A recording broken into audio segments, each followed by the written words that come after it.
Original Sin by P.D. James. Read by Michael Jayston. Book 1. Foreword to Murder. Chapter 1.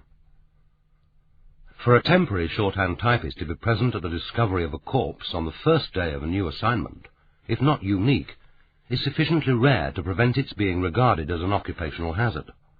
Certainly Mandy Price, aged 19 years 2 months, and the acknowledged star of Mrs. Creeley's non-such secretarial agency, set out on the morning of Tuesday the 14th of September for her interview at the Peverell Press, with no more apprehension than she usually felt at the start of a new job. An apprehension which was never acute, and was rooted less in any anxiety whether she would satisfy the expectations of the prospective employer than in whether the employer would satisfy hers. She had learned of the job the previous Friday, when she called in at the agency at 6 o'clock to collect her pay, after a boring 2-week stint with the director, who regarded a secretary as a status symbol, but had no idea how to use her skills. And she was ready for something new and preferably exciting, although perhaps not as exciting as it was subsequently to prove. Mrs. Creeley, for whom Mandy had worked for the past 3 years, conducted her agency from a couple of rooms above a newsagent and tobacconist's shop off the Whitechapel Road, a situation which, she was fond of pointing out to her girls and clients, was convenient both for the city and for the towering offices of Docklands.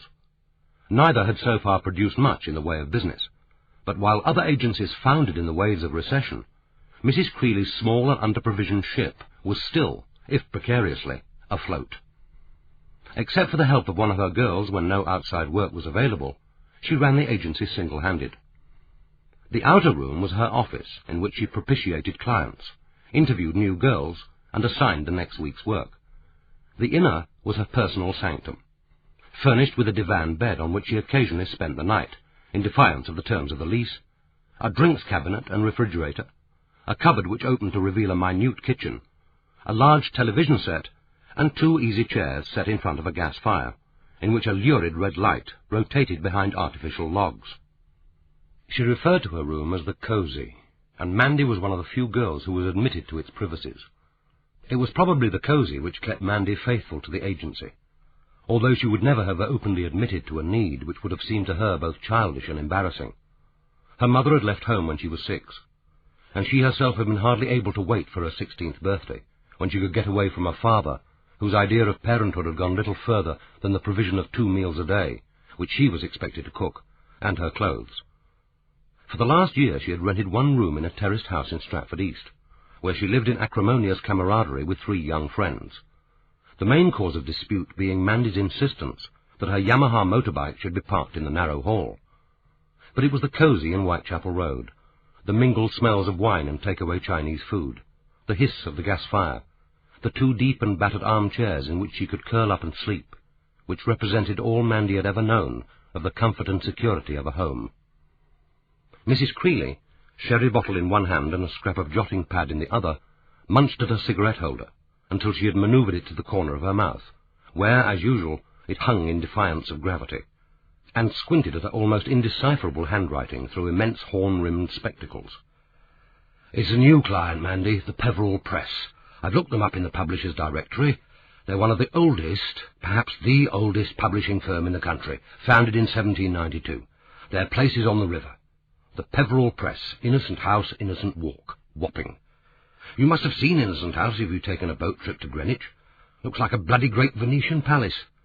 They do have a launch, apparently, to collect staff from Charing Cross Pier, but that'll be no help to you, living in Stratford.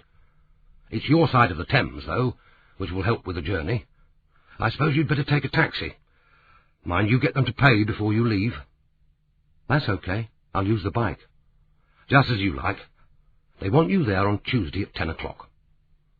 Mrs. Creeley was about to suggest that, with this prestigious new client, a certain formality of dress might be appropriate, but desisted.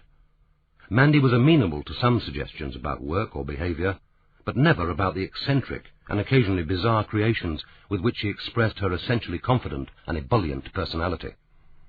She asked, "Why Tuesday? Don't they work Mondays?" "Don't ask me. All I know is that the girl who rang said Tuesday. Perhaps Miss Etienne can't see you until then. She's one of the directors, and she wants to interview you personally. Miss Claudia Etienne. I've written it all down." Mandy said, "What's the big deal, then? Why have I got to be interviewed by the boss?" "One of the bosses. They're particular who they get, I suppose. They've asked for the best, and I'm sending the best. Of course, they may be looking for someone permanent, and want to try her out first. Don't let them persuade you to stay on, Mandy, will you?" "Have I ever?" Accepting a glass of sweet sherry and curling into one of the easy chairs, Mandy studied the paper. It was certainly odd to be interviewed by a prospective employer before beginning a new job, even when, as now, the client was new to the agency. The usual procedure was well understood by all parties. The harassed employer telephoned Mrs. Creeley for a temporary shorthand typist, imploring her this time to send a girl who was literate, and whose typing speed at least approximated to the standard claimed. Mrs. Creeley, promising miracles of punctuality, efficiency, and conscientiousness, dispatched whichever of her girls was free, and could be cajoled into giving the job a try, hoping that this time the expectations of client and worker might actually coincide. Subsequent complaints were countered by Mrs. Creeley's invariably plaintive response, "I can't understand it. She's got the highest reports from other employers. I'm always being asked for Sharon."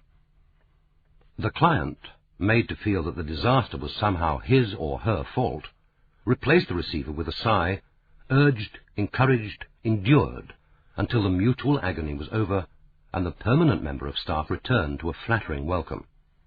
Mrs. Creeley took her commission, more modest than was charged by most agencies, which probably accounted for her continued existence in business, and the transaction was over until the next epidemic of flu or the summer holidays provoked another triumph of hope over experience.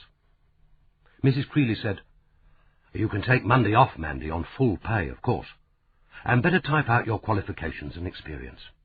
Put curriculum vitae at the top. That always looks impressive." Mandy's curriculum vitae, and Mandy herself, despite her eccentric appearance, never failed to impress. For this she had to thank her English teacher, Mrs. Chilcroft. Mrs. Chilcroft, facing her class of recalcitrant 11-year-olds, had said, "You are going to learn to write your own language simply, accurately, and with some elegance, and to speak it so that you aren't disadvantaged the moment you open your mouths. If any of you has ambitions above marrying at 16 and rearing children in a council flat, you'll need language. If you've no ambitions beyond being supported by a man or the state, you'll need it even more, if only to get the better of the local authority social services department and the DHSS. But learn it you will."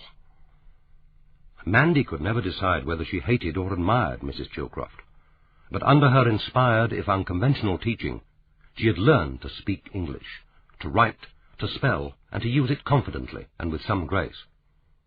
Most of the time this was an accomplishment she preferred to pretend she hadn't achieved. She thought, although she never articulated the heresy, that there was little point in being at home in Mrs. Chilcroft's world if she ceased to be accepted in her own. Her literacy was there to be used when necessary, a commercial and occasionally a social asset, to which Mandy added high shorthand typing speeds and a facility with various types of word processor. Mandy knew herself to be highly employable, but remained faithful to Mrs. Creeley. Apart from the cosy, there were obvious advantages in being regarded as indispensable.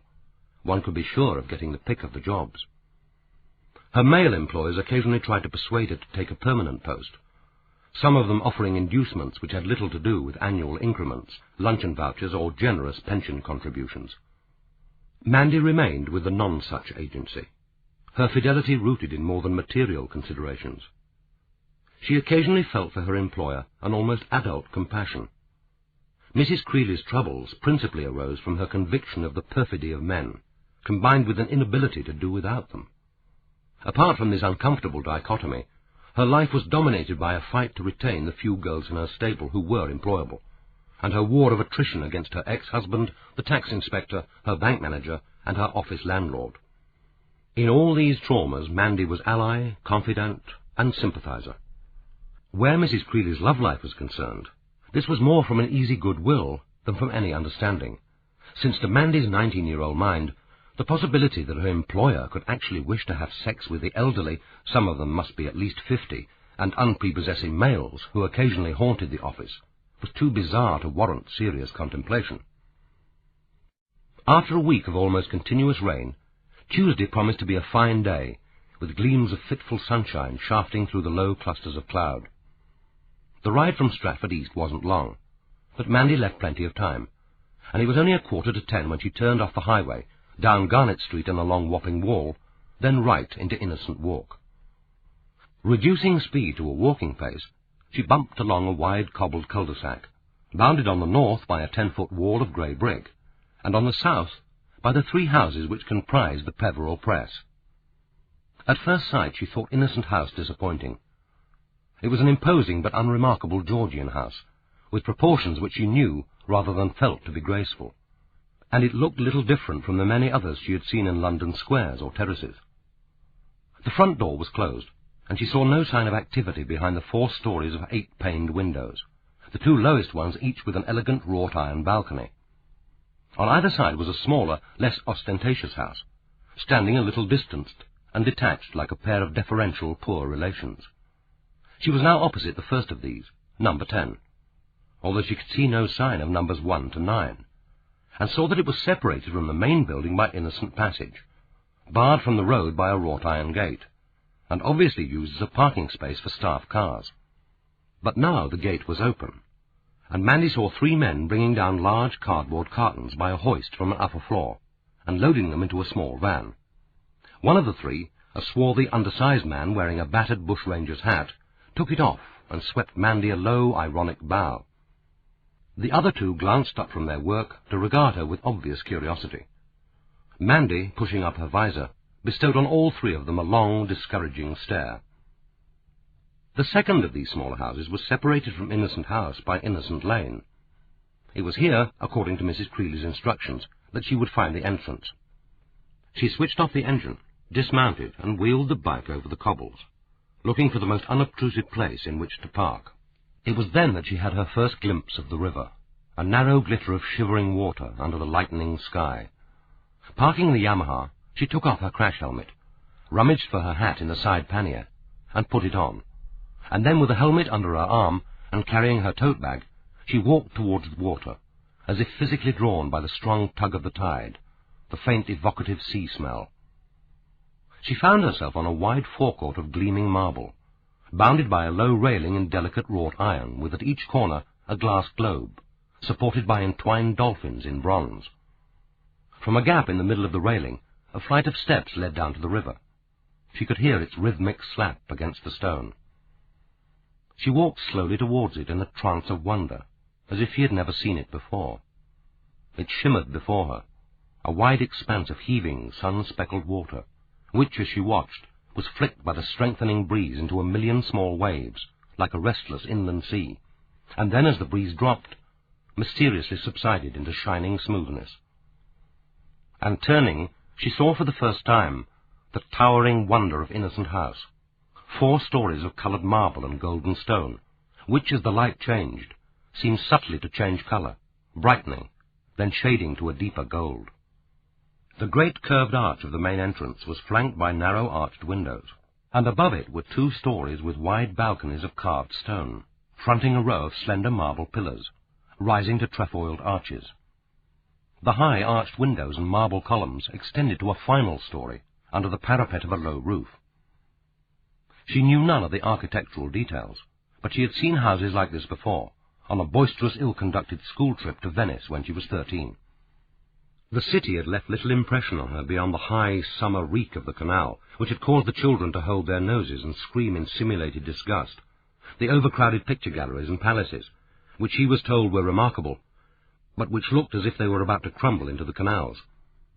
She had seen Venice when she was too young and inadequately prepared. Now, for the first time in her life, looking up at the marvel of Innocent House, she felt a belated response to that earlier experience, a mixture of awe and joy which surprised and a little frightened her. The trance was broken by a male voice. "Looking for someone?" Turning, she saw a man looking at her through the railings, as if he had risen miraculously from the river. Walking over, she saw that he was standing in the bow of a launch, moored to the left of the steps. He was wearing a yachting cap set well back on a mop of black curls, and his eyes were bright slits in the weather-beaten face. She said, I've come about a job. I was just looking at the river. Oh, she's always here, is the river. The entrance is down there. He cocked a thumb towards Innocent Lane. Yes, I know. To demonstrate independence of action, Mandy glanced at her watch, then turned and spent another 2 minutes regarding Innocent House. With a final glance at the river, she made her way down Innocent Lane. The outer door bore a notice. Peverell Press, please enter. She pushed it open and passed through a glass vestibule and into the reception office. To the left was a curved desk and a switchboard, manned by a grey-haired, gentle-faced man, who greeted her with a smile before checking her name on a list. Mandy handed him her crash helmet, and he received it into his small, age-speckled hands, as carefully as if it were a bomb, and for a few moments seemed uncertain what to do with it, finally leaving it on the counter. He announced her arrival by telephone, then said, "Miss Blackett will come to take you up to Miss Etienne. Perhaps you would like to take a seat." Mandy sat, and ignoring the 3 daily newspapers, the literary magazines, and the carefully arranged catalogues fanned out on a low table, looked about her. It must once have been an elegant room. The marble fireplace with an oil painting of the Grand Canal set in the panel above it, the delicate stuccoed ceiling and the carved cornice, contrasted incongruously with a modern reception desk, the comfortable but utilitarian chairs, the large baize-covered notice-board, and the caged lift to the right of the fireplace. The walls, painted a dark rich green, bore a row of sepia portraits. Mandy supposed they were of previous Peverells, and had just got to her feet to have a closer look when her escort appeared, a sturdy, rather plain woman who was presumably Miss Blackett.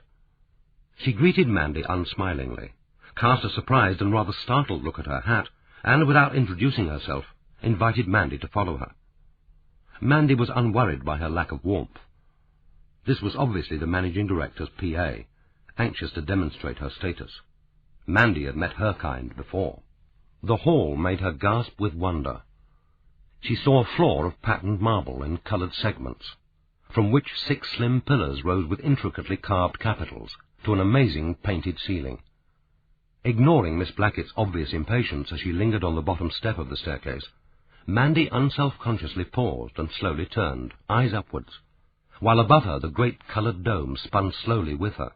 Palaces, towers with their floating banners, churches, houses, bridges, the curving river plumed with the sails of high-masted ships, and small cherubs with pouted lips, blowing prosperous breezes in small bursts like steam from a kettle. Mandy had worked in a variety of offices, from glass towers furnished with chrome and leather and the latest electronic wonders, to rooms as small as cupboards with one wooden table and an ancient typewriter, and had early learned that the office ambience was an unreliable guide to the firm's financial standing. But never before had she seen an office building like Innocent House. They mounted the wide double staircase without speaking. Miss Etienne's office was on the first floor. It had obviously once been a library, but the end had been partitioned to provide a small office.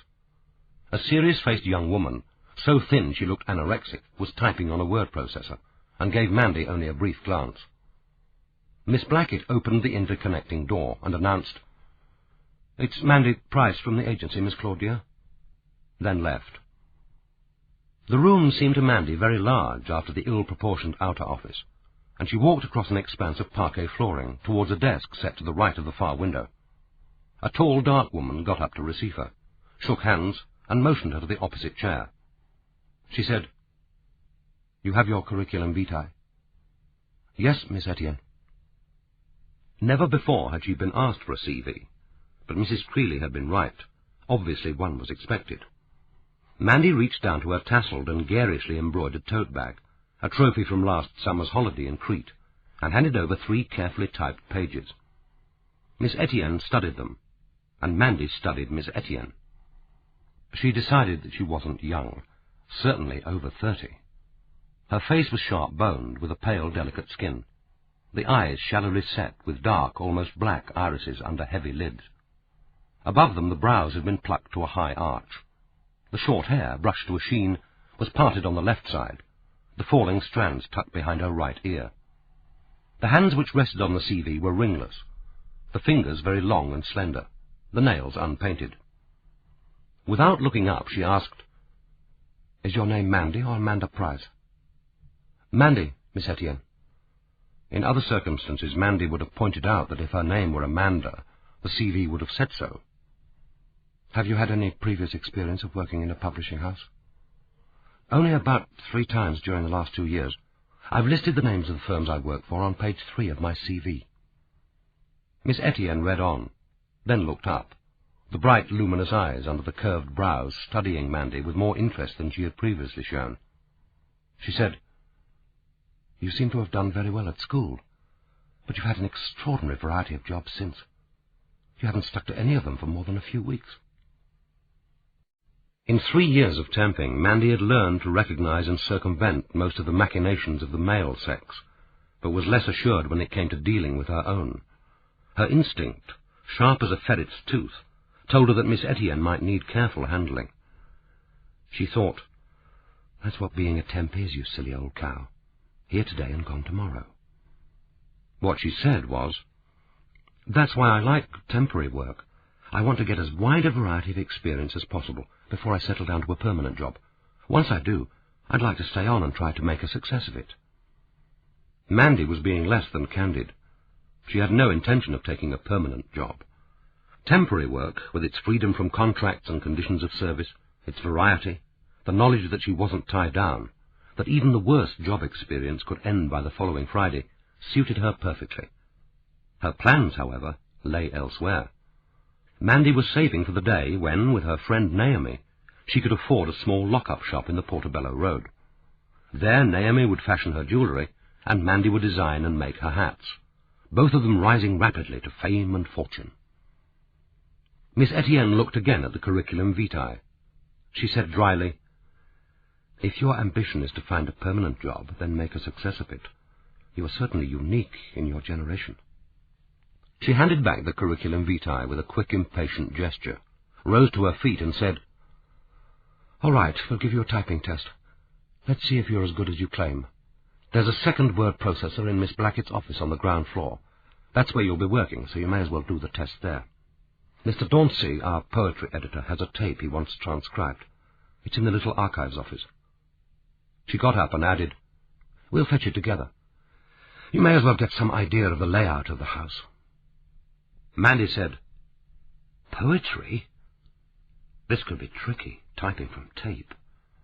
From her experience, it was difficult with modern verse to know where the lines began and ended. "Not poetry.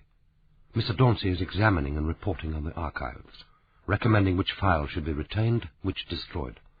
The Peverell Press has been publishing since 1792. There's some interesting material in the old files, and it ought to be properly catalogued." Mandy followed Miss Etienne down the wide, curved stairs, across the hall, and into the reception room. Apparently they were to use the lift, and it ran only from the ground floor. It was hardly, she thought, the best way to get an idea of the layout of the house, but the comment had been promising. It looked as if the job was hers, if she wanted it. And from that first view of the Thames, Mandy knew that she did want it. The lift was small, little more than 5 feet square, and as they groaned upwards, she was sharply aware of the tall, silent figure whose arm almost brushed her own. She kept her eyes fixed on the grid of the lift, but she could smell Miss Etienne's scent, subtle and a little exotic, but so faint that perhaps it wasn't scent at all, but only an expensive soap. Everything about Miss Etienne seemed to Mandy expensive. The dull sheen of the shirt, which could only be silk, the double gold chain and gold stud earrings, the cardigan casually slung around her shoulders, which had the fine softness of cashmere. But the physical closeness of her companion, and her own heightened senses, stimulated by the novelty and excitement of Innocent House, told her something more, that Miss Etienne wasn't at ease. It was she, Mandy, who should have been nervous. Instead, she was aware that the air of the claustrophobic lift, jerking upwards with such maddening slowness, was quivering with tension. They shuttered to a stop, and Miss Etienne hauled back the double grille gates. Mandy found herself in a narrow hall with a facing door and one on the left. The door ahead was open, and she saw a large cluttered room filled from floor to ceiling with metal shelves, tightly packed with files and bundles of paper. The racks ran from the windows to the door, with just enough room to walk between them. The air smelt of old paper, musty and stale. She followed Miss Etienne between the ends of the shelves and the wall, and to another smaller door. this time closed. Pausing, Miss Etienne said, "Mr. Dauncey works on the files in here. We call it the Little Archives Office. He said that he'd leave the tape on the table." It seemed to Mandy that the explanation was unnecessary and rather odd, and that Miss Etienne hesitated for a second, hand on the knob, before turning it. Then, with a sharp gesture, almost as if she expected some obstruction, she pushed the door wide open. The stink rolled out to meet them like an evil wraith, the familiar human smell of vomit, not strong, but so unexpected that Mandy instinctively recoiled. Over Miss Etienne's shoulder, her eyes took in at once a small room with an uncarpeted wooden floor, a square table to the right of the door, and a single high window. Under the window was a narrow divan bed, and on the bed sprawled a woman. It had needed no smell to tell Mandy that she was looking at death. She didn't scream. She had never screamed from fear or shock, but a giant fist mailed in ice clutched and squeezed her heart and stomach, and she began shivering as violently as a child lifted from an icy sea. Neither of them spoke, but with Mandy close behind Miss Etienne, they moved with quiet, almost imperceptible steps closer to the bed. She was lying on top of a tartan rug, but had taken the single pillow from beneath it to rest her head, as if needing this final comfort, even in the last moments of consciousness. By the bed stood a chair, holding an empty wine bottle, a stained tumbler, and a large screw-top jar. Beneath it a pair of brown laced shoes had been neatly laid side by side. Perhaps, thought Mandy, she had taken them off because she hadn't wanted to soil the rug. But the rug was soiled, and so was the pillow. There was a slime of vomit, like the track of a giant snail, gummed to the left cheek and stiffening the pillow. The woman's eyes were half open, the irises turned upward. Her grey hair, worn in a fringe, was hardly disarranged. She was wearing a brown high-necked jumper and a tweed skirt, from which two skinny legs, oddly twisted, stuck out like sticks. Her left arm was flung outwards, almost touching the chair. The right lay across her breast. The right hand had scrabbled at the thin wool of the jumper before death, drawing it up to reveal a few inches of white vest. Beside the empty pill bottle there was a square envelope, addressed in strong black handwriting. Mandy whispered, as reverently as if she were in church, "Who is she?" Miss Etienne's voice was calm. "Sonia Clements, one of our senior editors." Was I going to work for her? Mandy knew the question was irrelevant as soon as she asked it, but Miss Etienne replied, "For part of the time, yes, but not for long. She was leaving at the end of the month." She picked up the envelope, seeming to weigh it in her hands. Mandy thought, "She wants to open it, but not in front of me." After a few seconds, Miss Etienne said, "Addressed to the coroner. It's obvious enough what's happened here, even without this. I'm sorry you've had this shock, Miss Price. It was inconsiderate of her. If people wish to kill themselves, they should do so in their own homes." Mandy thought of the small terrace in Stratford East, the shared kitchen and one bathroom, her own small back room, in a house in which you'd be lucky to find enough privacy to swallow the pills, let alone die of them. She made herself gaze again at the woman's face. She felt a sudden urge to close the eyes and shut the slightly gaping mouth. So this was death. Or rather, this was death before the undertakers got their hands on you. Mandy had seen only one other dead person, her gran, neatly shrouded with a frill at her neck, packaged into her coffin like a doll in a gift box. Curiously diminished, and looking more peaceful than Gran ever had in life, the bright, restless eyes closed, the over-busy hands folded in quietude at last. Suddenly grief came upon her in a torrent of pity, perhaps released by delayed shock or the sudden acute memory of the Gran whom she had loved. At the first hot prick of tears, she wasn't sure whether they were for Gran or for this stranger, sprawled in such defenceless ungainliness. She seldom cried, but when she did, her tears were unstoppable. Terrified she would disgrace herself, she fought for control, and gazing round, her eyes lit on something familiar, unfrightening, something she could cope with, an assurance that there was an ordinary world continuing outside this death cell. On the table was a small tape recorder. Mandy went over to it and closed her hand round it as if it were an icon. She said, "Is this the tape? Is it a list? Do you want it tabulated?" Miss Etienne regarded her for a moment in silence. Then she said, "Yes, tabulated, and 2 copies. You can use the word processor in Miss Blackett's office." And in that moment Mandy knew that she had the job. Chapter 2. 15 minutes earlier, Gerard Etienne, chairman and managing director of Peverell Press, was leaving the boardroom to return to his office on the ground floor. Suddenly he stopped, stepped back into the shadows, delicate-footed as a cat, and stood watching from behind the balustrade. Below him in the hall a girl was slowly pirouetting, her eyes upward to the ceiling. She was wearing thigh-length black boots, flared at the top, a short, tight fawn skirt, and a velvet jacket in a dull red. One thin and delicate arm was raised to hold on her head a remarkable hat. It seemed to be made of red felt and was wide-brimmed, turned up at the front, and decorated with an extraordinary array of objects, flowers, feathers, strips of satin and lace, even small fragments of glass. As she turned, it flashed and gleamed and glittered. She should, he thought, have looked ridiculous.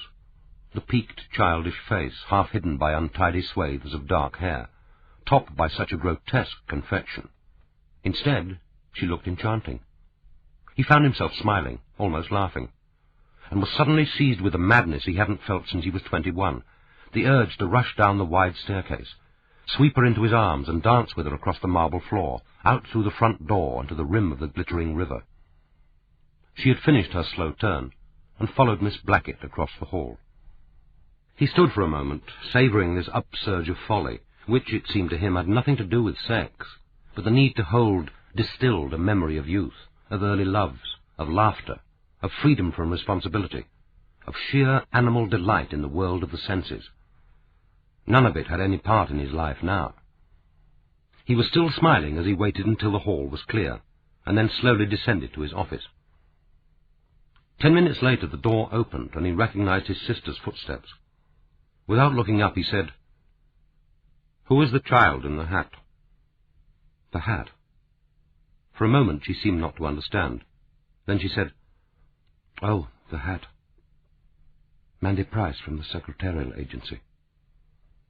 There was an odd note in her voice, and he turned, giving her his full attention. He said, "Claudia, what's happened?" "Sonia Clements is dead. Suicide." "Where?"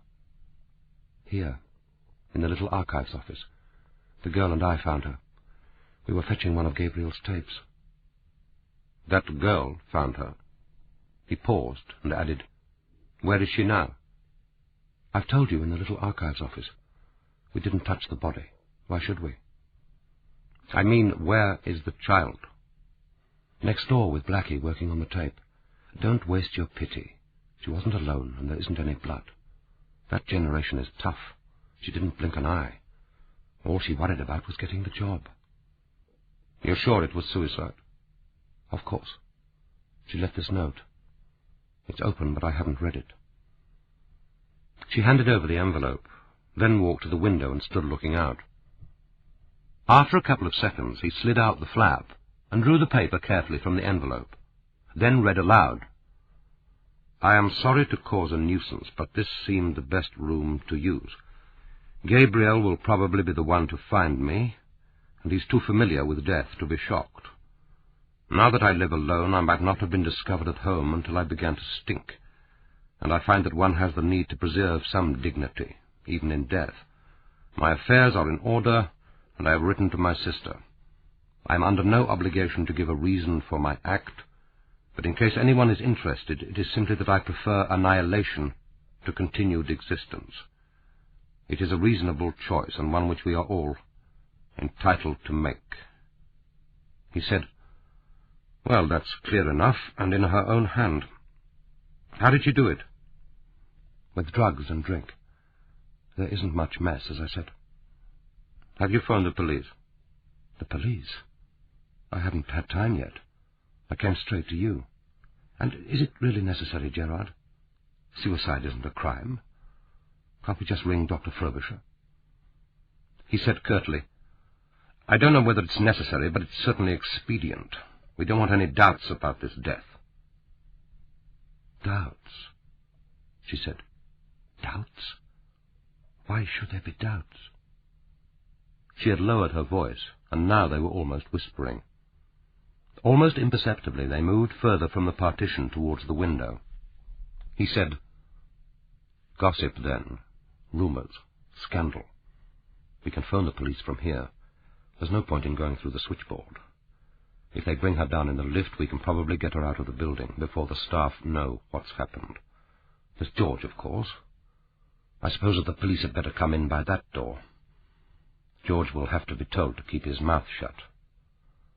Where is the agency girl now? I've told you.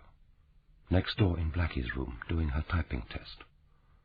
Or more likely, describing to Blackie and anyone else who comes by how she was taken upstairs to get a tape and found a dead body. I've instructed them both to say nothing until we've told all the staff.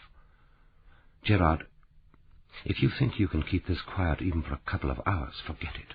There'll be an inquest, publicity, and they'll have to bring her down by the stairs. You can't possibly fit a body bag on a stretcher in the lift. My God, though, this is all we needed. Coming on top of the other business is going to be great for staff morale. There was a moment's silence in which neither moved towards the telephone. Then she looked at him and asked, When you sacked her last Wednesday, how did she take it? She didn't kill herself because I gave her the push. She was a rational woman. She knew she had to go. She must have known that from the day I took over here. I always made it clear that I thought we had one editor too many, that we could farm out the work to a freelance. But she's 53. It wouldn't have been easy for her to get another job. And she's been here for 24 years. Part-time. Part-time, but working almost full-time. This place was her life. Claudia, that's sentimental nonsense. She had an existence outside these walls. What the hell has that got to do with it anyway? Either she was needed here or she wasn't. And is that how you broke it to her? No longer needed? I wasn't brutal, if that's what you're implying. I told her that I proposed to employ a freelance for some of the non-fiction editing, and that her post was therefore superfluous. I said that although she didn't legally qualify for maximum redundancy pay, we would come to some financial arrangement. Arrangement? What did she say? She said that it wouldn't be necessary. She would make her own arrangements. And she has. Apparently with dystalgesic and a bottle of Bulgarian Cabernet. Well, at least she saved us money. But by God, I'd rather have paid out than be faced with this. I know I ought to feel pity for her. I suppose I shall when I got over the shock. Just now it isn't easy. Claudia, it's pointless to reopen all those old arguments. It was necessary to sack her, and I sacked her. That had nothing to do with her death. I did what had to be done in the interests of the firm, and at the time you agreed. Neither you nor I can be blamed for her suicide, and her death has nothing to do with the other mischief here either. He paused, then said, Unless, of course, she was the one responsible. She didn't miss the sudden note of hope in his voice. So he was more worried than he would admit. She said bitterly, That would be a neat way out of our troubles, wouldn't it? But how could she have been, Gerard? She was off sick, remember, when the Stilgo proofs were tampered with, and visiting an author in Brighton when we lost the illustrations for the Guy Fawkes book. No, she's in the clear. Of course. Yes, I'd forgotten. Look, I'll ring the police now while you go round the office and explain what's happened. That's less dramatic than getting everyone together for a general announcement. Tell them to stay in their rooms until the body has been removed. She said slowly, There is one thing. I think I was the last person to see her alive. Someone had to be. It was last night, just after 7. I was working late. I came out of the cloakroom on the first floor and saw her going up the stairs. She was carrying a bottle of wine and a glass. You didn't ask her what she was doing? Of course I didn't. She wasn't a junior typist. For all I knew, she was taking the wine to the archives room to do a spot of secret drinking. If so, it was hardly my concern. I thought it odd that she was working so late, but that's all. Did she see you? I don't think so. She didn't look round. And no one else was about? Not at that hour. I was the last. Then say nothing about it. It isn't relevant. It doesn't help. I did have a feeling that there was something strange about her. She did look, well, furtive. She was almost scurrying. That's hindsight. You didn't check on the building before you locked up? I looked in her room. The light wasn't on. There was nothing there. No coat, no bag. I suppose she'd locked them in her cupboard. Obviously, I thought she'd left and gone home. You can say that at the inquest, but no more. Don't mention seeing her earlier. It might only lead the coroner to ask why you didn't check the top of the building. Why should I? Exactly. But, Gerard, if I'm asked when I saw her last... Then lie. But for God's sake, Claudia, lie convincingly and stick with the lie. He moved over to the desk and lifted the receiver. I suppose I'd better dial 999. It's odd, but this is the first time in my memory that we've ever had the police at Innocent House. She turned from the window and looked full at him. Let's hope that it's the last. Chapter 3. In the outer office, Mandy and Miss Blackett sat each at her word processor, each typing, eyes fixed on the screen. Neither spoke. At first, Mandy's fingers had refused to work, trembling uncertainly over the keys, as if the letters had been inexplicably transposed, and the whole keyboard had become a meaningless jumble of symbols. But she clasped her hands tightly in her lap for half a minute, and by an effort of will brought the shaking under control. And when she actually began typing, the familiar skill took over, and all was well. From time to time she glanced quickly at Miss Blackett.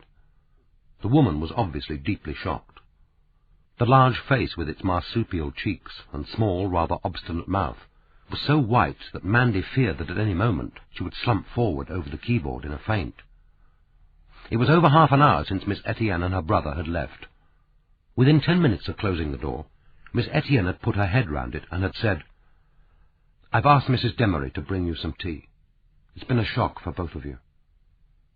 The tea had come within minutes, carried in by a red-haired woman in a flowered apron, who had put down the tray on top of a filing cabinet with the words, "I'm not supposed to talk, so I won't.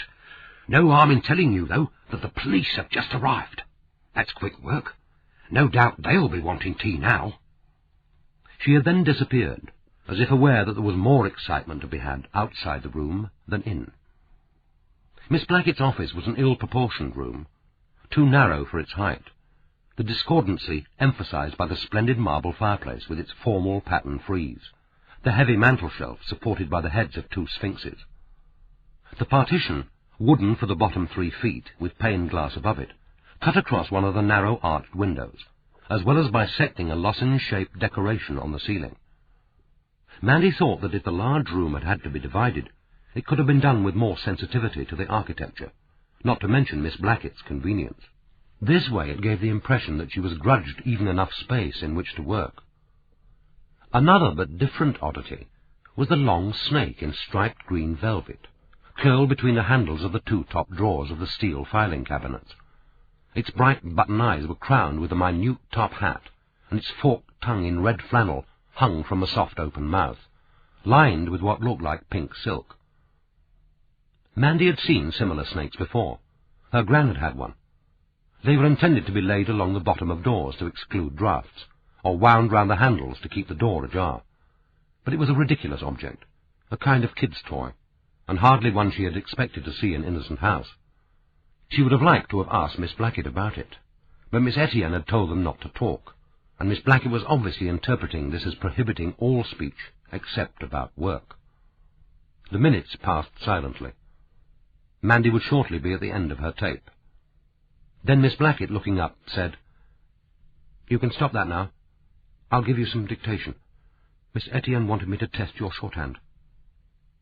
She took one of the firm's catalogues from her desk drawer, handed Mandy a notebook, moved her chair beside her, and began reading in a low voice, hardly moving her almost bloodless lips. Mandy's fingers automatically formed the familiar hieroglyphics, but her mind took in few of the details of the forthcoming non-fiction list. From time to time Miss Blackett's voice faltered, and Mandy knew that she too was listening to the sounds outside. After the initial sinister silence, they could now hear footsteps, half-imagined whispering, and then louder footfalls echoing on the marble, and confident masculine voices. Miss Blackett, her eyes on the door, said tonelessly, "Perhaps you'd read it back now." Mandy read back her shorthand faultlessly. Again there was a silence. Then the door opened, and Miss Etienne came in. She said, "The police have arrived. They're just waiting for the police surgeon, and then they'll be taking Miss Clements away. You'd better stay here until it's all clear." She looked at Miss Blackett. "Have you finished the test?" "Yes, Miss Claudia." Mandy handed up her typed lists. Miss Etienne glanced at them dismissively and said, "Right, the job is yours if you want it. Start tomorrow at 9:30.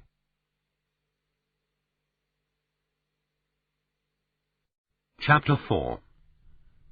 10 days after Sonia Clement's suicide, and exactly 3 weeks before the first of the Innocent House murders, Adam Dalgliesh lunched with Conrad Ackroyd at the Cadaver Club. It was at Ackroyd's invitation, given by telephone with that conspiratorial and slightly portentous air with which all Conrad's invitations were invested.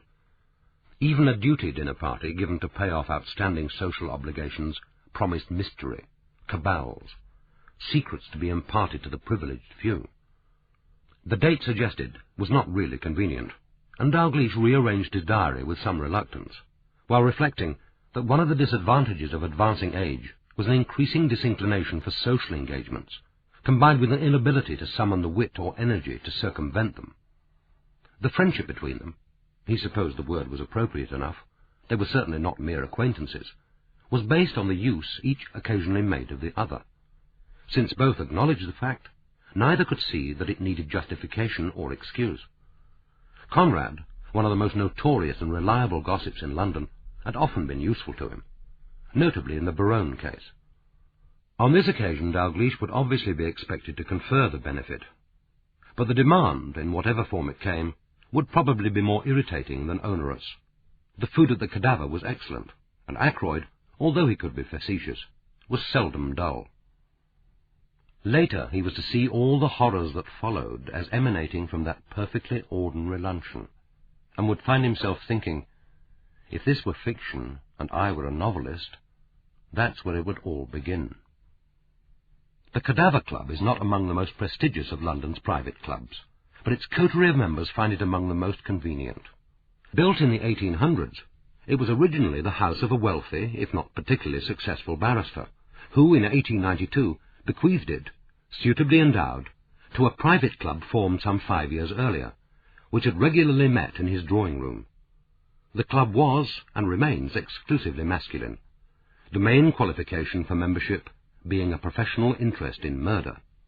Now, as then, it lists among the members a few retired senior police officers, practising and retired barristers, nearly all of the most distinguished professional and amateur criminologists, crime reporters, and a few eminent crime novelists, all male, and there on sufferance, since the club takes the view that where murder is concerned, fiction cannot compete with real life. The club had recently been in danger of moving from the category of eccentric to the dangerous one of fashionable, a risk which the committee had promptly countered by blackballing the next 6 applicants for admission. The message was received. As one disgruntled applicant complained, to be blackballed by the Garrick is embarrassing, but to be blackballed by the Cadaver is ridiculous. The club kept itself small, and by its eccentric standards, select. Crossing Tavistock Square in the mellow September sunshine, Dalgliesh wondered how Ackroyd qualified as a member, until he recalled the book his host had written 5 years earlier on 3 notorious murderers, Hawley Harvey Crippen, Norman Thorne, and Patrick Mahon. Ackroyd had sent him a signed copy, and Dalgliesh, dutifully reading it, had been surprised at the careful research, and the even more careful writing. Ackroyd's thesis, not entirely original, had been that all three were innocent in the sense that none had intended to kill his victim, and Ackroyd had made a plausible, if not entirely convincing case, based on a detailed examination of the medical and forensic evidence. For Dalgliesh, the main message of the book had been that men wishing to be acquitted of murder should avoid dismembering their victims, a practice for which British juries have long demonstrated their distaste. They were to meet in the library for a sherry before luncheon, and Ackroyd was already there, ensconced in one of the leather high-backed chairs. He got to his feet with surprising agility for one of his size, and came towards Dalgliesh with small, rather prancing steps, looking not a day older than when they had first met. He said, "It's good of you to make the time, Adam. I realize how busy you are now. Special advisor to the Commissioner, member of the Working Party on regional crime squads, and an occasional murder investigation to keep your hand in. You mustn't let them overwork you, dear boy. I'll ring for sherry. I thought of inviting you to my other club, but you know how it is.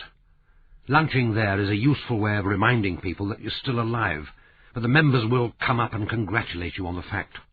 We'll be downstairs in the snug." Ackroyd had married in late middle age, to the astonishment and consternation of his friends, and lived in connubial self-sufficiency in an agreeable Edwardian villa in St. John's Wood, where he and Nellie Ackroyd devoted themselves to their house and garden, their 2 Siamese cats, and Ackroyd's largely imaginary ailments. He owned, edited, and financed from a substantial private income the Paternoster Review, that iconoclastic mixture of literary articles, reviews, and gossip, the last carefully researched, occasionally discreet, more often as malicious as it was accurate. Nellie, when not ministering to her husband's hypochondria, was an enthusiastic collector of 1920s and 1930s girls' school stories. The marriage was a success, although Conrad's friends still had to remind themselves to ask after Nellie's health before inquiring about the cats. The last time Dalgliesh had been in the library, the visit had been professional, and he had been in search of information. But then the case had been murder, and he had been greeted by a different host. Little seemed to have changed. The room faced south over the square, and this morning was warm with sunlight, which, filtering through the fine white curtains, made the thin fire almost unnecessary. Originally the drawing-room, it now served both a sitting-room and library. The walls were lined with mahogany cases, which held what was probably the most comprehensive private library of books on crime in London, including all the volumes of the Notable British Trials and Famous Trials series, books on medical jurisprudence, forensic pathology and policing, and the club's few first editions of Conan Doyle, Poe, Le Fanu, and Wilkie Collins. In a smaller case, as if to demonstrate fiction's innate inferiority to reality. The large mahogany showcase was still in place, filled with articles collected or donated over the years. The prayer book with a signature, Constance Kent, on the flyleaf. The flintlock dueling pistol, supposedly used by the Reverend James Hackman for the murder of Margaret Ray, mistress of the Earl of Sandwich. A phial of white powder, allegedly arsenic, found in the possession of Major Herbert Armstrong. There was an addition since Dalglish's last visit. It lay curled, sinister as a lethal snake, in pride of place beneath a label, stating that this was the rope with which Crippen had been hanged. Dalgliesh, turning to follow Ackroyd out of the library, mildly suggested that the public display of this distasteful object was barbaric, a protest which Ackroyd as mildly repudiated. Trifle morbid, perhaps, but barbaric is going a little far. After all, this isn't the Athenaeum. It probably does some of the older members good to be reminded of the natural end of their previous professional activities. Would you still be a detective if we hadn't abolished hanging? I don't know. Abolition doesn't help with that particular moral dilemma, as far as I'm concerned, since personally I would prefer death to 20 years in prison. Not death by hanging. No, not that. Hanging, for him, as he suspected for most people, had always held a particular horror. Despite the reports of royal commissions on capital punishment, which claimed for it humanity, speed, and the certainty of instantaneous death, it remained for him one of the ugliest forms of judicial execution, encumbered with horrifying images as precisely lined as a pen drawing. Mass victims in the wake of triumphant armies, the pathetic, half-demented victims of 17th-century justice, the muted drums of the quarterdecks of ships, where the navy exacted its revenge and issued its warning. Women convicted in the 18th century of infanticide, that ridiculous but sinister ritual of the small black square formerly placed atop the judge's wig, the concealed but ordinary-looking door leading from the condemned cell to that last brief walk. It was good that they were all part of history. For a moment the Cadaver Club was a less agreeable place in which to lunch, its eccentricities more repugnant than amusing. The snug of the Cadaver Club is well named. It is a small basement room at the rear of the house, with 2 windows and a French door opening onto a narrow paved courtyard, bounded by a 10-foot ivied wall. The yard could comfortably accommodate 3 tables, but the members of the club are not addicted to dining outside, even in the occasional hot spell of an English summer, apparently regarding the habit as a foreign eccentricity, incompatible with a proper appreciation of food or the privacy necessary to good talk. To dissuade any member who might be tempted to this indulgence, the courtyard is furnished with terracotta pots of various sizes, planted with geraniums and ivy, and space further restricted by a huge stone copy of the Apollo Belvedere, propped in the wall against the corner, and rumoured to be the gift of an early member of the club whose wife had banished it from their suburban garden. The geraniums were still in full bloom, and the bright pinks and reds glowed through the glass, enhancing the immediate impression of welcoming domesticity. The room had obviously once been the kitchen, and one wall was still fitted with the original iron grate, its bars and ovens polished now to ebony. The blackened beam above was hung with iron cooking instruments and a row of copper pans, battered but gleaming. An oak dresser ran the whole length of the opposite wall, serving as a receptacle for the display of the gifts and bequests of members which were deemed unsuitable for, or unworthy of, the library cabinet. Dalgliesh remembered that the club had an unwritten law, that no offering from a member, however inappropriate or bizarre, should be rejected, and the dresser, like the whole room, bore witness to the idiosyncratic tastes and hobbies of the donors. Delicate Meissen plates were ranged in incongruous proximity to Victorian ribbon-decorated souvenirs, bearing pictures of Brighton and Southend-on-Sea. A Toby jug, which looked like a fairground trophy, stood between a Victorian Staffordshire flatback, obviously original, of Wesley preaching from a double-decker pulpit, and a fine Parian bust of the Duke of Wellington. An assortment of coronation mugs and early Staffordshire cups were suspended in precarious disorder from the hooks. Beside the door hung a painted glass picture of the burial of Princess Charlotte. Above it, a stuffed elk's head with an old Panama hat slung on its left horn gazed glassy-eyed with lugubrious disapproval at a large and lurid print of the charge of the Light Brigade. The present kitchen was somewhere close. Dalgliesh could hear small, agreeable tinklings, and from time to time the thud of the food lift descending from the first-floor dining-room. Only one of the 4 tables was set, the linen immaculate, and Dalgliesh and Ackroyd seated themselves beside the window. The menu and wine list were already to the right of Ackroyd's place. Taking them up, he said, "The Plants have retired, but we've got the Jacksons now, and I'm not sure that Mrs. Jackson's cooking isn't even better. We were lucky to get them. She and her husband used to run a private nursing home, but they got tired of the country and wanted to return to London. They don't need to work, but I think the job suits them. They've kept on with the policy of having only one main dish a day at luncheon and dinner. Very wise. Today, white bean and tuna fish salad, followed by rack of lamb with fresh vegetables and a green salad. Then lemon tart and cheese to follow. The vegetables will be fresh. We still get all the vegetables and eggs from young Plant's small holding. Do you want to see the wine list? Have you a preference?" "I'll leave that to you." Ackroyd cogitated aloud, while Dalgliesh, who loved wine but disliked talking about it, let his gaze range appreciatively over the muddle of a room which, despite, perhaps because of its air of eccentric but organized chaos, was surprisingly restful. The discordant objects, not carefully placed for effect, had through time achieved a rightness of place.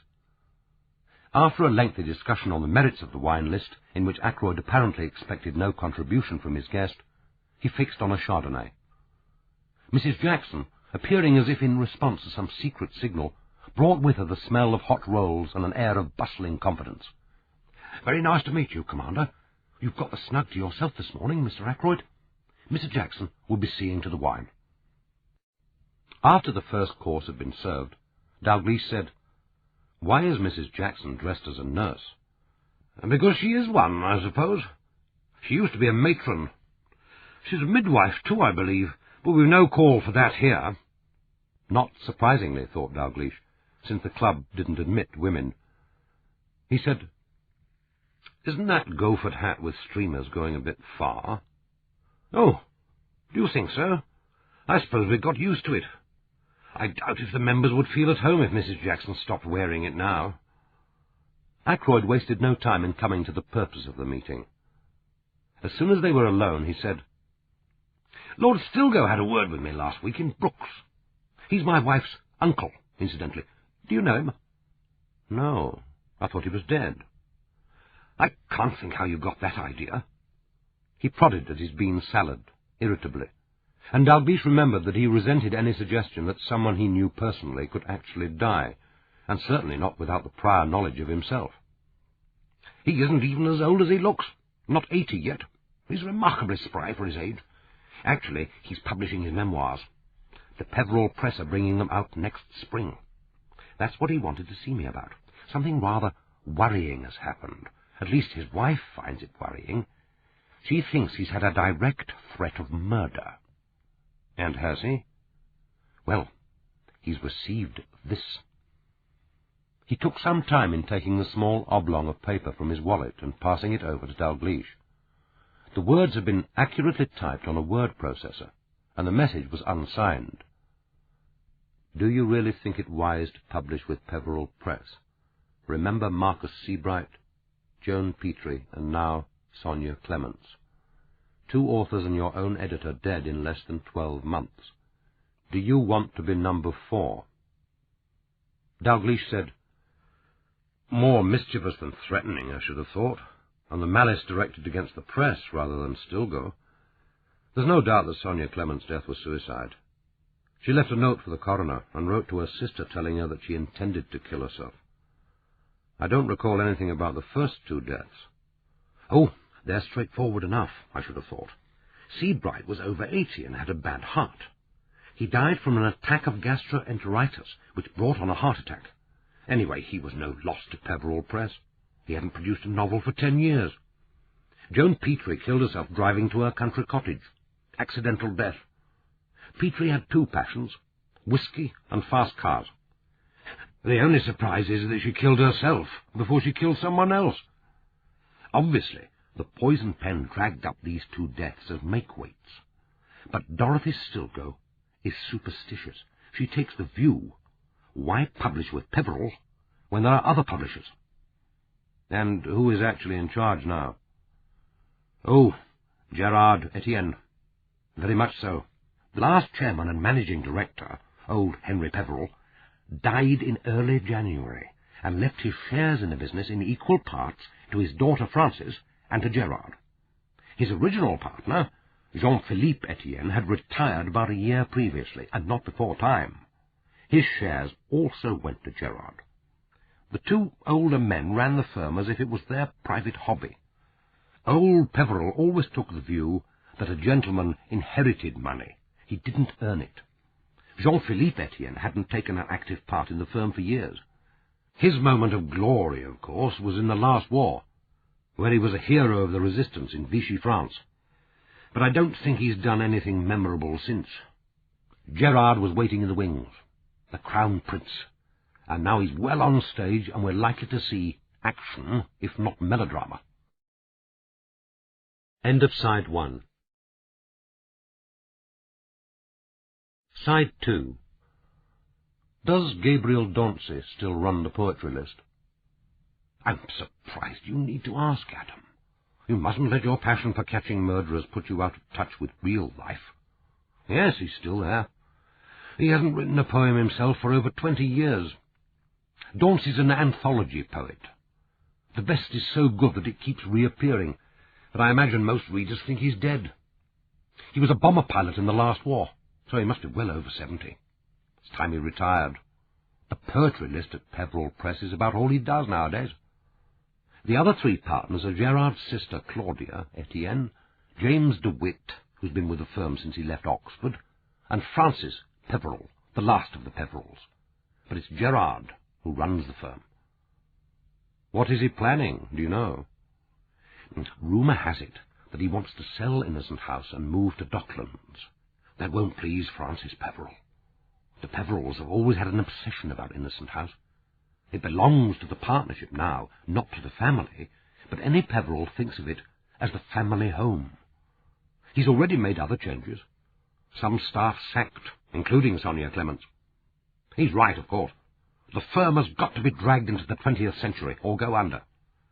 But he certainly made enemies.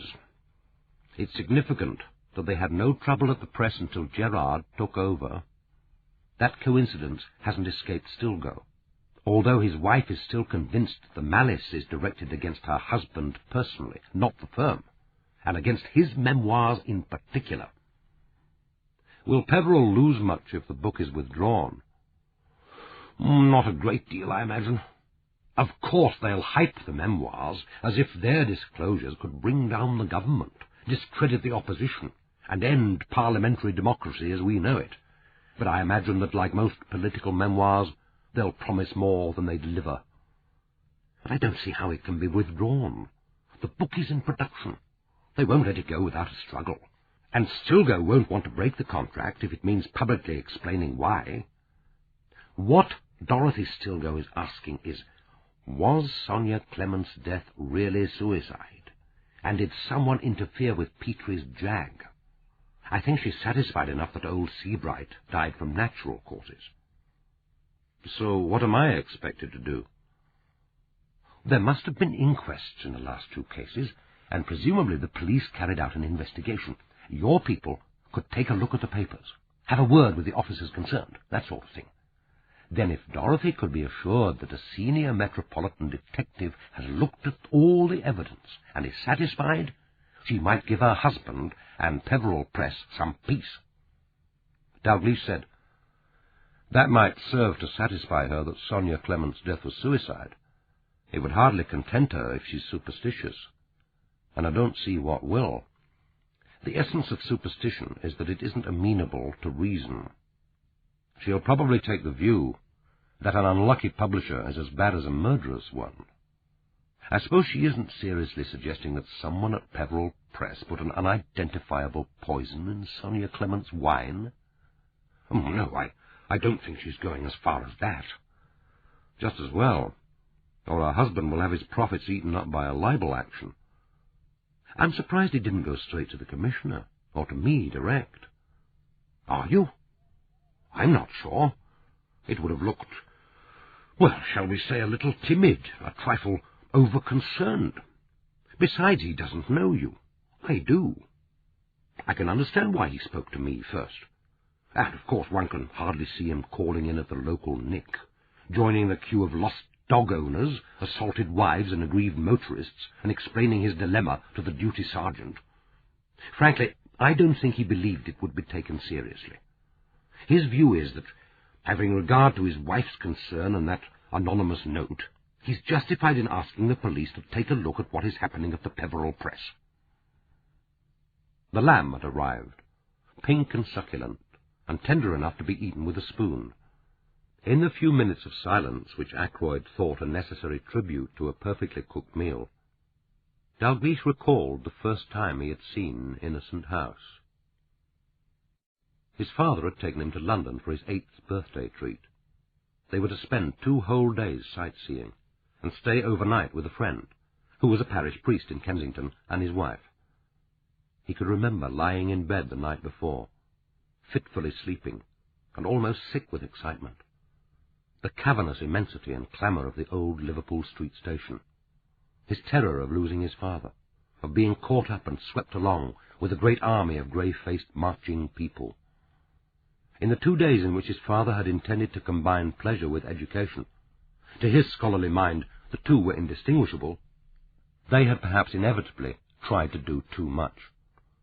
The visit had been overwhelming for an 8-year-old, leaving a confused memory of churches and galleries, restaurants and unfamiliar food, of floodlit towers and the dancing reflection of light on the black creased surface of the water, of sleek, prancing horses and silver helmets, of the glamour and terror of history made manifest in brick and stone. But London had laid on him her spell, which no adult experience, no exploration of other great cities had been able to break. It was on the second day that they had visited St. Paul's Cathedral, and later taken a river steamer from Charing Cross Pier to Greenwich, and he had first seen Innocent House, glittering in the morning sun, seeming to rise like a golden mirage from the shimmering water. He had gazed at it in wonder. His father had explained that the name was derived from Innocent Walk, which ran behind the house, at the end of which had once stood an early 18th century magistrate's court. Defendants taken into custody after their first hearing were removed to the Fleet prison. The more fortunate walked down the cobbled lane to freedom. He had started to tell his son something of the house's architectural history, but his voice had been overpowered by the tour guide's booming commentary, loud enough to be heard by every boat on the river. And here, coming up on our left, ladies and gentlemen, is one of the most interesting buildings on the Thames, Innocent House, built in 1830 for Sir Francis Peverell, a noted publisher of the day. Sir Francis had visited Venice, and had been very impressed by the Car d'Oro, the golden house on the Grand Canal. Those of you who have had holidays in Venice have probably seen it. So he hit on the idea of building his own golden house on the Thames. Pity he couldn't import Venetian weather. He paused briefly for the expected laughter. Today it is the headquarters of a publishing firm, the Peverell Press, so it's still in the family. There's an interesting story about Innocent House. Apparently Sir Francis was so absorbed by it that he neglected his young wife, whose money had helped him to build it, and she threw herself from the top balcony and was instantly killed. The legend has it that you can still see the stain of her blood on the marble, which can't be cleaned away. It's said that Sir Francis went mad with remorse in his old age, and used to go out alone at night, trying to get rid of that telltale spot. It's his ghost that people claim to see, still scrubbing away at the stain. There are some watermen who don't like sailing too close to Innocent House after dark. All eyes on deck had been docilely turned to the house, but now, intrigued by this story of blood, the passengers moved to hang over the rail. Voices murmured, and heads craned as if the legendary stain might still be visible. 8-year-old Adam's over-vivid imagination had pictured a white-clad woman, blonde hair flying, flinging herself from the balcony like some demented storybook heroine, had heard the final thud, and seen the trickle of blood, creeping and starting across the marble to drip into the Thames. For years afterwards, the house had continued to fascinate him with a potent amalgam of beauty and terror. The tour guide had been inaccurate about one fact. It was possible that the suicide story had also been embellished or untrue. He knew now that Sir Francis had been enchanted, not by the Car d'Oro, which, despite the intricacies of its fine tracings and carvings, he had found, or so he had written to his architect, too asymmetrical for his taste, but by the palace of Doge Francesco Foscari, and it was the Car Foscari which his architect had been instructed to build for him on this cold tidal river. It should have looked incongruous, a folly, unmistakably Venetian, and Venetian of the mid-15th century, and yet it looked as if no other city, no other site would have been right for it. Dalgliesh still found it difficult to understand why it should be so successful, this unashamed borrowing from another age, another country, a softer, warmer air. The proportions had been changed, and surely that alone should have rendered Sir Francis's dream an impracticable presumption. But the reduction in scale had been brilliantly carried out, and the dignity of the original somehow maintained. There were 6 great central window arches instead of 8, behind the finely carved balconies of the first and second floors. But the marble columns with their decorated pinnacles were almost exact copies of the Venetian palace, and the central arcades, here as there, were balanced by tall single windows, giving the facade its unity and grace. The great curved door fronted a marble patio, leading to a landing stage and a flight of steps to the river. On either side of the house, 2 brick-built Regency townhouses with small balconies, presumably built to house coachmen or other servants, stood like humble sentries of the central magnificence. He had seen it from the river many times since that 8th birthday celebration, but had never been inside. He recalled having read that there was a fine Matthew Coates Wyatt ceiling in the central hall, and rather wished he could see it. It would be a pity if Innocent House fell into the hands of Philistines. He asked, "And what exactly has been going on at Peverell Press? What's worrying Lord Stilgo, apart from this poison pen letter?" "Oh, so you've heard the rumours?" "Difficult to tell. They're being rather cagey about it, and I don't blame them. But one or two little incidents have become common knowledge. Not so little, either. The most serious happened just before Easter, when they lost the illustrations for Gregory Maybrick's book on the Guy Fawkes conspiracy. Popular history, no doubt, but Maybrick knows his period. They expected to do rather well with it.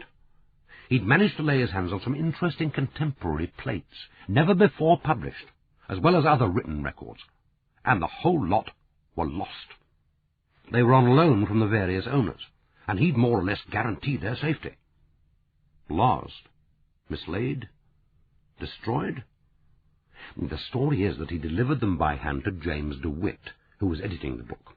He's their senior editor, and normally responsible for fiction, but old Peverell, who edited their non-fiction, had died about 3 months earlier, and I suppose they either hadn't had time to find a suitable replacement or wanted to save money. Like most houses, they're laying off rather than taking on. The rumour is that they can't keep afloat much longer. Not surprising with that Venetian palace to maintain.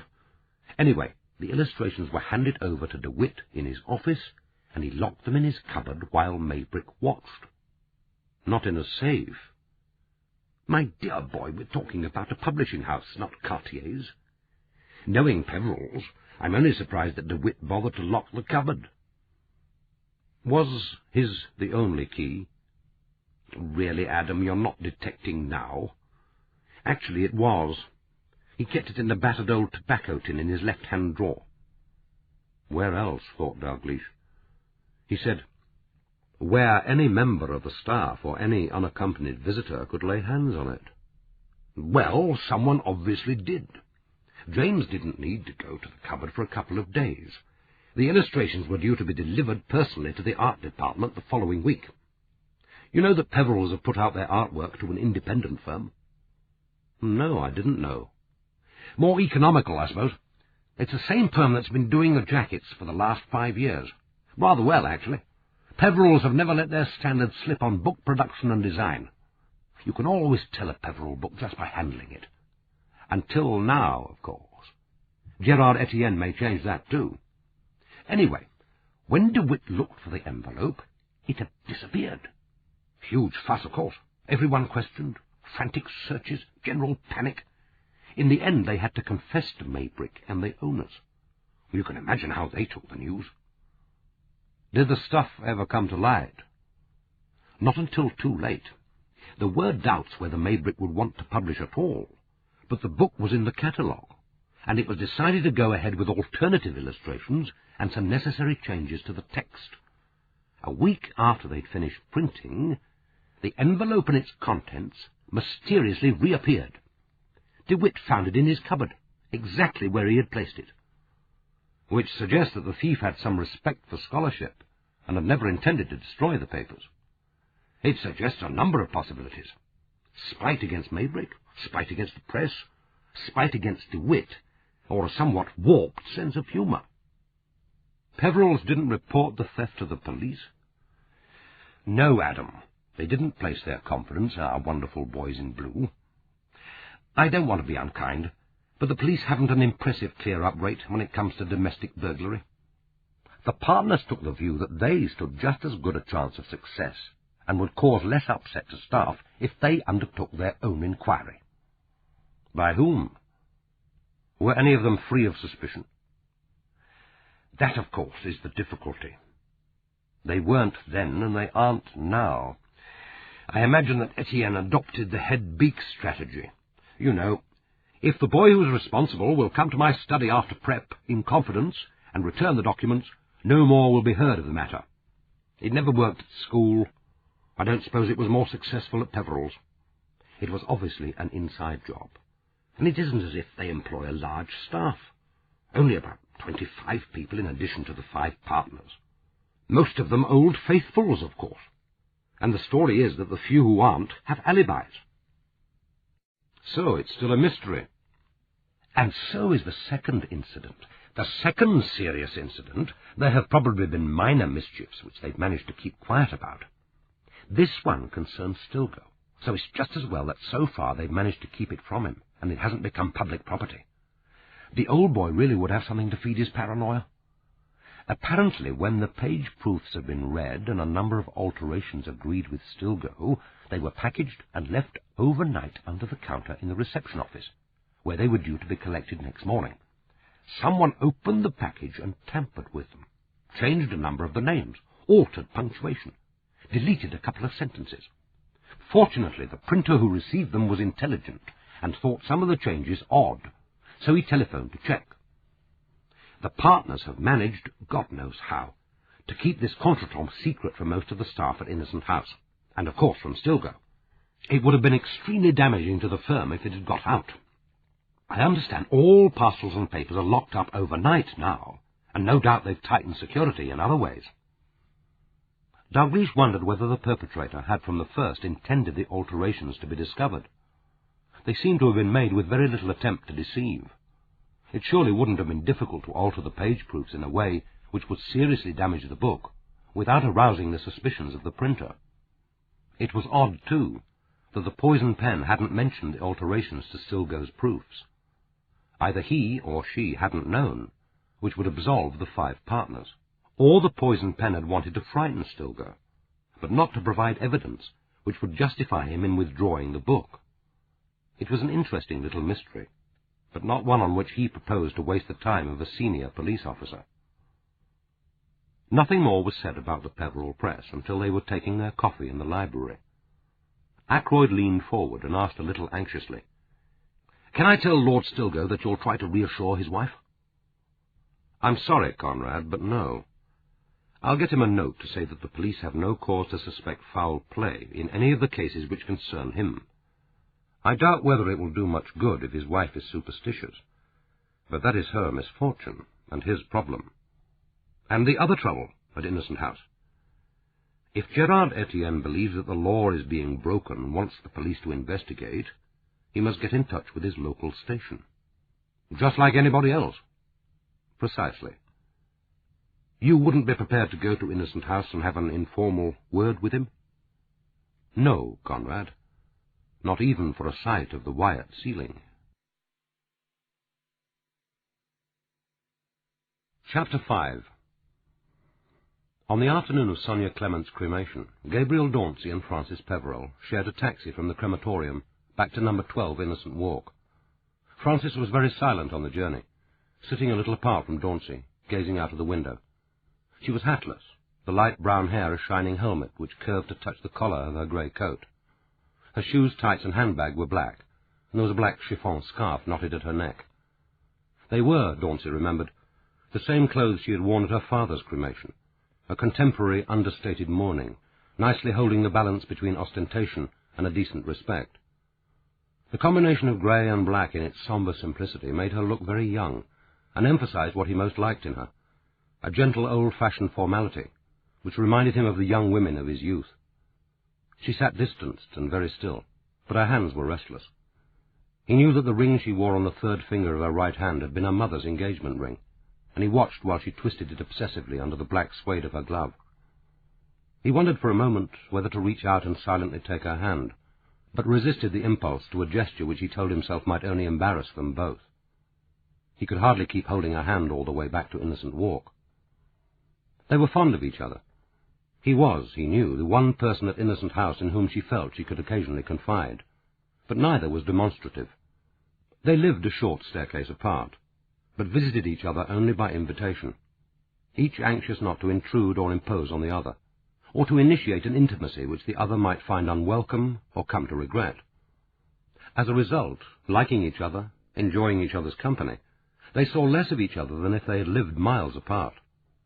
When they were together, they spoke chiefly of books, poetry, plays they had seen, programs on the television, seldom of people, Francis was too fastidious to gossip, and he was equally reluctant to get drawn into controversy about the new regime. He had his job, his flat on the bottom 2 floors of number 12 Innocent Walk. Neither might be his much longer, but he was 76, too old to fight. He knew that her flat above his had an attraction for him which was prudent to resist.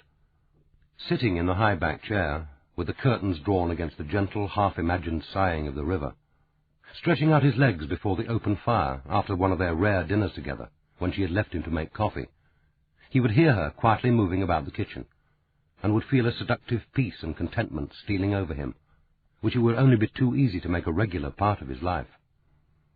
Her sitting-room stretched the whole length of the house.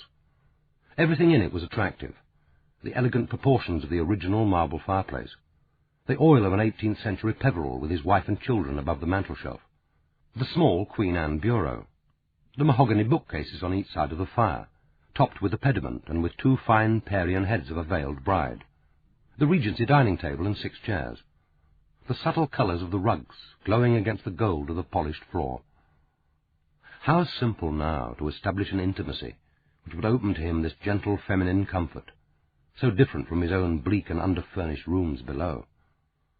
Sometimes, if she telephoned with an invitation to dinner, he would invent a prior engagement and take himself out to a local pub, filling the long hours in the smoke and clatter, anxious not to return too early, since his front door in Innocent Lane lay directly under her kitchen windows.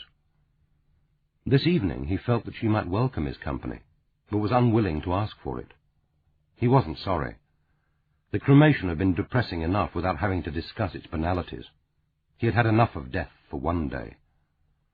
When the taxi drew up in Innocent Walk, and she said an almost hurried goodbye and unlocked her front door without once looking back, he felt a sense of relief. But 2 hours later, after he had finished his soup and the scrambled eggs and smoked salmon, which was his favourite evening meal, and which he prepared, as always, with care, keeping the gas low, drawing the mixture lovingly from the sides of the pan, adding a final spoonful of cream, he pictured her eating her solitary supper, and regretted his selfishness. This wasn't a good night for her to be alone. He telephoned and said, "I'm wondering, Francis, whether you would care for a game of chess." He could tell from the joyous rise in her voice that the suggestion had come as a relief. "Yes, I would, Gabriel. Do please come up. Yes, I'd love a game." Her dining table was still set when he arrived. She always ate with some formality, even when alone, but he could see that the meal had been as simple as his own. The cheese board and the fruit bowl were on the table, and she had obviously had soup, but nothing else. He could see, too, that she had been crying. She said, smiling, trying to make her voice cheerful, "I'm so glad you've come up. It gives me an excuse to open a bottle of wine. It's odd how much one dislikes drinking alone. I suppose it's all those early warnings about solitary drinking being the beginning of the slide into alcoholism." She fetched a bottle of Chateau Margaux, and he came forward to open it. They didn't speak again until they were settled, glasses in hand, before the fire, when, looking into the flames, she said, "He should have been there. Gerard should have been there." "He doesn't like funerals." "Oh, Gabriel, who does? And it was awful, wasn't it? Daddy's cremation was bad enough, but this was worse. That pathetic clergyman who did his best, but who didn't know her and didn't know any of us, trying to sound sincere, praying to the God she didn't believe in, talking about eternal life when she didn't even have a life worth living here on earth." He said gently, "We can't know that. We can't be the judge of another's happiness or unhappiness." She wanted to die. Isn't that evidence enough? At least Gerard came to Daddy's funeral. He more or less had to, though, didn't he? The Crown Prince saying farewell to the old king. It wouldn't have looked good if he'd stayed away. After all, there were important people there. Writers, publishers, the press. People he wanted to impress. There was no one important at today's cremation, so he didn't have to bother. But he ought to have come. After all, he killed her. Dauncey said more firmly, "Francis, you mustn't say that. There's absolutely no evidence that anything Gerard did or said caused Sonia's death. You know what she wrote in the suicide note. If she had planned to kill herself because Gerard had sacked her, I think she would have said so. The note was explicit. You must never say that outside this room. This kind of rumour can be deeply damaging. Promise me it is important. All right, I promise. I haven't said it to anyone except you. But I'm not the only one at Innocent House who's thinking it, and some are saying it. Kneeling there in that awful chapel, I was trying to pray for Daddy, for her, for all of us. But it was all so meaningless, so futile. All I could think about was Gerard. Gerard, who ought to have been sitting there in the front row with us. Gerard, who was my lover. Gerard, who isn't my lover anymore. It's so humiliating. I know now, of course, what it was all about. Gerard thought, poor Frances, 29 and still a virgin. I must do something about that. Give her the experience of her life. Show her what she's missing. His good deed for the day. His good deed for 3 months, rather. I suppose I lasted longer than most. And the ending was so sordid, so messy. Isn't it always? Gerard is very good at beginning a love affair. He doesn't know how to end it. Not with any dignity. But then nor do I. And I was deluded enough to think that I was different from his other women. That this time he was serious, in love, wanting commitment, marriage. I thought we would run Peverell Press together, live in Innocent House, bring up our children here, even change the name of the firm. I thought that would please him. Peverell and Etienne. Etienne and Peverell. I used to practice the alternatives, trying to decide which sounded better. I thought he wanted what I wanted. Marriage, children, a proper home, a shared life. Is that so unreasonable? Oh, God, Gabriel, I feel so stupid, so ashamed. She had never before spoken so openly to him, never shown the depth of her anguish. It was almost as if she had been silently rehearsing the words, waiting for this moment of relief, when at last she was with someone she could trust, and in whom she could confide. But coming from Frances, who was always so sensitive, reticent and proud, this uncontrolled pouring forth of bitterness and self-disgust appalled him. Perhaps it was the funeral, the memory of that earlier cremation, which had released the pent-up hatred and humiliation. He wasn't sure that he could cope with it, but knew that he must try. This fluency of pain demanded more than the soft pabulum of comfort. He isn't worth it, forget him, the pain will pass with time. For that last was true. The pain did pass with time, whether it was the pain of betrayal or the pain of bereavement. Who knew that better than he? He thought, the tragedy of loss is not that we grieve, but that we cease to grieve, and then perhaps the dead are dead at last. He said gently, the things you want, children, marriage, home, sex, are reasonable desires, some would say very proper desires. Children are our only hope of immortality. They aren't things to be ashamed of. It is your misfortune, not your shame, that Etienne's desires and yours didn't coincide. He paused, then said, wondering if it were wise, whether she would find the words crudely insensitive, James is in love with you. I suppose so. Poor James. He hasn't said so, but he doesn't need to, does he? Do you know, I think I could have loved James if it hadn't been for Gerard. And I don't even like Gerard. I never did, even when I wanted him most. That's what's so terrible about sex. It can exist without love, without liking, even without respect. Oh, I tried to fool myself. When he was insensitive or selfish or crude, I made excuses. I reminded myself how brilliant he was, how handsome, how amusing. What a wonderful lover. He was all those things. He is all those things. I told myself that it was unreasonable to apply to Gerard the petty standards one applied to others. And I loved him. When you love, you don't judge. And now I hate him. I didn't know that I could hate, really hate, another person. It's different from hating a thing, a political creed, a philosophy, a social evil. It's so concentrated, so physical, it makes me feel ill. My hate is the last thing I think about at night, and I wake up with it every morning. But it's wrong, a sin. It has to be wrong. I feel I'm living in mortal sin, and I can't get absolution because I can't stop the hating. Dauncey said, I don't think in those terms, sin, absolution, but hate is dangerous. It perverts justice. Oh, justice! I never expected much in the way of justice. And hate has made me so boring. I bore myself. I know I bore you, dear Gabriel, but you're the only one I can talk to. And sometimes, like tonight, I feel I have to talk, or I might go mad. And you're so wise. That's your reputation, anyway. He said dryly, "It's easy to get a reputation for wisdom. It's only necessary to live long, speak little, and do less. But when you do speak, you're worth listening to. Gabriel, tell me what I must do." To get rid of him? To get rid of this pain. There are the usual expedients. Drink, drugs, suicide. The first two lead to the third. It's just a slower, more expensive, more humiliating route. I don't advise it. Or you could murder him. I don't advise that either.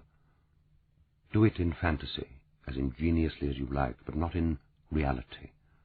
Not unless you want to rot for 10 years in prison. She said, "Could you stand that?"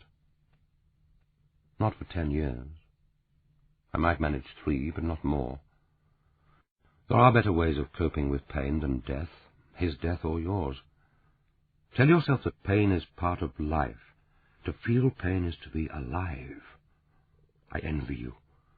If I could feel such pain, I might still be a poet. Value yourself. You're no less a human being because one selfish, arrogant, insensitive man doesn't find you lovable. Do you really need to value yourself by the standard of any man, let alone Gerard Etienne? Remind yourself that the only power he has over you is the power that you give him. Take that power away and you take away the hurt. Remember, Francis, you don't have to stay with the firm. And don't say that there has always been a Peverell Press. There has since 1792, even before we moved into Innocent House. Daddy wouldn't have wanted me to be the last. And someone has to be. Someone will be. You owed your father a certain duty in life, but it ceased with his death. We can't be enthralled to the dead." As soon as the words were out of his mouth, he regretted them, half expecting her to ask, "What about you? Aren't you enthralled to the dead? Your wife, your lost children?" He went on quickly, "What would you like to do if you had a free choice?" "Work with children, I suppose. Perhaps train as a primary school teacher. I got my degree. I suppose it would only mean another year's training. And then I think I'd like to work in the country, or in a small country town." "Then do it. You do have a free choice. But don't go searching for happiness. Find the right job, the right place, the right life. The happiness will come if you're lucky. Most of us get our share of it. Some of us get more than our share, even if it's concentrated into a little space of time." She said, "I'm surprised you don't quote Blake, that poem about joy and pain being woven fine, a clothing for the soul divine. How does it go? Man was made for joy and woe, and when this we rightly know, through the world we safely go. Only you don't believe in the soul divine, do you?" "No, that would be the ultimate self-deception." "But you do go safely through the world, and you understand about hate. I think I've always known that you hated Gerard." He said, "No, you're wrong, Francis. I don't hate him. I feel nothing for him. Nothing at all, and that makes me far more dangerous to him than you can ever be. Hadn't we better start a game?" He took out the heavy chessboard from the corner cupboard, and she moved the table between the armchairs, then helped him to set out the pieces. Holding out his clenched fist for her to choose black or white, he said, "I think you ought to give me a pawn, the tribute of youth to age." "Nonsense. You beat me last time. We play even." She surprised herself. Once she would have given way. It was a small act of self-assertion, and she saw him smile as, with his stiffened fingers, he began to set out the pieces.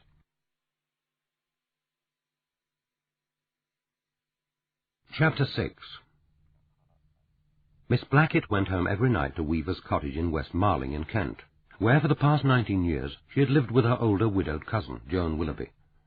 Their relationship was affectionate, but had never been emotionally intense. Mrs. Willoughby had married a retired clergyman, and when he died 3 years after the marriage, which Miss Blackett privately suspected was as long as either partner could have borne, it had seemed natural for his widow to invite her cousin to give up her unsatisfactory rented flat in Bayswater and move to the cottage. Early in these 19 years of shared life, a routine had established itself, evolving rather than planned, which satisfied them both. It was Joan who managed the house and was responsible for the garden. Blackie, who on Sundays cooked the main meal of the day, which was always eaten promptly at 1 o'clock, a responsibility which excused her from matins, although not from evensong. It was Blackie who, rising first, took early morning tea to her cousin, and made their nightly Ovaltine or cocoa at 10:30. They holidayed together for the last 2 weeks in July, usually abroad, because neither of them had anyone with a stronger claim. They looked forward each June to the Wimbledon Tennis Championship, and enjoyed the occasional weekend visit to a concert, theatre, or art gallery. They told themselves, but did not say aloud, that they were lucky. Weaver's cottage stood on the northern outskirts of the village. Originally 2 substantial cottages, it had in the 1950s been converted into one dwelling by a family with definite ideas about what constituted rural domestic charm. The tiled roof had been replaced with reed thatch, from which 3 dormer windows stared out like protruding eyes. The plain windows were now mullioned, and a porch had been added, covered in summer by climbing roses and clematis. Mrs. Willoughby loved the cottage, and if the mullioned windows made the sitting-room rather darker than she would ideally have liked, and some of the oak beams were less authentic than others, these defects were never openly acknowledged. The cottage, with its immaculate thatch and its garden, had appeared on too many calendars, had been photographed by visitors too often for her to worry about small details of architectural integrity. The main part of the garden was in the front, and here Mrs. Willoughby spent most of her spare hours, tending, planting, and watering what was generally admitted to be West Marling's most impressive front garden, designed as much for the pleasure of passers-by as for the occupants of the cottage. "I aim for something of interest throughout the year," she would explain to people who paused to admire, and in this she certainly succeeded. But she was a true and imaginative gardener. Plants thrived under her care, and she had an instinctive eye for the placing of colour and mass. The cottage might be less than authentic, but the garden was unmistakably English. There was a small lawn with a mulberry tree, which in spring was surrounded by crocuses, snowdrops, and later the bright trumpets of daffodils and narcissi.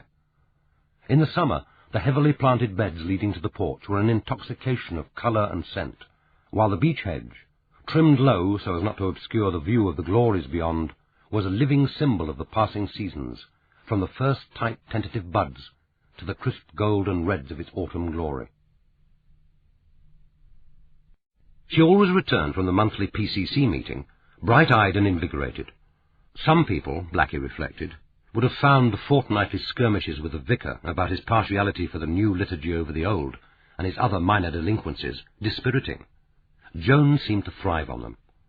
She settled herself, plump thighs parted, stretching the tweed of her skirt, feet firmly planted before the pie-edged table, and poured the 2 glasses of Amontillado. A dry biscuit cracked between the strong white teeth. The cut glass, one of a set with its delicate stem, looked as if it would snap in her hand. "It's inclusive language now, if you please. He wants 'Through the night of doubt and sorrow' at next Sunday's evensong, but we're supposed to sing 'Person takes the hand of person, marching fearless through the night.' I soon put a stop to that, supported by Mr. Higginson, thankfully. I can forgive that man the price of his bacon and the way he lets that mangy old cat of his sit in the window on the cornflakes when he acts with sense at the PCC, which, to do him justice, he usually does. Miss Matlock suggested, 'Sister takes the hand of sister.' What's wrong with that? Nothing, except that it's not what the author wrote. Had a good day? No, it hasn't been a good day. But Mrs. Willoughby's mind was still with the PCC. I'm not particularly fond of that hymn, never have been. Can't think why Miss Matlock's so keen on it. Nostalgia, I suppose. Childhood memories. Not much doubt and sorrow about the congregation at St. Margaret's. Too well fed, too well off. Still, there will be if the vicar tries to cut out the 8 o'clock 1662 Holy Communion on Sundays. There'll be plenty of doubt and sorrow in the parish then. Has he suggested it? Not in so many words, but he's keeping an eye on the size of the congregation. You and I must keep up our attendance, and I'll see if I can stir up some of the villagers. All this trendiness is Susan, of course. The man would be perfectly amenable if he weren't egged on by his wife. She's talking of going off to be trained by the deaconate. Next thing they'll be ordaining her a priest. They'd both do better in a large inner-city parish. They could have their banjos and guitars, and I dare say the people would quite like it. What was your journey like? Not bad. Better tonight than this morning. We were 10 minutes late at Charing Cross. Bad beginning to a bad day. It was Sonia Clement's funeral. Mr. Gerard didn't go. Too busy, so he said. I suppose she wasn't important enough. Naturally, that meant I felt I had to stay. Joan said, "Well, that was no hardship. Cremations are always depressing. You can get some satisfaction out of a well-conducted funeral, but not out of a cremation. Which reminds me that the vicar actually proposed using the alternative service book when he buries old Merryweather next Tuesday. I soon put a stop to that. Mr. Merryweather was 89. You know how he hated change. He wouldn't think he'd had a proper Christian burial without the 1662 book." When on the previous Tuesday Blackie had returned home with the news of Sonia Clement's suicide, Joan had taken it with remarkable composure. Blackie told herself that she oughtn't to be surprised. Her cousin frequently confounded her by an unexpected response to news and events. Small domestic inconveniences would provoke outrage. A major tragedy was taken with stoic calm.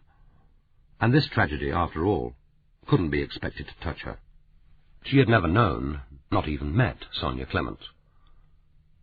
Breaking the news, Blackie had said, "I haven't gossiped with the junior staff, of course, but I gather that the general feeling in the office is that she killed herself because Mr. Gerard sacked her. I don't suppose he did it tactfully either. Apparently she left a note, but it didn't mention losing her job. People take the view, though, that she'd still be here if it wasn't for Mr. Gerard." Joan's response had been robust. "But that's ridiculous. Grown women don't kill themselves because they've been sacked. If losing your job was a reason for suicide, we'd be having to dig mass graves. It was very inconsiderate of her, very thoughtless. And if she had to kill herself, she should have done it somewhere else. After all, it might have been you who'd gone to the little archives room and found her. That wouldn't have been at all pleasant." Blackie had said, "It wasn't very pleasant for Mandy Price, the new temp. But I must say she took it very coolly. Some young girls would have had hysterics." "No point in getting hysterics over a dead body. Dead bodies can't harm you. She'll be lucky if she sees nothing worse in life than that." Blackie, sipping her sherry, looked across at her cousin from under lowered lids, as if seeing her dispassionately for the first time. The solid, almost waistless body, the firm legs with the beginnings of varicose veins above surprisingly shapely ankles, the abundant hair, once a rich brown, still thick and only slightly grey, worn in a heavy bun, a fashion which hadn't changed since Blackie had first known her. The cheerful, weather-coarsened face. A sensible face, people might say. A sensible face for a sensible woman. One of Barbara Pym's excellent women, but with none of the gentleness or reticence of a Barbara Pym heroine, applying a ruthless kindness to the problems of the village, from bereavements to recalcitrant choir-boys. Her life as regulated in its pleasures and duties as the liturgical year, which gave it shape and focus. And so had Blackie's life once had shape and focus. It seemed to Blackie that she had no control over anything, her life, her job, her emotions, and that in dying, Henry Peverell had taken with him an essential part of herself. Suddenly she said, "Joan, I don't think I can go on at Peverell's. Gerard Etienne is getting intolerable. I'm not even allowed to deal with his personal calls. He takes them on a private line in his office. Mr. Peverell used to leave our door ajar, propped open with that draft excluder snake, hissing Sid. Mr. Gerard keeps it shut. He's had a high cupboard moved against a glass partition to give himself more privacy. It's not very considerate. It cuts off even more of my light. And now I'm expected to house the new temp, Mandy Price, although all the work for her has to be routed through Emma Wainwright, Miss Claudia's PA. She ought to be sitting in with Emma. Now that Mr. Gerard has had that partition moved, my office is cramped even for one. Mr. Peverell would never have agreed to a partition that cut the dining room across the window and the stuccoed ceiling. He hated the partition, and fought against it when the alterations were first made." Her cousin said, "Can't his sister do something? Why not have a word with her?" I don't like to complain, particularly not to her. And what could she do? Mr. Gerard's the managing director and the chairman. He's ruining the firm, and no one can stand up to him. I'm not even sure that they want to, except perhaps for Miss Frances, and he's not going to listen to her. Then leave. You don't have to work there. After 27 years? Long enough for any job, I'd have thought. Retire early. You joined their pension scheme when old Mr. Peverell set it up. I thought at the time that was very wise. I advised it, if you remember. You won't get a full pension, of course. There'll be something coming from that. Or you could take a nice little part-time job in Tunbridge. That wouldn't be difficult to find with your skills. But why work? We can manage. There's plenty to do in the village. I've never let the PCC make use of you while you're at Peverell's. As I told the vicar, my cousin is a personal secretary and spent all her day typing. It's unfair to expect her to do it in the evenings and weekends. I've made it my business to protect you. But it would be different once you were retired. Geoffrey Harding is complaining that acting as secretary to the PCC is getting too much for him. You could take that on for a start. And then there's a Literary and Historical Society. They can certainly do with some secretarial help. The words, the life they so succinctly described, horrified Blackie. It was as if in those few ordinary sentences Joan had pronounced a life sentence. She realized for the first time how unimportant a part West Marling played in her life. She didn't dislike the village. The rows of rather dull cottages, the shaggy green beside a malodorous pond, the modern pub which tried unsuccessfully to look 17th century, with a gas-fired open hearth and black-painted beams. Even the little church with its pretty brooch spire evoked no emotion as strong as dislike. This was where she lived, ate, slept.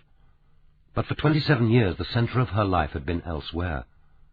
She had been glad enough to return at night to Weaver's cottage, to its comfort and order, to her cousin's undemanding companionship, to good meals elegantly served, to the sweet-smelling wood fire in winter, the drink in the garden on warm summer nights. She had liked the contrast between this rural peace and the stimulus and challenge of the office, the raucous life of the river. She had to live somewhere, since she couldn't live with Henry Peverell. But now she realized, in an overwhelming moment of revelation, that her life at West Marling would be insupportable without her job. She saw that life stretching before her in a series of bright, disjointed images projected on the mind screen in a clicking, inexorable sequence. Hours, days, weeks, months, years of unfulfilled, predictable monotony. The small household chores which would give her the illusion of usefulness, helping in the garden under Joan's supervision, acting as secretary or typing for the PCC or the WI, shopping in Tunbridge on Saturdays, Holy Communion and Evensong on Sundays, planning the excursions which would provide the highlights to the month. Not rich enough to escape, with no excuse to justify escape, and nowhere to escape to. And why should she wish to leave?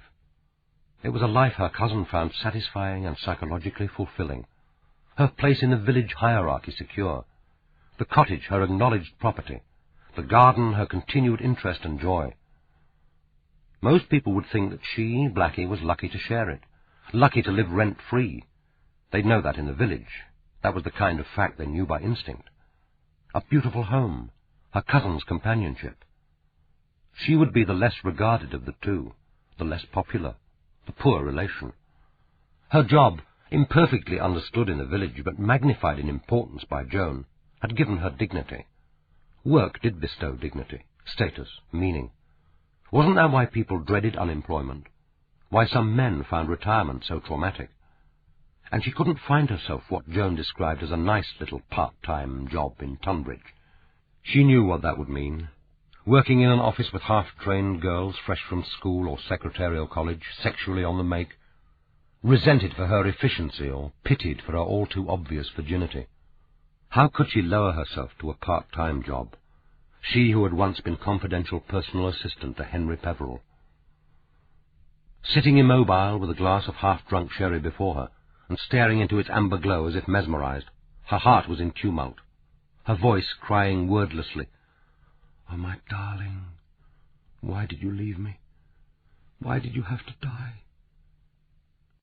She had hardly ever seen him outside the office, had never been invited to his flat at number 12, and had never invited him to Weaver's cottage, or spoken to him of her private life.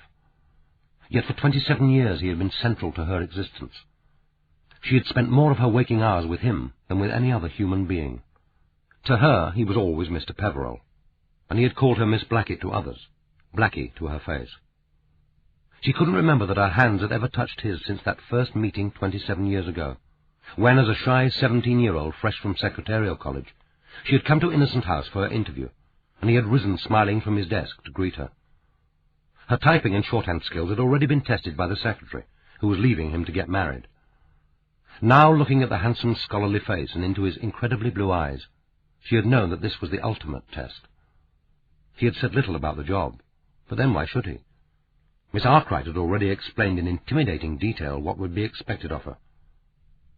But he had asked her about her journey, and had said, "We have a launch which brings some of the staff to work. It can pick you up at Charing Cross Pier and bring you to work by the Thames. That is, unless you're afraid of water." And she had known that this was the test question, that she wouldn't get the job if she disliked the river. "No," she said, "I'm not afraid of water." After that she had spoken little, almost incoherent with the thought of coming each day to this glittering palace. At the end of the interview he had said, "If you think you can be happy here, suppose we both give each other a month's trial." At the end of the month he had said nothing, but she knew there was nothing he need say. She had been with him until the day he died. She remembered the morning of his heart attack. Was it really only 8 months ago? The door between their offices had been ajar, as it always was, as he liked it to be. The velvet snake with his intricately marked back, its red forked flannel tongue, had been curled at the foot. He had given one call, but in a voice so harsh and strangled that it was hardly recognizable as human, and she thought she was hearing some waterman shouting from the river. It had taken her a couple of seconds to realize that this disembodied alien voice was calling her name. She had leapt from her chair, hearing it skid across the floor, and was at his desk, staring down at him. He was still in his chair, rigid, as if seized by rigour, not daring to move, grasping the arms with white knuckles, his eyes bulging beneath a forehead on which the sweat had started in glistening globules, thick as pus. He gasped, "The pain! The pain! Get a doctor!" Ignoring the telephone on his desk, she had fled to her own office, as if only in that familiar place she could cope. She fumbled with the telephone book, then remembered that his doctor's name and number was in the small black reference book in her desk. She yanked open the drawer and plunged in her hand to find it, trying to remember the name, wanting desperately to return to that horror in the chair, yet afraid of what she might find, knowing that she must get help and get it quickly. Then she remembered. Of course, the ambulance. She must call an ambulance. She punched at the telephone keys and heard a voice, calm, authoritative, and gave her message. The urgency, the terror in her voice must have convinced them. The ambulance would be on its way. She recalled what happened afterwards, not in sequence, but in the series of disconnected but vivid pictures. At the door of his office she had just time to glimpse Francis Peverell standing impotently at his side, before Gerard Etienne came towards her, and, firmly closing the door, said, "We don't want anyone else in here. He needs air." It was to be the first of all the rejections that followed. She remembered the noises as the paramedics worked on him. His head turned from her as they bore him past, covered in a red blanket. The sound of someone sobbing. Someone who could have been herself. The emptiness of the office.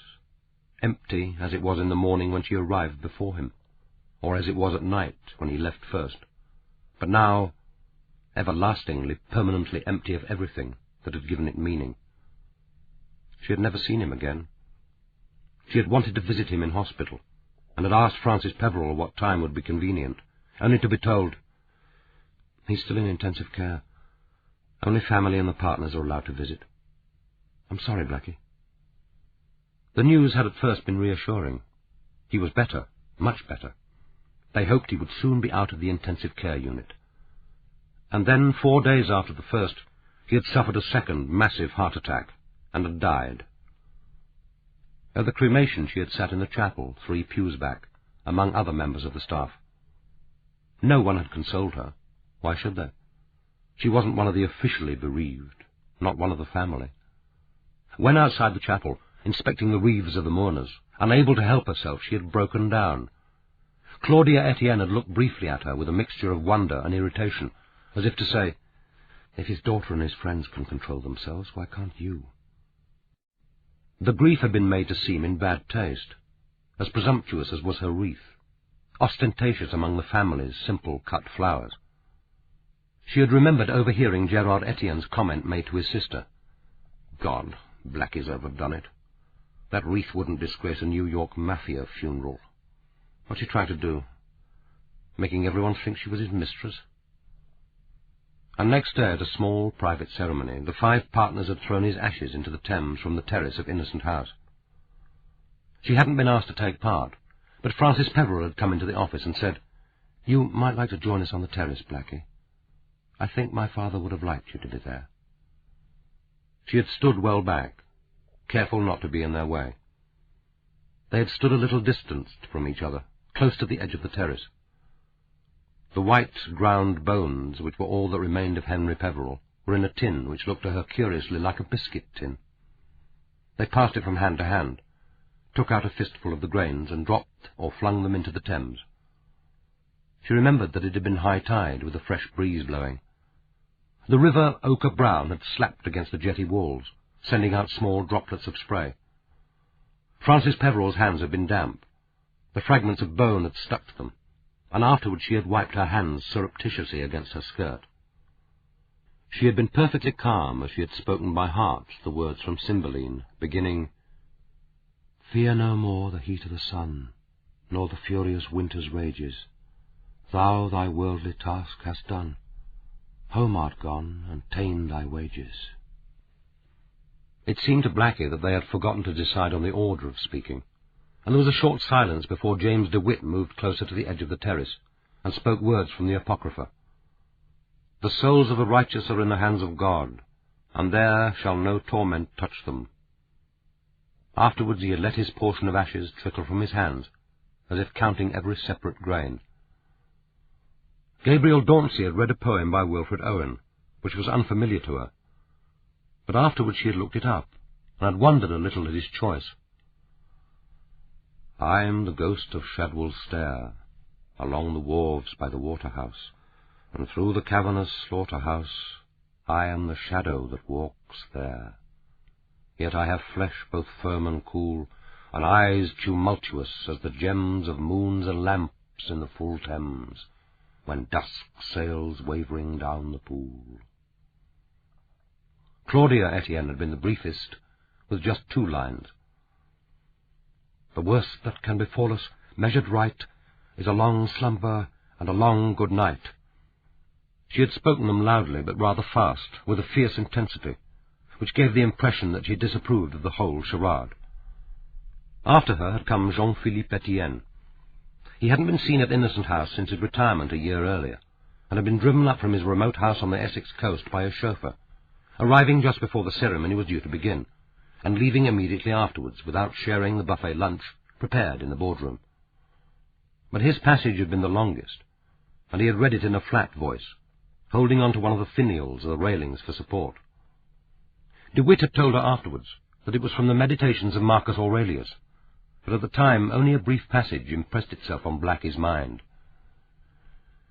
"In a word, all the things of the body are as a river, and the things of the soul as a dream and a vapour, and life is a warfare and a pilgrim sojourn, and fame after death is only forgetfulness." Gerard Etienne had been last. He had flung the ground bones from him as if shaking off all the past, and had spoken words from Ecclesiastes. "For to him that is joined to all the living there is hope. For a living dog is better than a dead lion. For the living know that they shall die, for the dead know not anything, neither have they any more a reward, for the memory of them is forgotten. Also their love and their hatred, and their envy is now perished. Neither have they any more a portion for ever in anything that is done under the sun." Afterwards they had turned away silently and gone up to the boardroom to their cold luncheon and wine. At 2 o'clock precisely, Gerard Etienne had walked without speaking through Blackie's room to the office beyond, and had seated himself for the first time in Henry Peverell's chair. The lion was dead, and the living dog had taken over. Chapter 7. After Sonia Clement's cremation, James DeWitt declined the invitation of Francis to join her and Gabriel in their taxi, saying instead that he felt in need of a walk, and would take the tube from Golders Green Station. The walk from the crematorium was longer than he had expected, but he was glad to be alone. The rest of the Peverell Press staff had been driven home in the undertaker's cars, and he couldn't decide which would have been worse: to contemplate Frances' taut, unhappy face, with no hope of comforting her, or to be crushed in an overfull, ostentatious car with a gaggle of junior staff, who had preferred a funeral to an afternoon's work, and whose tongues, released after the spurious solemnity of the funeral, would have been inhibited by his presence. Even the temp, Mandy Price, had been there, but that was reasonable enough. After all, she had been present at the finding of the body. The cremation had been a grim affair, and for that he blamed himself. He always did blame himself, and sometimes reflected that to have so lively a sense of sin without the religion which could assuage it by absolution was an uncomfortable idiosyncrasy. Miss Clement's sister, the nun, had been at the funeral, appearing as if by magic at the last moment to take her seat at the back, and disappearing again with equal speed at the end, pausing only to shake hands with those of the Peverell Press staff who pressed forward to mutter their condolences. She had previously written to Claudia requesting the firm to make all the funeral arrangements, and they should have done better. He should have taken more interest instead of leaving it all to Claudia, which in effect had meant leaving it to Claudia's secretary. There should, he thought, be a service designed for those without a religion. Probably there was, and they could have discovered it if they had taken the trouble. It might be an interesting and possibly even lucrative publishing venture, a book of alternative funeral rites for humanists, atheists, and agnostics, a formal ceremony of remembrance, a celebration of the human spirit with no reference to its possible continuing existence. Striding to the station, his long coat flapping open, he amused himself selecting passages of prose and verse which might be included. De la Mare's "Look thy last on all things lovely," for a touch of nostalgic melancholy. Perhaps Oliver Gogarty's "Non Dolet," Keats' "Ode to Autumn," if the dead person were old, and Shelley's "To a Skylark if he were young."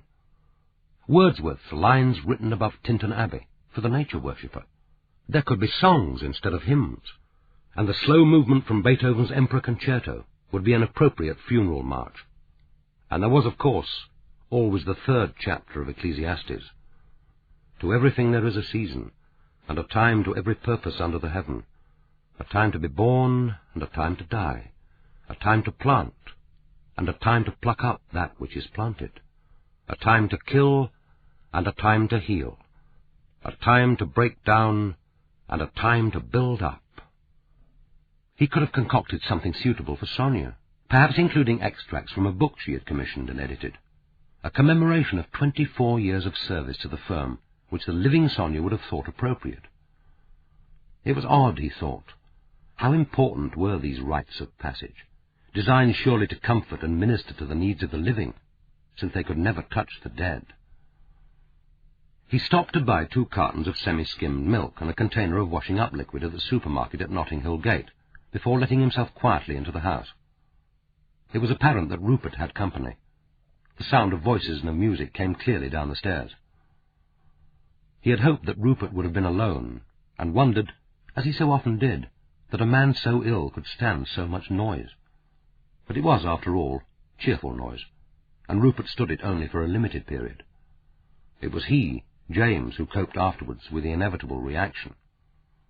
Suddenly he felt that he couldn't face any of them. Instead he went into the kitchen, and, without taking off his coat, made himself a mug of tea, then opened the back door and carried it out with him into the quietness and darkness of the garden, and sat down on the wooden bench by the back door. It was a warm evening for late September, and, sitting there as the darkness deepened, distanced from the racket and bright lights of Notting Hill Gate by no more than 80 yards, it seemed to him that this small garden held suspended in its quiet air all the remembered sweetness of summer and the loamy richness of autumn. For 10 years, ever since his godmother had left it to him, The house had been a source of unfailing pleasure and contentment. He hadn't expected to enjoy such a keen or self-indulgent satisfaction in ownership, having deceived himself since boyhood with the conviction that except for his pictures, material possessions were unimportant to him. He knew now that one possession, and that the most solid and permanent, had become central to his life. He liked its unassuming Regency facade, the shuttered windows, the double drawing-room on the first floor, looking out over the street at the front, and with a conservatory built out at the back, giving a view of his own small garden and those of his neighbours. He liked the 18th century furniture, which his godmother had brought with her to the house, when comparative poverty had driven her to this then humble street, not yet gentrified, still a little shabby. She had left him everything but her pictures, and here their tastes differed, and he didn't repine. The drawing-room was fitted with bookshelves 4 feet high on every wall, and above them he had hung his own prints and watercolours. The house still retained an air of discriminating femininity, but he had no wish to impose upon it a more masculine taste. He came back to it each evening, into the small but elegant hall with its faded wallpaper and its gently curved staircase, with a sense of entering a private, secure and wholly pleasing world. But that was before he took in Rupert.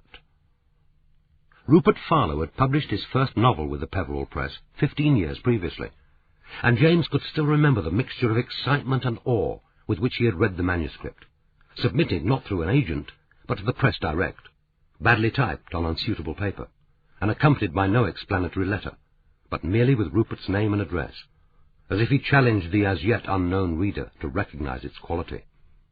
His second novel, 2 years later, had been less generously received, as second novels often are after a spectacular initial success, but James hadn't been disappointed.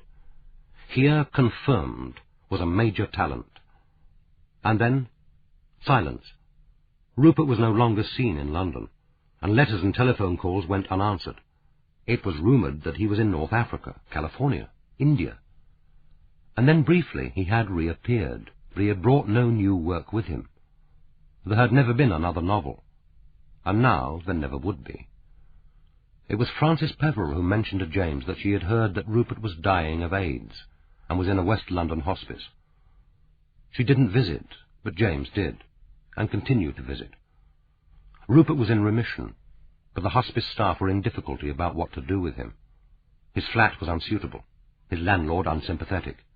He hated the camaraderie of the hospice. These things emerged without complaint. Rupert never complained except about the trivia of life. He seemed to regard his illness not as a cruel and unjust affliction, but as an end ordained and inescapable, to be endured, not resented. Rupert was dying with courage and grace, but he was still the old Rupert, malicious or mischievous, tricky or temperamental, as you chose to describe him. Tentatively, afraid that the offer might be resented or misunderstood, James had suggested that Rupert should join him in Hillgate Village. The offer had been accepted, and 4 months earlier Rupert had moved in. Peace, the old order, the old security had all vanished. Rupert found difficulty in managing stairs, so James had installed a bed for him in the drawing-room, and he spent most of the day there or in the conservatory when it was sunny. There was a lavatory and a shower on the first floor, and a room little bigger than a cupboard, which James had made into a kitchen, fitted with an electric kettle and a double burner, where he could make coffee or toasted sandwiches. The first floor had become, in effect, a small self-contained flat, which Rupert had taken over, and on which he had imposed his untidy, iconoclastic, mischievous personality. Ironically, the house had become less peaceful now that it was home to a dying man. There was a constant stream of callers, Rupert's present and old buddies, his reflexologist, the masseurs who left behind her a smell of exotic oils, Father Michael, who came, so Rupert said, to hear his confession, but whose ministrations seemed to be regarded by him with the same amused indulgence with which he accepted those concerned with his bodily needs. The friends were seldom there when James was home, except at weekends, although the evidence of their visits met him every evening. Flowers, magazines, fruit, bottles of sweet-smelling oils. They gossiped, made coffee, were given drinks. Once he said to Rupert, "Does Father Michael enjoy his wine?" "He certainly knows which bottles to bring up." "That's all right, then." James didn't grudge Father Michael his claret as long as the man knew what he was drinking. He had provided Rupert with a brass handbell, strident as a school bell, which he had found in the Portobello market, so that Rupert could summon him from his bedroom above if he needed help in the night. He now slept badly, half expecting to hear that clamorous summons, imagining half awake the rumble of death carts in plague-ridden London, the wailing call, "Bring out your dead." He could remember every word of that conversation 2 months ago. Rupert's watchful, ironic eyes, his smiling face daring him to disbelieve. "I'm just telling you the facts. Gerard Etienne knew that Eric had AIDS, and he made sure that we met each other. I'm not complaining, far from it. I had some choice in the matter. Gerard didn't exactly tuck us up in bed together. It's a pity you didn't exercise it, the choice. But I did. I don't pretend that I gave it much thought. You never knew Eric, did you? He was beautiful. Very few people are. Attractive, handsome, sexy, good-looking, all the usual adjectives, but not beautiful. But Eric was. I've always found beauty irresistible." "And that's all you required in a lover? Physical beauty?" Rupert had mimicked him, eyes and voice gently mocking. "And that's all you required in a lover? My dear James, what sort of world do you live in? What sort of person are you?" "No, that wasn't all I required." "Required?" Past tense, I notice. "It would have been a bit more sensitive to watch your grammar." "No, it wasn't all. I wanted someone who fancied me too, and had certain skills in bed. I didn't ask Eric whether he preferred jazz to chamber music, or opera to ballet, or, more important, what wine he preferred. I'm talking about desire. I'm talking about love. Christ, it's like explaining Mozart to the tone-deaf. Look, let's leave it at this. Gerard Etienne deliberately threw us together. At the time he knew that Eric had AIDS. He might have hoped we'd become lovers. He might have intended us to become lovers. He might not have cared a damn either way. Perhaps he was amusing himself. I don't know what he had in mind. I don't much care. I know what I had in mind." "And Eric, knowing he had an infectious disease, didn't tell you. What in God's name was he thinking of?" "Well, not at first. He told me later. I'm not blaming him, and if I don't, you can keep your moral judgments. And I don't know what he was thinking of.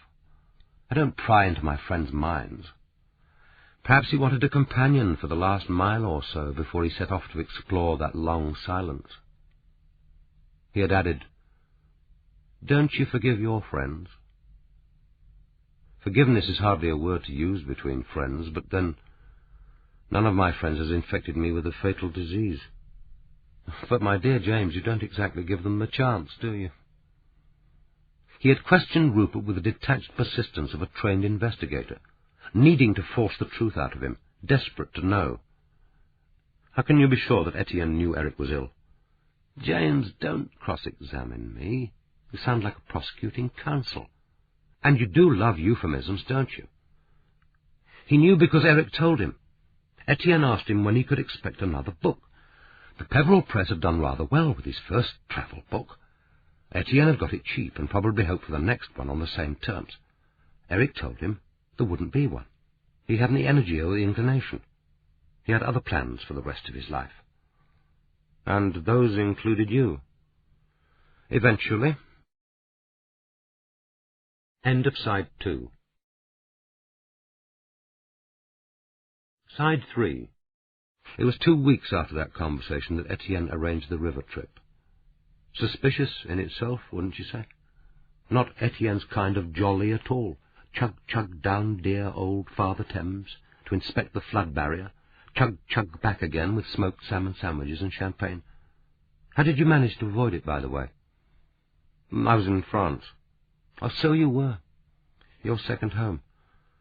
Odd that old Etienne had been so content to spend all these years away from his native land. Gerard and Claudia don't go there either, do they? You'd think they might occasionally like to see the place where Papa and his mates had such a jolly time popping away at Germans from behind the rocks. They never go, and you can't keep away.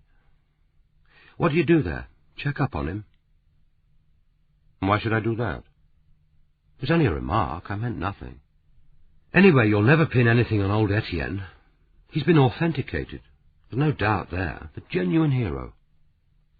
Go on about the river trip. Oh, it was the usual thing. Giggling typists, Miss Blackett a little tipsy, red puffy face, that awful virginal archness. She'd brought that draft excluder snake with her, a hissing Sid they call it. Extraordinary woman. Absolutely no humour, I would have said, except about that snake. Some of the girls hung it over the side, threatening to drown it, and one of them pretended to feed it champagne. In the end, they wound it round Eric's neck, and he wore it all the way home. But that was later. On the way upriver, I took refuge in the bow. Eric was standing there, alone, perfectly still, like a figurehead. He turned and looked at me. Rupert paused, and then said almost in a whisper, he turned round and looked at me. James, what I've just told you, better forget. No, I shan't do that. Are you telling me the truth? Of course. Don't I always? No, Rupert, not always. Suddenly his reverie was broken. The kitchen door was flung open, and Rupert's buddy thrust out his head. I thought I heard the front door. We're just off. Rupert was asking if you were back. You usually go straight up. Yes, he said. I usually go straight up. So, what are you doing out here? He asked it with little curiosity, but James replied, musing on the 3rd chapter of Ecclesiastes. I think Rupert wants you. I'm coming now. And he mounted, painfully as an old man, to the disorder, the warmth, the exotic overcrowded muddle that was now his sitting room. Chapter 8. It was 9 o'clock, and on the top floor of a terraced house off Westbourne Grove, Claudia Etienne lay in bed with her lover. She said, I wonder why one always feels randy after a funeral. The potent conjunction of death and sex, I suppose. Did you know that Victorian prostitutes used to service their clients in graveyards on the flat tops of the tombs? Hard, cold, and sinister. I hope they got piles. Wouldn't turn me on. I keep thinking of the rotting body underneath and all those bloated worms creeping in and out of the orifices. Darling, what extraordinary facts you do know. Being with you is an education. Yes, she said. I know it is. She was wondering whether he, like her, had more than historical facts in mind. Being with you, he had said, not loving you. He turned towards her, propping his head on his hand. Was the funeral ghastly? It managed to be tedious and grim at the same time. Canned music, a coffin which looked as if it had been recycled, a liturgy revised to offend no one, including God, and a parson who did his best to give the impression that we were engaged in something that had meaning. He said, when my turn comes, I'd like to be burnt on a funeral pyre by the sea like Keats. Shelley, that poet, whoever he was. A hot, windy night, no coffin, lots of booze, and all one's mates swimming naked, then dancing round the fire, all being happily warmed by me, and the ashes could be washed away by the next tide. Do you think if I left instructions in my will, someone would arrange it? I shouldn't rely on it. You'd probably end up at Golders Green, like the rest of us. His bedroom was small, and the floor space almost entirely occupied by a 5-foot-wide Victorian bed in ornamental brass, the high bedposts crowned with knobs. From these Declan had suspended a Victorian patchwork quilt, in part badly tattered. It hung above them as they made love, lit by the bedside lamp, a rich patterned canopy of gleaming silk and satin. Some shreds of the silk hung down, and she had an impulse now to pick at them. The scraps were, she saw, lined with old letters, the black spider marks of a long dead hand plainly visible. A family's history, a family's troubles and triumphs pressed down upon them. His kingdom, and it seemed to her a kingdom, lay beneath them.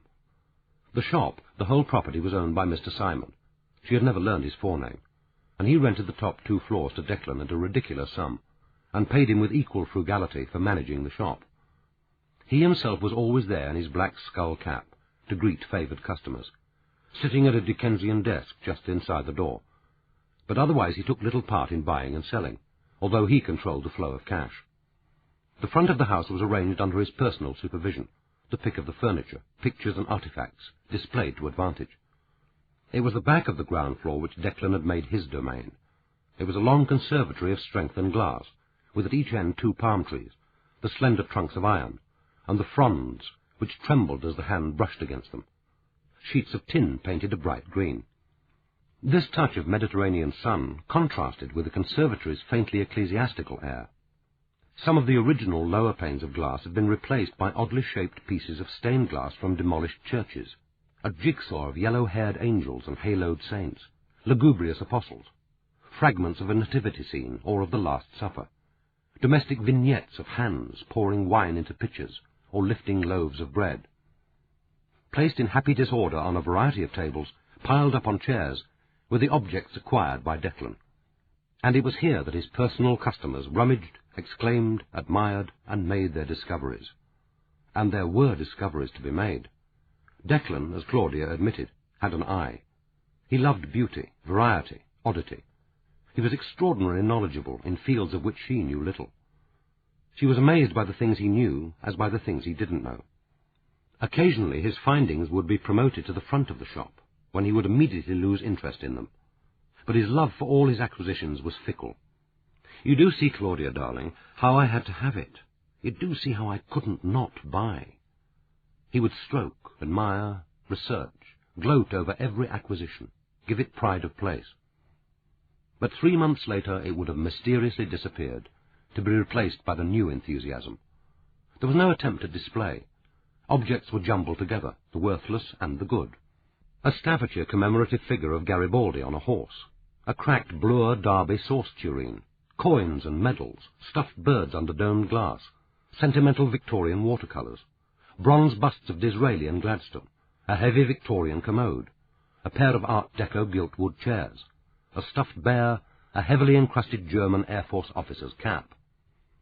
She had said, examining the latter, "What are you selling this as? Property of the late Field Marshal Hermann Goering?" She knew nothing about his past. Once he had said in a broad and unconvincing Irish accent, "Sure, aren't I just a poor Tipperary boy, me ma dead and me pa off God knows where?" But she didn't believe it. There was no hint of background or family in his light, carefully cultivated voice. When they were married, if they were married, she supposed that he would tell her something about himself, and if not, she would probably ask. At present an instinct warned her that it was unwise, and kept her silent.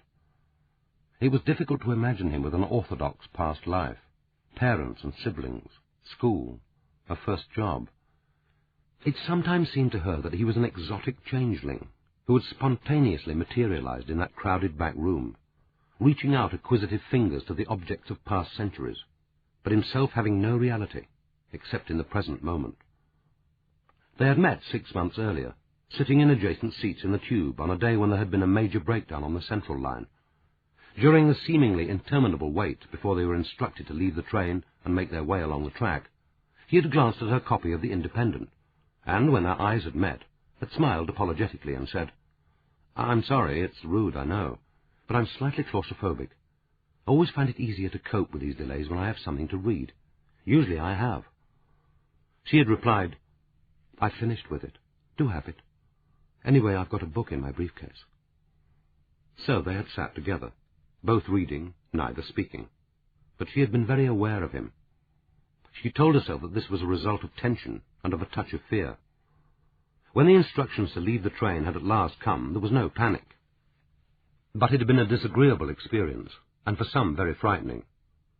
1 or 2 comedians had reacted to the tension with attempts at crude humour and loud laughter, but most had endured in silence. There had been an elderly woman sitting close to them in obvious distress, and they had half carried her between them, helping her along the track. She told them that she had a heart condition and was asthmatic, and was afraid that the dust in the tunnel might cause an attack. When they reached the station and had left her in the care of one of the nurses on duty, he had turned to Claudia and said, "I think we deserve a drink. I need one anyway. Shall we find a pub?" She had told herself that there was nothing like a common peril followed by a shared benevolence to promote intimacy, and knew that it would be wiser now to say goodbye and be on her way. Instead, she had agreed. By the time they finally parted, she knew where it would end. But she had taken her time. She had never begun a love affair without the private assurance that she was in control, more loved than loving, more likely to cause pain than to be hurt herself. She couldn't be sure of that now.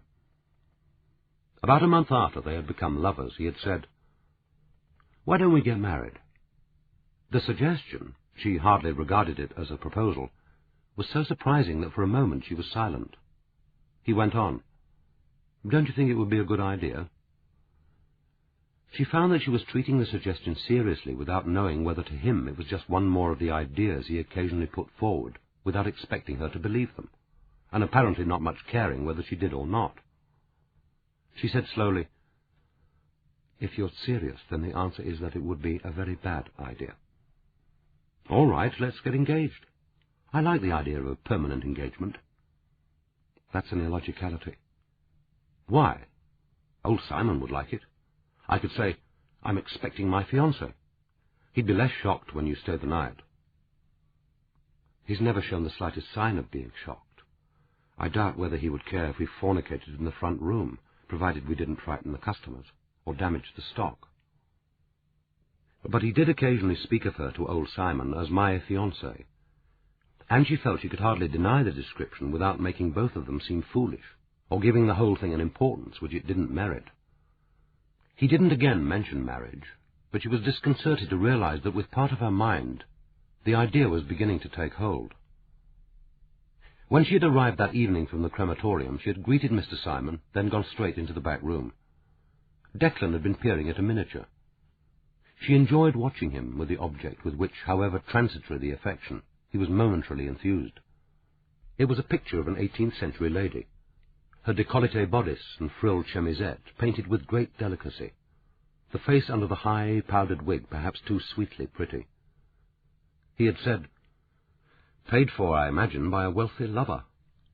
She looks more like a tart than a wife, doesn't she? I think it could be by Richard Corrie. If so, it's a find. You do see, darling, how I had to have it." "Where did you get it?" "A woman who had advertised some drawings she thought were originals. They weren't." "This is." "How much did you pay?" $3.50. She would have taken less. She was pretty desperate. I like to spread a little happiness by paying slightly more than is expected." "And it's worth about 3 times as much, I suppose?" "About that. Lovely, isn't it?" "The thing itself, I mean. There's a strand of her hair curled in the back. I don't think this should go into the front room. It could be nicked in a second. Old Simon's eyes aren't what they were."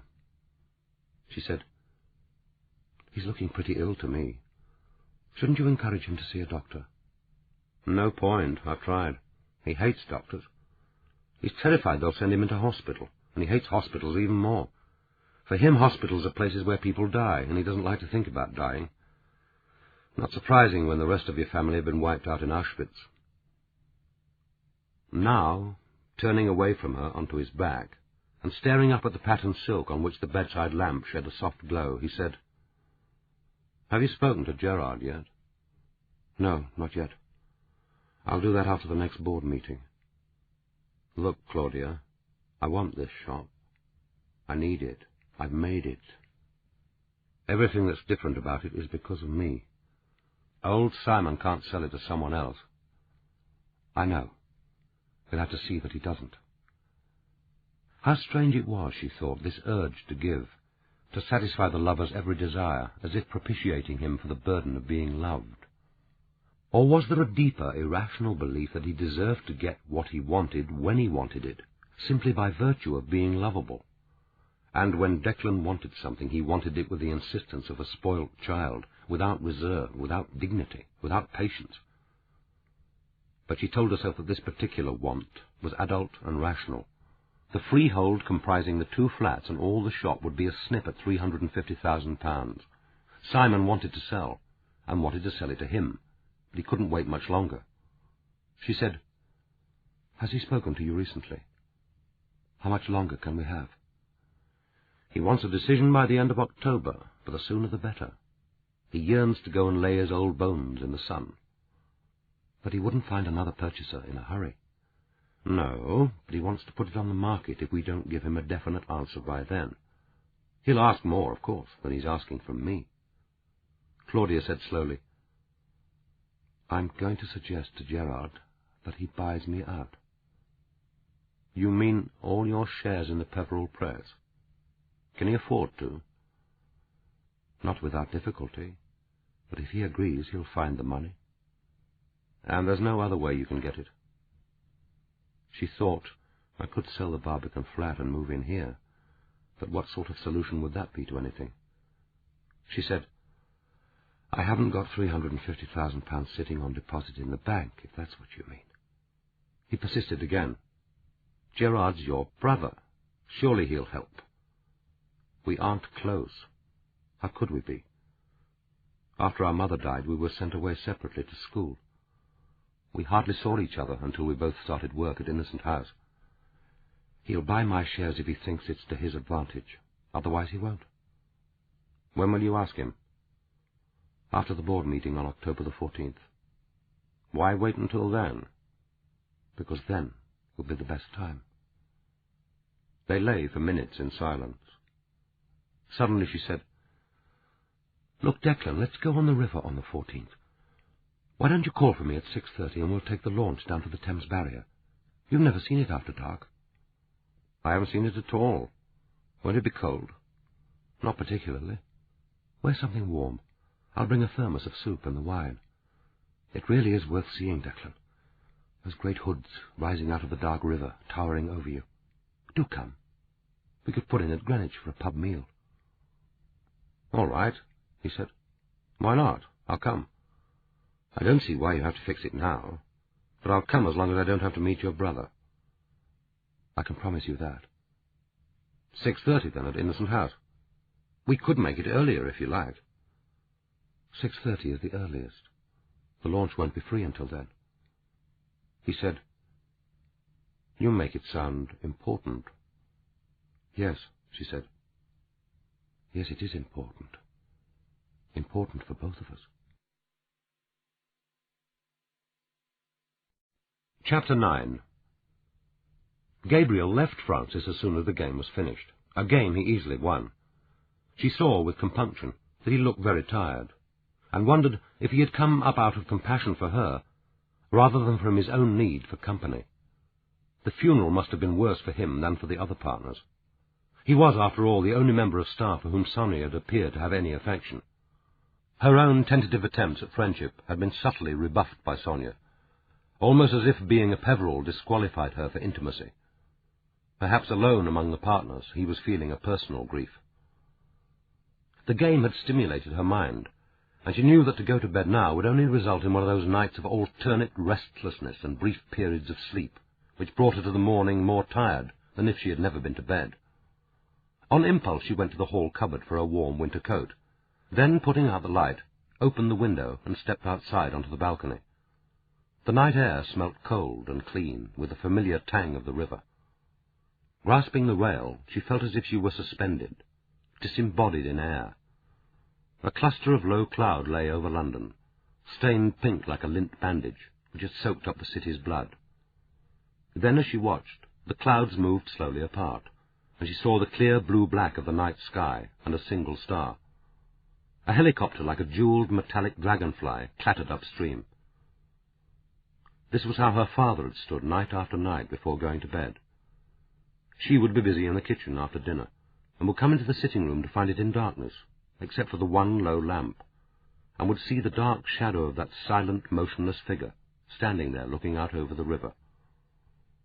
They had moved to number 12 in 1983, when the firm was expanding in one of its periods of comparative prosperity, and extra office space was needed at Innocent House.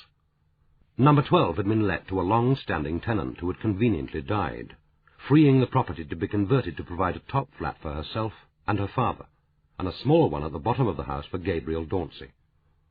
Her father had accepted the need to move philosophically, had indeed seemed almost to welcome it, and she suspected that it was only after she joined him in 1985 on leaving Oxford that he began to find the flat restrictive, almost claustrophobic. Her mother, never strong, had died suddenly and unexpectedly of viral pneumonia when Frances was 5, and she had spent all her childhood with her father and a nurse in Innocent House.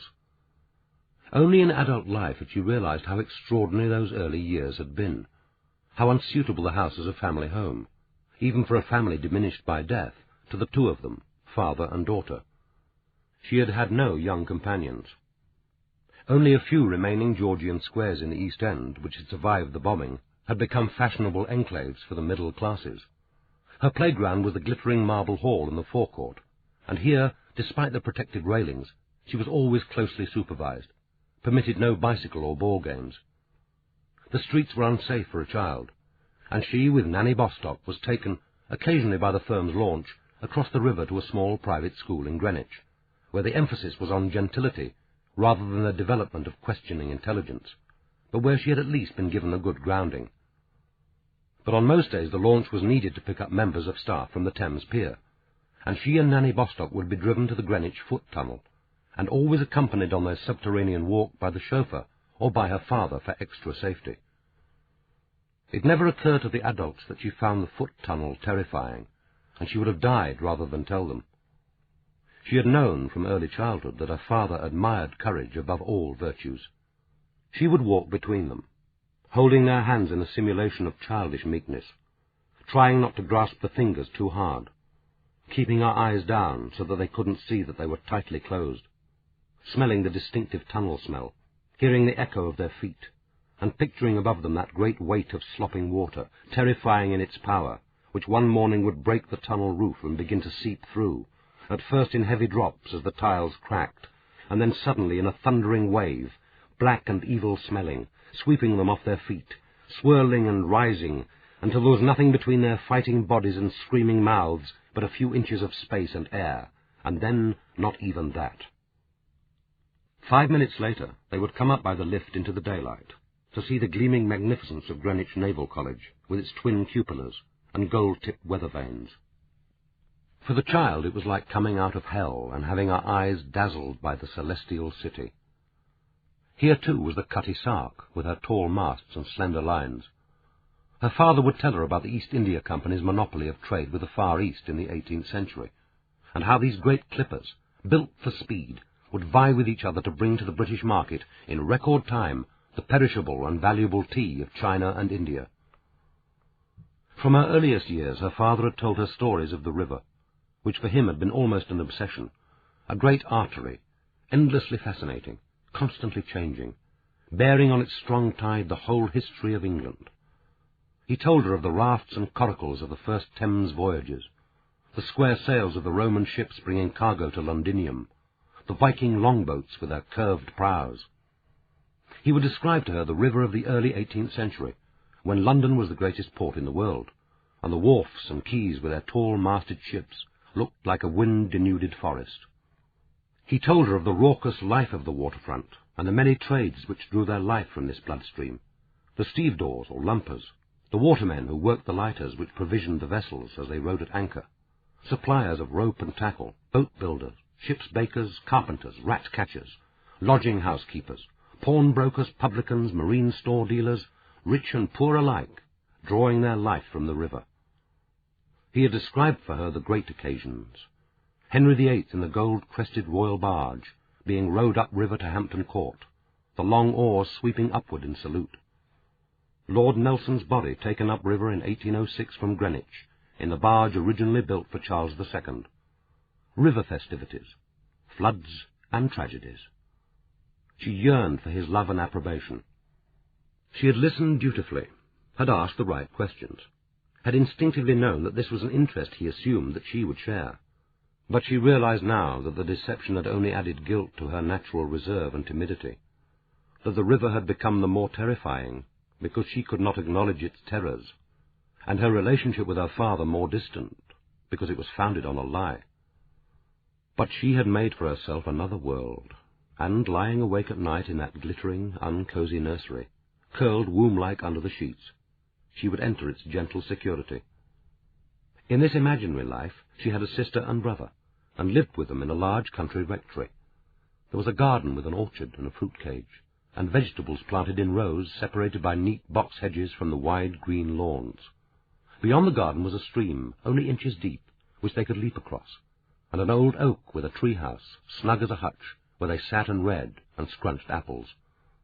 The three of them slept in the nursery, looking out over the lawn and rose garden to the church tower, and there were no raucous voices, no river smell, no image of terror, only tenderness and peace. There was a mother, too, tall, fair, with a long blue dress and a half-remembered face, walking towards her across the lawn, arms outstretched for her to leap into, because she was the youngest and best loved. There was, she knew, the adult equivalent of this unfrightening world available to her. She could marry James DeWitt and move into his charming house in Hillgate Village and have his children, the children she too wanted. She could rely on his love, be certain of his kindness, know that whatever problems their marriage might bring, there would be no cruelty and no rejection. She might have taught herself not to desire him, since that was not susceptible to the will, but to find in kindness and gentleness a substitute for desire, so that in time sex with him would become possible, even agreeable. At its lowest, a price to be paid for his love. At its highest, a pledge of affection and of belief that love could in time beget love. But for 3 months she had been Gerard Etienne's mistress. After that wonder, that astonishing revelation, she found that she couldn't even bear James to touch her. Gerard, taking her casually, discarding her equally casually, had deprived her even of the consolation of the second best. It was always the terror of the river, not its romance or its mystery, which had held her imagination, and with Gerard's brutal rejection, these terrors, which she thought she had put away with childhood, reasserted themselves. This Thames was a dark tide of horror, that algae-matted gate leading into the fastness of the tower, the thud of the axe, the tide-lapping, whopping old stairs where pirates were taken and tied to the piles at low water, until 3 tides, the Grace of Wapping, had flowed over them, the stinking hulks lying off Gravesend with their fettered human cargo. Even the river steamers butting upstream, their decks loud with laughter and brightly patterned with holiday-makers, brought back to mind, unbidden, the greatest of all Thames tragedies. When in 1878 the paddle steamer Princess Alice, returning loaded from a trip to Sheerness, was mown down by a collier, and 640 people drowned. It seemed to her now that it was their screams that she heard in the cries of the gulls, and, looking down at night at the dark river splattered with light, she could imagine the pale upward faces of the drowned children torn from their mother's arms, floating like frail petals on the dark tide. When she was 15, her father had taken her for her first visit to Venice. He had said that 15 was the earliest age at which a child could appreciate Renaissance art and architecture, but she had suspected even then that he preferred to travel alone, and that taking her was a duty which he could no longer reasonably defer, but a duty nevertheless which held some promise of hope for both of them. It was their first and last holiday together. She had expected bright, hot sun, gaudily clad gondoliers on blue water, gleaming marble palaces, dining alone with him in one of the new dresses chosen for her by the housekeeper, Mrs. Rawlings, for the occasion, drinking wine at dinner for the first time. She had longed desperately for the holiday to be a new beginning. It had begun badly. They had had to travel in the school holidays, and the city was overcrowded. For the whole 10 days the sky had been leaden with intermittent rain, its heavy drops pitting canals as brown as the Thames. Her impression was of constant noise, raucous foreign voices, the terror of losing her father in the crush, of dimly lit old churches in which the attendant would shuffle to switch on the light and illumine a fresco, a painting, an altarpiece. The air would be heavy with incense and the sour mustiness of wet clothes. Her father would edge her to the front of the jostling tourists and whisper to her, explaining the paintings, above the noise of discordant tongues and the distant calls of peremptory guides. One picture remained strongly in memory: a mother nursing her baby under a stormy sky, a solitary male watcher. She knew that there was something to which she should respond, some mystery of subject and intention, and she longed to share her father's excitement, to say something which, if it couldn't be clever, would at least not cause him to turn away with the silent disapproval to which he had become accustomed. Always at the bad moments there were remembered words. Madam was never the same after the child was born. That pregnancy killed her, no doubt about that. And now look what we've got landed with. The woman, her name and purpose in the house now long forgotten, had probably only meant that what they were faced with was a large, unmanageable house, without the controlling hand of a mistress. But to the child, the meaning of the words had been plain, and had remained plain. She killed her mother, and look what we've got in exchange. Another memory of that holiday remained sharp in the years to follow. It was on their first visit to the Accademia, and holding her gently by the shoulder, he had led her to a picture by Vittore Carpaccio, The Dream of St. Ursula. They were, for once, alone, and standing beside him, aware of the weight of his hand, she had found herself looking at her bedroom in Innocent House. Here were the twin rounded windows with their top half-moons, filled with discs of bottle glass, the corner door ajar, the two vases on the window-shelf so like those at home, the same bed, a delicate four-poster with a high carved headboard and a tasselled fringe. Her father had said, "See, you sleep in a 15th-century Venetian bedroom." There was a woman in the bed, resting her head on her hand. Francis had asked, "Is that lady dead?" "Dead? Why should she be dead?" She had heard in his voice the familiar sharpness. She hadn't answered, had said no more. The silence between them lengthened until, with a hand still on her shoulder, but pressing more heavily now, or so it seemed, he had turned her away. But she had failed him again. It had always been her fate to be sensitive to his every mood, but without the skill or the confidence to meet that mood or respond to his need. They were divided even by religion. Her father had been a Roman Catholic, but how devout she neither knew nor had any means of discovering. Mrs. Rawlings, a co-religionist employed a year before her mother's death to be half housekeeper to the ailing woman, half childminder, had been punctilious in taking her every Sunday to Mass, but had otherwise ignored her religious education, giving the child the impression that religion was something her father couldn't understand and could barely tolerate, a feminine secret, best not spoken of in his presence. They seldom went more than twice to any church. It was as if Mrs. Rawlings was a taster of religion, sampling the variety of ritual, architecture, music, and sermons on offer, afraid of a premature commitment, of being recognized by the congregation, welcomed as a regular by the priest at the door, enticed into parish activities, perhaps even expected to receive visitors at Innocent House. As Frances grew older, she suspected that finding a new church for Sunday morning Mass had become something of a private initiative test for Mrs. Rawlings, affording a sense of adventure and providing a measure of variety to her otherwise monotonous week, and a lively subject of conversation on their way home. Not a very good choir, was it? Hardly up to oratory standard. We must go to the oratory again when I've got the energy. Too far for every Sunday, but at least the sermon was short. I can't be doing with long sermons. Very few souls saved after the first 10 minutes, if you ask me. I don't like that Father O'Brien. That's what he calls himself, apparently. Very poor attendance. No wonder he's so friendly at the door. Wanted to entice us back next week, I don't wonder. Nice Stations of the Cross they've got. I like them carved. Those painted ones we saw at St. Michael's last week were too gaudy by half. And at least the choir boys had clean surplices. Someone did a good job of ironing there. After one Sunday morning, when they had heard Mass at a particularly dull church, where the rain had clattered like hailstones on the temporary tin roof, not our class of person, we won't be going there again, Francis had asked, "Why do I have to go to Mass every Sunday?" "Because your ma was R.C. That's what your father agreed. The boys would be brought up C of E, the daughters R.C. Well, he got you." He had got her. The despised sex, the despised religion.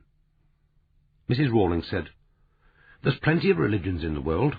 Everyone can find something to suit them. All you have to remember is that ours is the only true one. But there's no point in thinking about it too much, not until you have to. I think we'll go back to the cathedral next week. It'll be Corpus Christi. They'll put on a grand show for that, I shouldn't wonder.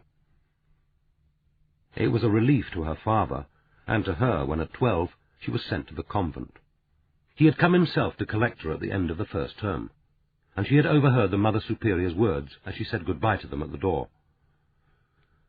"Mr. Peverell, the child has had virtually no instruction in her faith." "In my wife's faith. Then, Mother Bridget, I suggest that you instruct her." They had with gentle patience done that for her, and much more. They had given her a brief period of security, the sense that she was valued, that it was possible she could be loved. They had prepared her for Oxford, which she supposed she ought to consider a bonus, since Mother Bridget had frequently impressed on her that the intention of a true Catholic education was to prepare her for death. They had done that too, but she was less sure that they had prepared her for life. Certainly they hadn't prepared her for Gerard Etienne.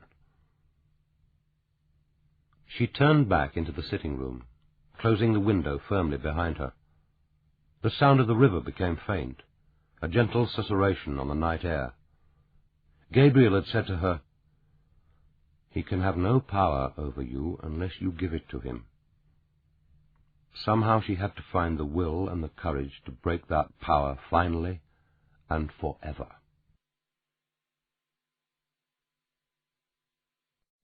Chapter 10. Mandy's first 4 weeks at Innocent House, which began inauspiciously with a suicide and were to end dramatically in murder, seemed in retrospect one of the happiest months of her working life. As always, she adapted quickly to the daily routine of the office, and with a few exceptions liked her fellow workers. She was given plenty to do, which suited her, and the work was more varied and more interesting than that which normally came her way. At the end of her first week, Mrs. Creeley had asked if she was happy, and Mandy had replied that there were worse jobs, and that she might as well stick it out for a bit longer, which was as far as she ever went in expressing satisfaction with the job. She had rapidly become accepted at Innocent House. Youth and vitality combined with high efficiency are seldom resented for long. Miss Blackett, after a week of staring across at her with repressive severity, had apparently decided that she had known worse temps.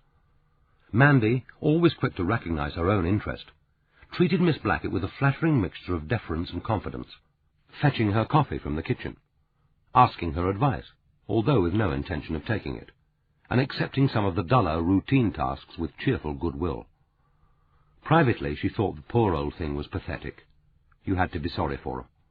It was obvious that Mr. Gerard, for one, couldn't stand the sight of her, and no wonder. Mandy's private opinion was that Miss Blackett was for the chop. They were, in any case, too busy to spend time considering how little they had in common, and how much each deplored the other's clothes, hairstyle, and attitude to senior staff. Nor was Mandy required to spend every day in Miss Blackett's office. She was frequently called to take shorthand from Miss Claudia or Mr. DeWitt, and one Tuesday when George was away ill with a violent stomach upset, she took over the reception desk and coped with the switchboard with no more than a few misdirected calls. On the Wednesday and Thursday of her second week, she spent 2 days in the publicity department, helping to organize a couple of publicity tours and a signing session, and was introduced by Maggie Fitzgerald, Miss Etienne's assistant, to the foibles of authors, those unpredictable and oversensitive creatures on whom, as Maggie reluctantly conceded, the fortunes of Peverell Press ultimately depended. There were the frighteners, who were best left to Miss Claudia to cope with, the timid and insecure, who needed constant reassurance before they could utter even one word on a BBC chat show, and for whom the prospect of a literary luncheon induced a mixture of inarticulate terror and indigestion. Equally hard to handle were the aggressively overconfident, who, if not restrained, would break free of their minder and leap into any convenient shop with offers to sign their books, thus reducing the carefully worked-out publicity schedule to chaos. But the worst, Maggie confided, were the conceited, usually those whose books sold the least well, but who demanded first-class fares, 5-star hotels, a limousine, and a senior member of staff to escort them, and who wrote furious letters of complaint if their signings didn't attract a queue round the block. Mandy enjoyed her 2 days in publicity, the youthful enthusiasm of the staff, cheerful voices calling against the perpetual stridency of the telephone, travellers vociferously welcomed, homing in for a gossip and an exchange of news, the sense of urgency and impending crisis. She returned to her seat in Miss Blackett's room with reluctance. She was less enthusiastic about requests that she take dictation for Mr. Bartram in charge of accounts, who, she confided to Mrs. Creeley, was boring, middle-aged, and treated her like something the cat had brought in. The accounts department was in number 10, and after a stint with Mr. Bartram, Mandy would escape upstairs for a few minutes of chat, flirtation, and the ritual exchange of insults with the 3 packing staff. They inhabited their private world of bare floors and trestle tables, of collapsible brown cartons, sellotape and immense balls of twine, of the distinctive and exciting smell of books fresh from the press. She liked them all. Dave of the bushranger hat, who, despite his size, had arm muscles like footballs, and could shift extraordinary weights. Ken, who was tall and lugubrious and silent, and Carl, the warehouse manager, who had been with the firm since he was a boy. "They'll do no good with this one," he would say, slapping a hand on a carton. "He can't go wrong," confided Dave admiringly. "He can tell a bestseller from a dud just by smelling it. He don't even have to read 'em." Her willingness to make tea and coffee for the 2 PAs and the partners gave her the opportunity for a twice-daily gossip with the cleaner, Mrs. Demery. Mrs. Demery's domain was centred on the large kitchen and adjacent smaller sitting room on the ground floor at the back of the house.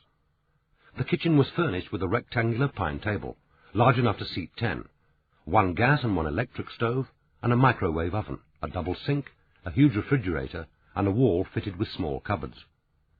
Here, at any time between 12 and 2, in a pungent aroma of discordant cooking smells, all but the senior staff ate their sandwiches, heated their foils of oven-ready pasta and curry, made omelettes, boiled eggs, grilled bacon for bacon rolls, and brewed their tea and coffee.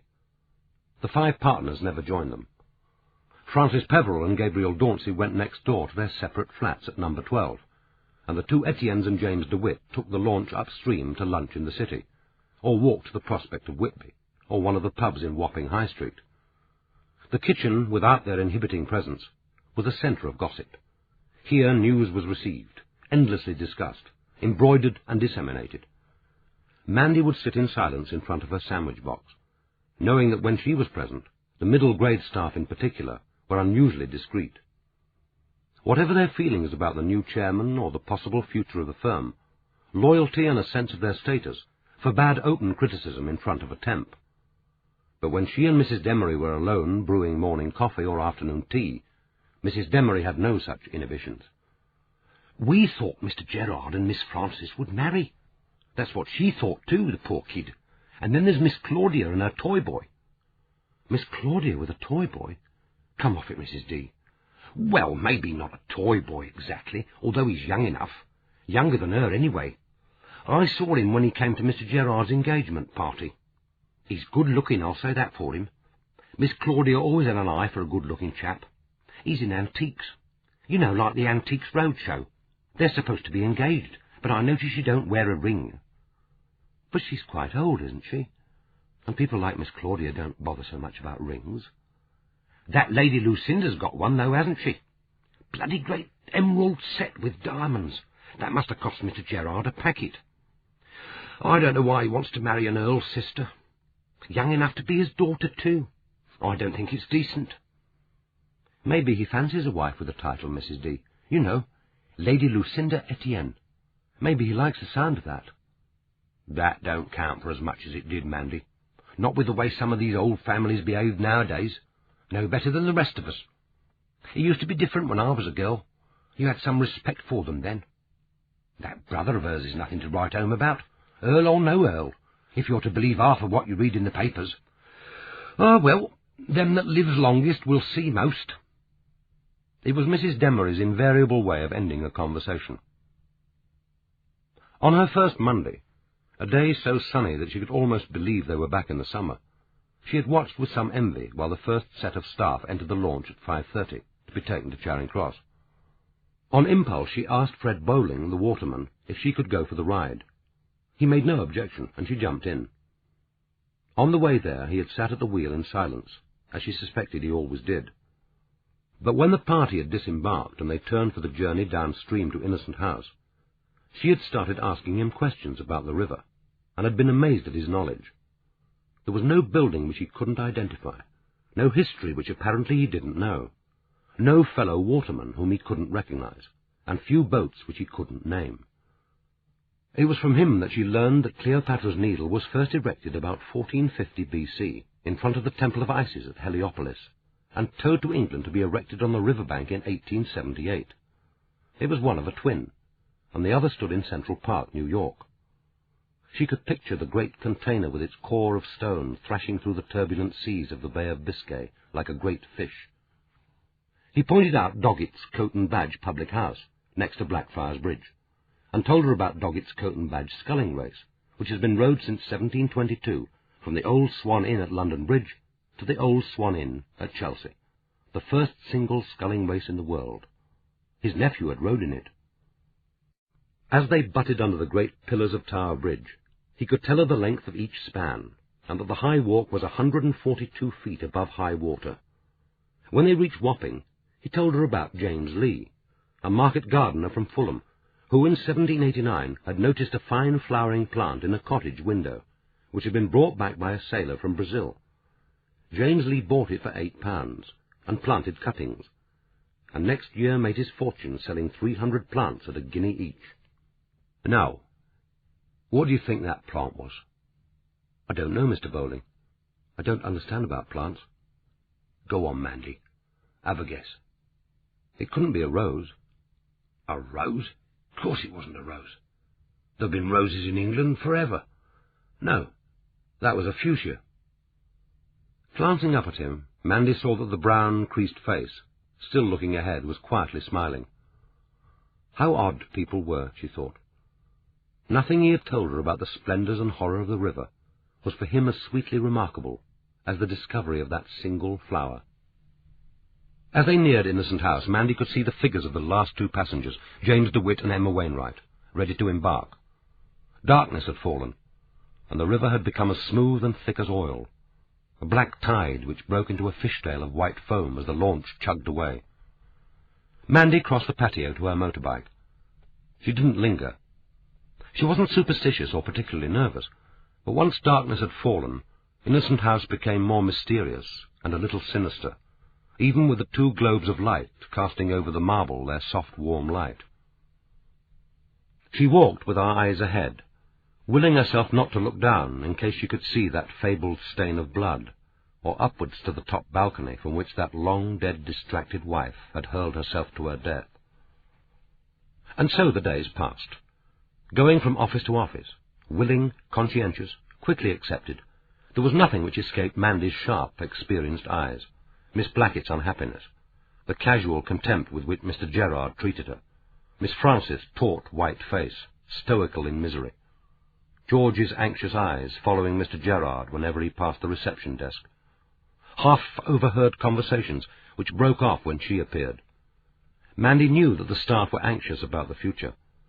There hung over the whole of Innocent House an atmosphere of unease, almost foreboding, which she could sense, and occasionally even slightly relish, since she felt, as she always did, that she was merely the privileged spectator, the outsider who was under no personal threat, who took her money by the week, owed allegiance to no one, and could walk out when she chose. Sometimes at the end of the day, when the light began to fade, and the river outside was a black tide, and footsteps echoed eerily on the marble of the hall, she would be reminded of the hours before a bad thunderstorm, the deepening darkness, the heaviness and sharp metallic smell of the air, the knowledge that nothing could break this tension but the first crash of thunder and a violent tearing of the skies.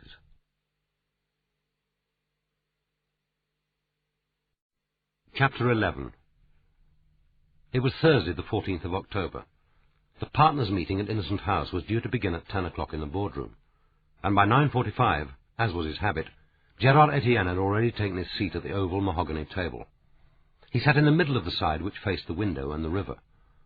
By 10 o'clock his sister Claudia would be seated on his right, and Francis Peverell on his left. James DeWitt would be opposite him, with Gabriel Dauncey on his right. The seating hadn't changed since that day 9 months earlier, when he had formally taken over as chairman and managing director of Peverell Press. On that Thursday his 4 colleagues had loitered outside the boardroom, as if each was reluctant to enter it alone.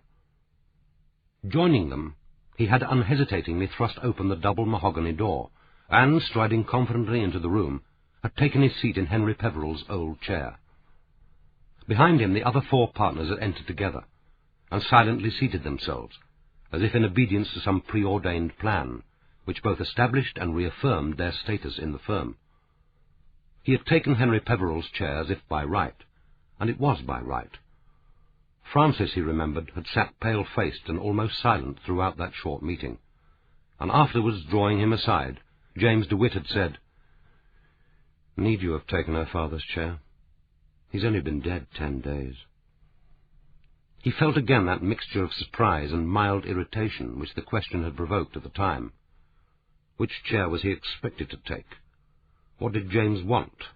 To waste time while the 5 of them deferred politely to each other, discussing who should or should not have a river view, playing a kind of unaccompanied musical chairs around the table? The chair with the arms was the managing director's chair, and he, Gerard Etienne, was managing director. How could it possibly matter how long old Peverell had been dead? Henry had used this chair, this place at the table, when he was alive, had occasionally raised his eyes to look out over the river in one of his irritating moments of private contemplation, while the rest of them had waited patiently for the meeting to resume. But he was dead. James surely wasn't suggesting that the chair should be left permanently empty as a kind of memorial, that a suitable plaque should be attached to the seat. He saw the incident as typical of James' overdeveloped and self-indulgent sensitivity. Typical, too, of something else which he found more perplexing and more interesting, since it concerned himself. It sometimes seemed to him that the thought processes of other people were so radically different from his that he and they inhabited a different dimension of reason. Facts which to him were self-evident required from his 4 partners prolonged thought and discussion before, reluctantly, they were accepted. Discussions were complicated by confused emotions and personal considerations, which seemed to him as irrelevant as they were irrational. He told himself that for them, reaching a decision was like achieving orgasm with a frigid woman, requiring a tedious amount of foreplay and the expenditure of disproportionate energy. He wondered occasionally whether to present them with the analogy, but decided, inwardly smiling, that the pleasantry was best kept to himself. Francis, for one, would not find it amusing. But it would happen again this morning. The choices facing them were stark and inescapable. They could sell Innocent House and use the capital to establish and develop the firm. They could negotiate an arrangement with another publishing house whereby the name Peverell Press would at least be preserved, or they could go out of business. The second option was merely a longer and more tedious route to the last, beginning invariably with public optimism and ending in ignominious extinction. He had no intention of going down that well-trod path. The house must be sold.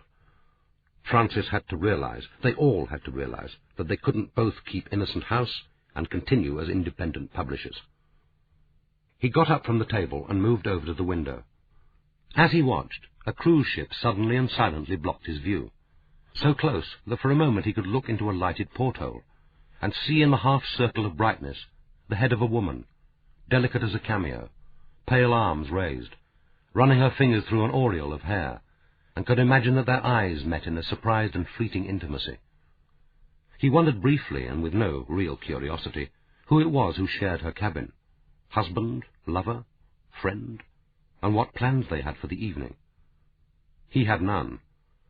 By established habit he worked late on Thursday nights. He wouldn't see Lucinda until Friday, when they had planned a concert on the South Bank, followed by dinner at the Bombay Brasserie, since Lucinda had expressed a preference for Indian food. He thought of the weekend without excitement, but with quiet satisfaction. One of Lucinda's virtues was her decisiveness.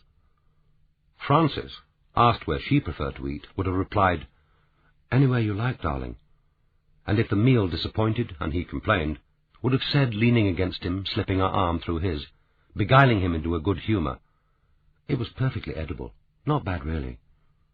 And what does it matter, darling? We were together." Lucinda had never suggested that his company could compensate for or excuse a poorly cooked, ill-served dinner. Occasionally he wondered whether, in fact, it did. Chapter 12. Etienne said, This is a private meeting, Miss Blackett. We have some confidential business to discuss. I'll take my own notes. There's plenty of typing to keep you occupied. His voice was dismissive, with a note of contempt. Miss Blackett flushed and gave a small, soundless intake of air. Her notebook slid from her fingers, and she bent stiffly to pick it up, then rose and walked to the door, with a pathetic attempt at dignity. James DeWitt said, "Was that kind? Blackie has taken the notes of the partners' meeting for over 20 years. She's always sat in, wasting her time and ours." Francis Peverell said, "You needn't have suggested that we don't trust her." "I didn't. All the same, when we get to discussing the mischief here, she has to be a suspect. I don't see why she should be treated differently from the rest of the staff. She has no alibi for any of the incidents. She has plenty of opportunity." Gabriel Dauncey said, "So do I, or any of the 5 of us here. And haven't we spent enough time discussing the practical joker? It never gets us anywhere." "Perhaps. Anyway, that can wait. The important news first. Hector Scolling has upped his offer for Innocent House by another £300,000. £4.5 million. It's the first time in the negotiations that he's used the words final offer. And when he says that, he means it. It's a clear million more than I thought we would have to take. More than it's worth in purely commercial terms. But property is worth what someone is prepared to pay, and Hector Scolling likes the house. After all, his empire is in Docklands. There's a clear distinction between the property he develops for letting and the kind of house he's prepared to live in.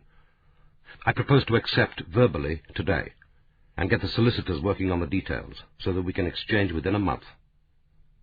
James DeWitt said, "I thought we discussed it at the last meeting, but didn't reach a decision. I think if you consult the minutes—" "I don't need to. I'm not running this company on the basis of what Miss Blackett chooses to put in the minutes." "Which, incidentally, you haven't yet signed." "Exactly. I suggest that in the future we run this monthly meeting with a less formal agenda. You're always saying that this is a partnership of friends and colleagues, and that I'm the one who insists on tedious procedures and unnecessary bureaucracy. So why all this formality, agenda, minutes, resolutions, when it comes to the monthly partners' meeting?" DeWitt said, "It has been found useful, and I don't think I, for one, have ever used the phrase friends and colleagues." Francis Peverell had been sitting bolt upright, her face very white. Now she said, "You can't sell Innocent House." Etienne didn't look at her, but kept his eyes on his papers. "I can. We can. We have to sell if this business is to survive. You can't run an efficient publishing house from a Venetian palace on the Thames." "My family has for 160 years. "I said an efficient publishing business. Your family didn't need to be efficient. They were cushioned with private incomes. Publishing in your grandfather's day wasn't even an occupation for gentlemen. It was a hobby for gentlemen. Today a publisher makes money, and makes it efficiently or goes under. Is that what you want? I don't propose to go under. I intend to make the Peverell Press profitable, and after that to make it large." Gabriel Dauncey said quietly, "So that you can sell it, make your millions and get out?" Etienne ignored him. "I'm getting rid of Sidney Bartram to begin with. He's a competent enough accountant, but what we want is someone a great deal more than that. I propose to appoint a financial director with the job of finding money for development and setting up a proper financial system." DeWitt said, "We have a perfectly good financial system. The auditors have never complained. Sidney has been here for 19 years. He's an honest, conscientious, hard-working accountant." "Exactly. That's what he is, and it's all he is. As I said, we need something more. For example, I need to know the margin of profit over gross expenditure for every book we publish. Other houses have that information. How can we cut out the unproductive authors if we don't know who they are? We need someone who will make money for us, not just tell us each year how we spent it. I know how we spent it. If all we need is a competent accountant, I can do that myself. I'd expect you to support him, James. He's pathetic, unprepossessing, and not particularly efficient. Naturally, that makes an immediate appeal. You needs must love the lowest when you see it. You should do something about your bleeding heart syndrome." James flushed, but said quietly enough, "I don't particularly like the man. I cringe every time he calls me Mr. DeWitt. I suggested that he should say DeWitt or James, but he looked at me as if I were proposing an indecency. But he's a perfectly competent accountant, and he's been here for 19 years. He knows the firm. He knows us. He knows the way we work. Used to work, James. Used to work." Francis said, "And he only married a year ago. They've got a new baby." "What on earth has that to do with whether he's the right man for the job?" DeWitt asked, "Do you have someone in mind?" "I've asked Patterson McIntosh, the headhunters, to put forward some names." "That will cost us a few quid. Headhunters don't come cheap. Odd that nowadays we can't recruit staff without headhunters, can't improve efficiency without time and motion study experts, and have to call in management consultants to tell us how to manage. Half the time these so-called experts are just frontmen, called in to cut down staff when the management haven't the guts to do it themselves. Have you ever known management consultants who didn't recommend sacking people?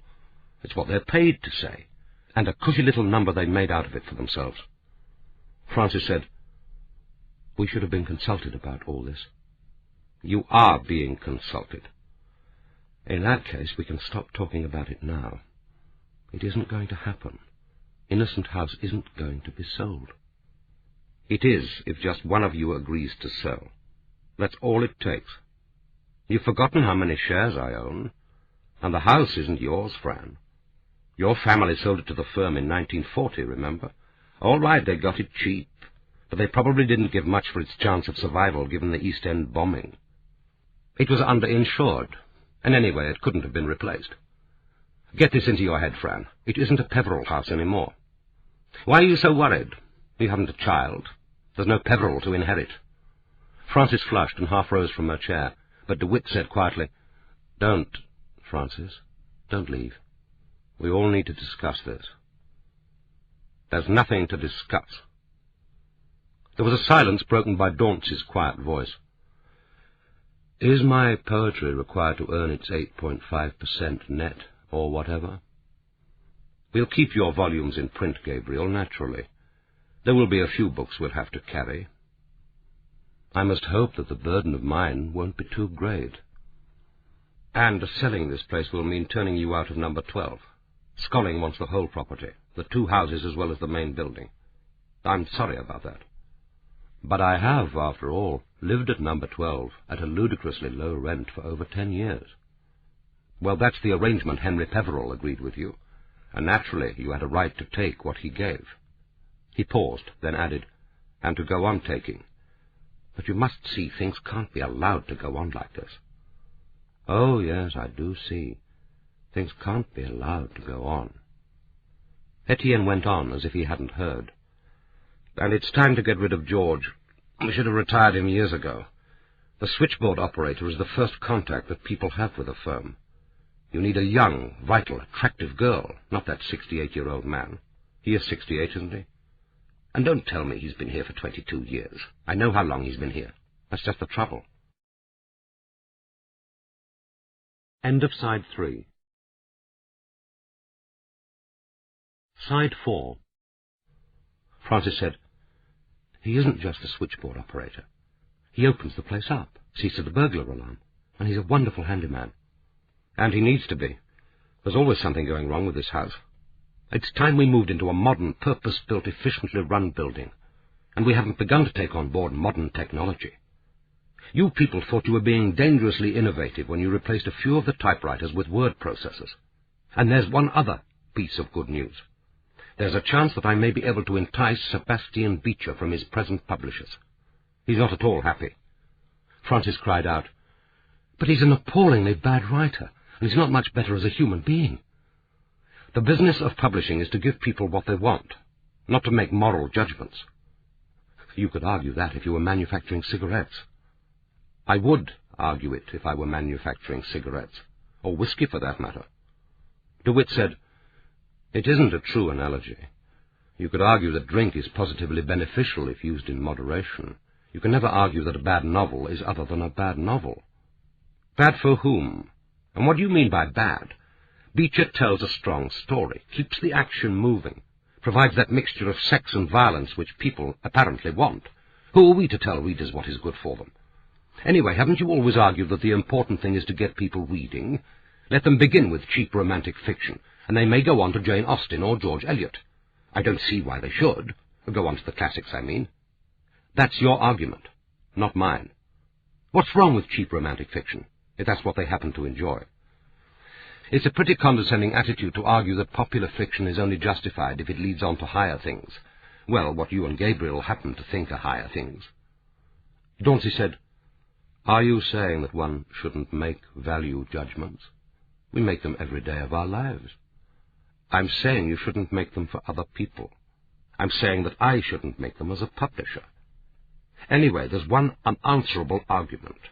If I'm not allowed to make a profit on popular books, good or bad, I can't afford to publish less popular books for what you see as the discerning minority." Frances Peverell turned on him. Her colour was high, and she found difficulty in controlling her voice. "Why do you keep on saying I?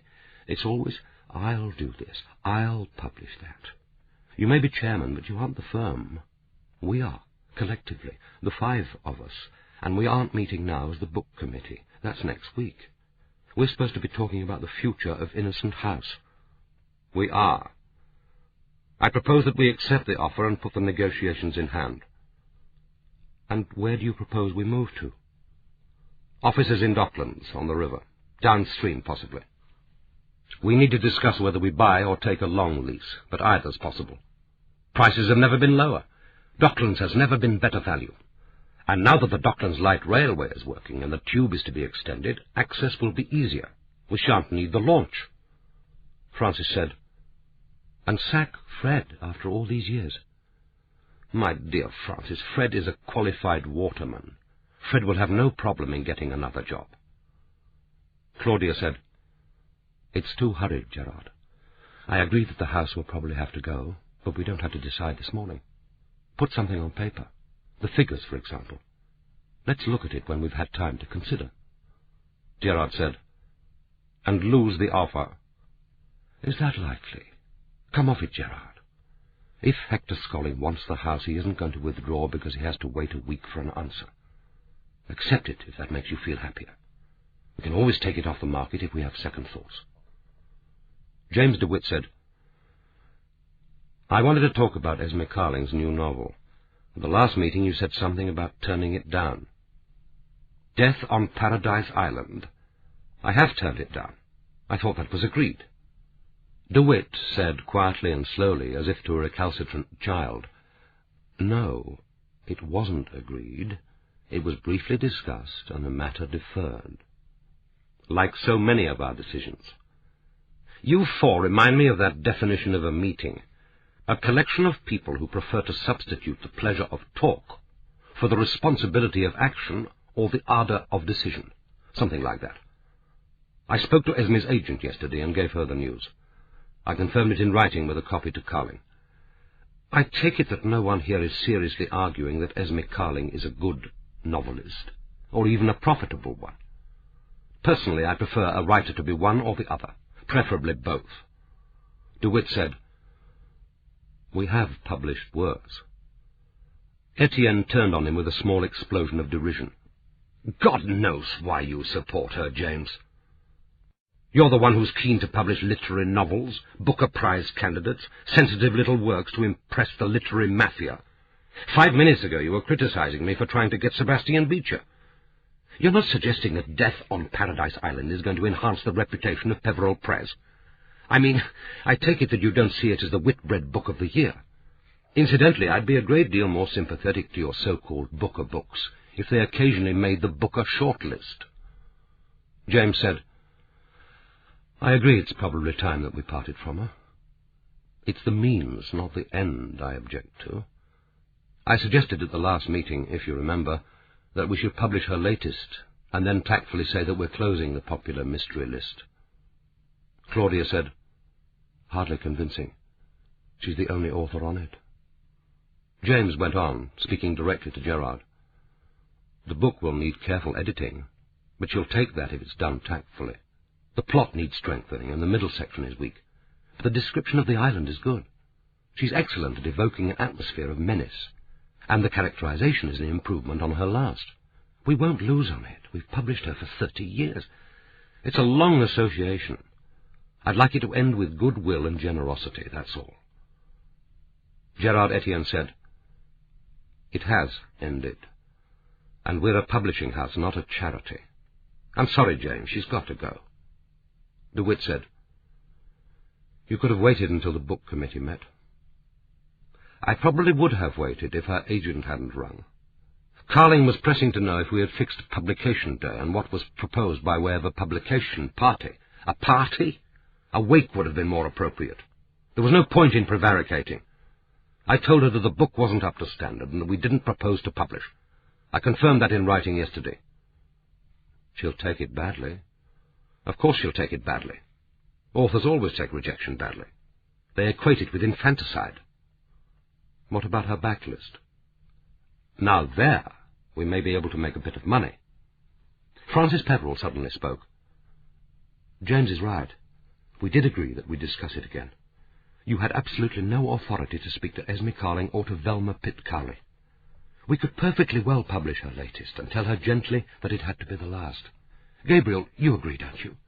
You think we should have taken Death on Paradise Island?" The four partners looked at Dauncey and waited, as if he were a final court of appeal. The old man had been studying his paper, but now he looked up and smiled gently at Francis.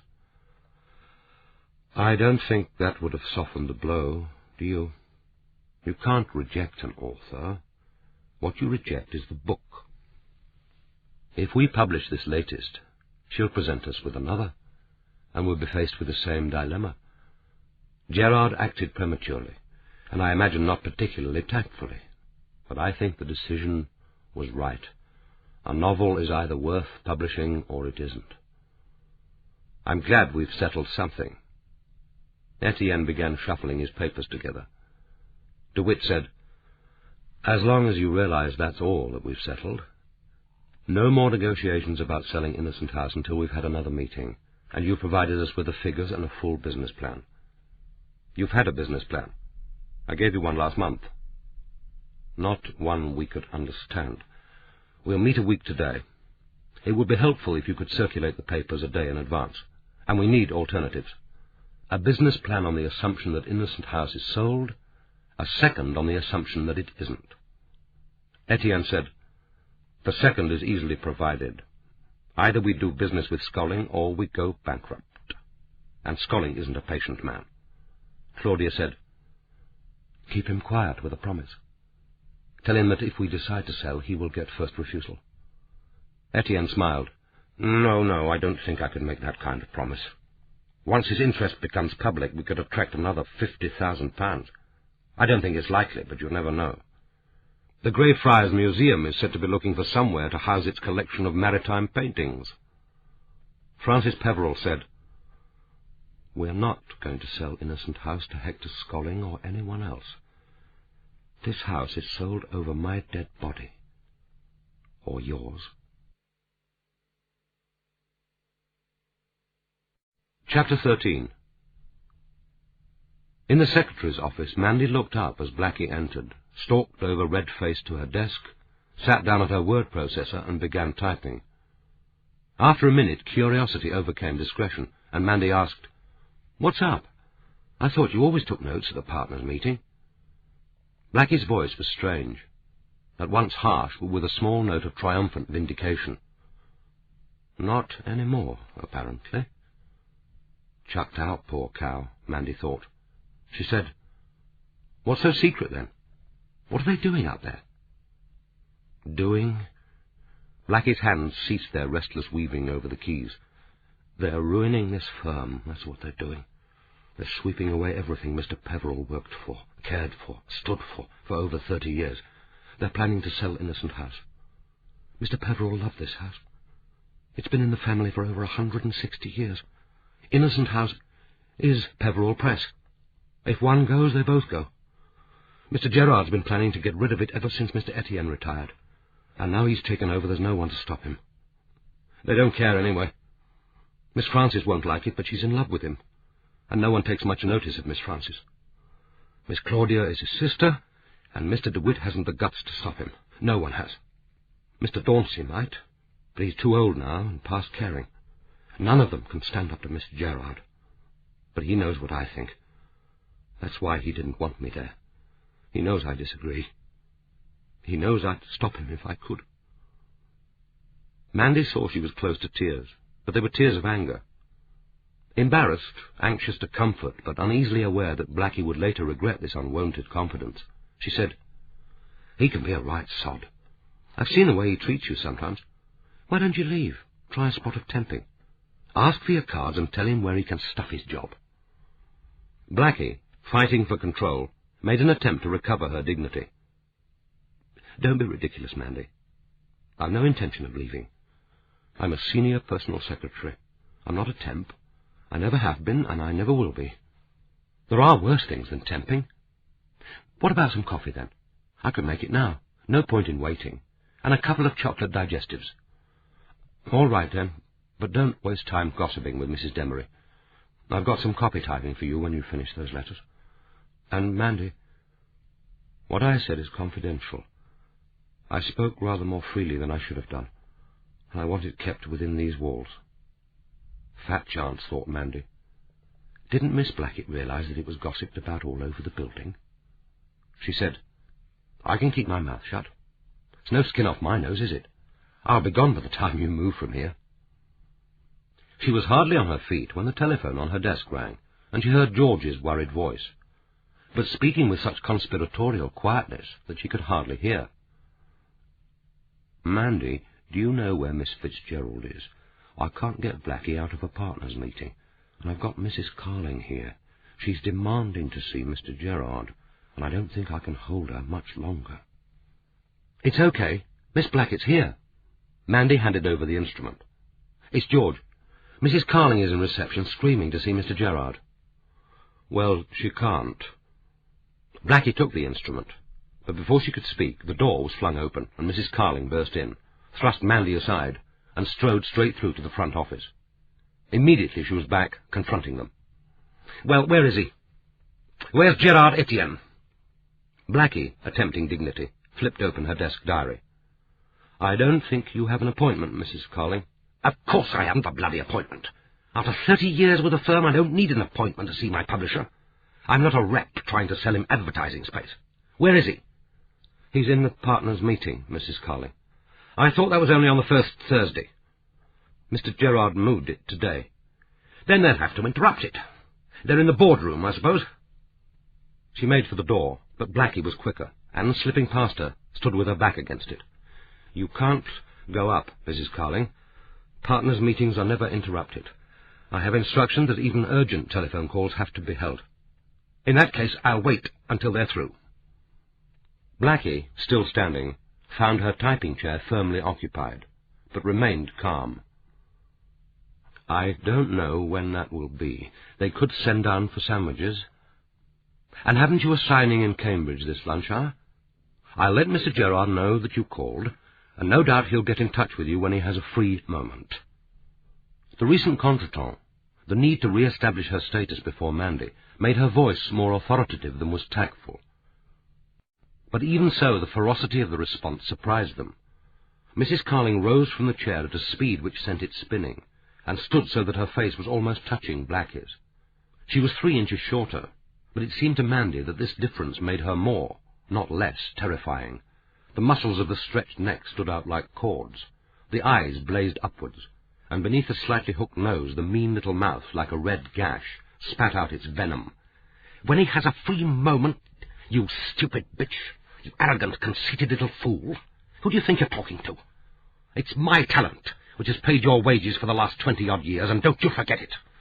It's time you realize just how unimportant you are in this firm. Just because you worked for Mr. Peverell, and he indulged you and tolerated you and made you feel wanted, you think you can queen it over people who were part of Peverell Press when you were still a snotty-nosed school kid. Old Henry spoiled you, of course, but I can tell you what he really thought of you. And why? Because he told me, that's why. He was sick of you hanging about and gazing at him like a moonstruck cow. He was sick and tired of your devotion. He wanted you out, but he hadn't the guts to sack you. He never did have any guts, poor sod. If he'd had guts, Gerard Etienne wouldn't be in charge now. Tell him I want to see him, and it had better be at my convenience, not his." Blackie spoke through lips so white and stiff that it seemed to Mandy that they could hardly move. "It isn't true. You're lying. It isn't true." And now Mandy was frightened. She was used to office rows. In over 3 years of temping, she had witnessed some impressive squalls of temperament, and like a stalwart little boat had bobbed happily among the strewn wreckage of tumultuous seas. Mandy rather enjoyed a good office row. There was no better antidote to boredom. But this was different. Here, she recognized, was genuine suffering, real adult pain, an adult malice welling out of a hatred which was terrifying. This was grief which could not be assuaged by fresh coffee and a couple of biscuits from the tin Mrs. Demery reserved for the partners only. She thought for a terrifying second that Blackie was going to throw back her head and howl with anguish. She wanted to hold out a hand in comfort, but instinctively knew that there was no comfort she could give, and that the attempt would later be resented. The door banged. Mrs. Carling had swept out. Blackie said again, "It's a lie. It's all lies. She doesn't know anything about it." "Of course she doesn't," said Mandy sturdily. "Of course she's lying. Anyone can see that. She's just a jealous bitch. I shouldn't take any notice of her." "I'm just going to the bathroom." It was apparent that Blackie was about to be sick. Again Mandy wondered whether she could go with her, but decided against it. Blackie walked out as stiff as an automaton, almost colliding with Mrs. Demery as she came in carrying a couple of parcels. Mrs. Demery said, "These came in the second post, so I thought I'd bring them in. What's wrong with her?" "She's upset. The partners didn't want her at the meeting, and then Mrs. Carling arrived demanding to see Mr. Gerard, and Blackie stopped her." Mrs. Demery folded her arms and leaned against Blackie's desk. "I expect she got the letter this morning telling her that they don't want her new novel." "How on earth do you know that, Mrs. Demery?" "There's not much happens round here I don't get to know about. There'll be trouble about this, mark my words." "If it's not good enough, why doesn't she revise it or write another?" "Because she doesn't think she can, that's why. That's what happens to authors when they get rejected. That's what they're terrified about all the time, losing their talent. Writer's block. That's what makes them so tricky to deal with. Tricky, that's what writers are. You have to keep on telling them how wonderful they are, or they go to pieces. I've seen it happen before, more than once. Now, old Mr. Peverell knew how to deal with them. He had the right touch with authors, had Mr. Peverell. With Mr. Gerard, it's difficult. He's different. He doesn't see why they can't get on with the job and stop whining." It was a view with which Mandy had considerable sympathy. She might tell Blackie, and indeed believe it, that Mr. Gerard was a sod, but she found him difficult to dislike. She felt that, given the chance, she could cope with Mr. Gerard. But further confidences were interrupted by the return of Blackie much sooner than Mandy had expected. Mrs. Demery slipped away, and Blackie, without a word, sat again at her keyboard. For the next hour they worked in an oppressive silence, broken only when Blackie issued orders. Mandy was sent to the copy room to make 3 copies of a recently arrived manuscript, which, judging by the first 3 paragraphs, she thought was unlikely to appear in print. Was handed a pile of extremely dull copy-typing, and then told to weed out any papers more than 2 years old from the Keep a Little While drawer. This useful compendium was used by the whole office as a depository for papers for which no one could find an appropriate place, but which they were reluctant to throw away. There was little in it under 12 years old, and weeding the Keep a Little While drawer was a deeply unpopular chore. Mandy felt that she was being unjustly punished for Blackie's burst of confidence. The partners' meeting ended earlier than usual, and it was only 11:30 when Gerard Etienne, followed by his sister and Gabriel Dauncey, came briskly through the office and into his own room. Claudia Etienne was pausing to speak to Blackie when the inner door was flung open and he reappeared. Mandy saw that he was containing his temper with difficulty. He said to Blackie, "Have you taken my private diary?" "Of course not, Mr. Gerard. Isn't it in your right-hand desk drawer?" "If it were, I should hardly be asking for it. I made it up to date on Monday afternoon and put it back in the drawer. I haven't seen it since." "It was there yesterday morning. If you haven't taken it, you had better discover who has. I presume you accept that looking after my diaries is part of your responsibility. If you can't find the diary, I should be glad to have the pencil returned. It's gold, and I'm rather attached to it. Blackie's face was scarlet. Claudia Etienne looked on with an amused, sardonic lift of her eyebrow. Mandy, scenting battle, studied the outlines in the shorthand notebook, as if they had suddenly become incomprehensible. Blackie's voice was hovering on the edge of hysteria. "Are you accusing me of theft, Mr. Gerard? I worked in this office for 27 years, but—" Her voice broke off. He said impatiently, "Don't be a little fool. No one's accusing you of anything." His eye hit on the snake curled over the handle of the filing cabinet. "And for God's sake, get rid of that bloody snake. Chuck it in the river. Makes this office look like a kindergarten." He went into his office, and his sister followed. Without a word, Blackie took the snake and shut it in her desk drawer. She said to Mandy, "What are you staring at? If you haven't any typing to do, I can soon find you some. In the meantime, you can make me some coffee." Mandy, armed with this new gossip for the delectation of Mrs. Demery, was happy to oblige. Chapter 14. Declan was to arrive for the river trip at 6:30, and it was 6:15 when Claudia went into her brother's office. They were the last two people in the building. Gerard invariably worked late on Thursdays, but it was the night when most of the staff planned to leave early and take advantage of Thursday late-night shopping. He was sitting at his desk in the pool of light from his lamp, but stood up as she entered. His manners to her were always formal, always impeccable. She used to wonder if this was one small ploy to discourage intimacy. She seated herself opposite him and said without preamble, "Look, I'll support you about selling Innocent House. I'll go along with all your other plans, come to that. With my support you can easily outvote the others. But I need cash, £350,000. I want you to buy half of my shares. All of them, if you like." "I can't afford to." "You can when Innocent House is sold. Once the contracts are exchanged, you can raise $1 million or so. With my shares, you'll have a permanent overall majority.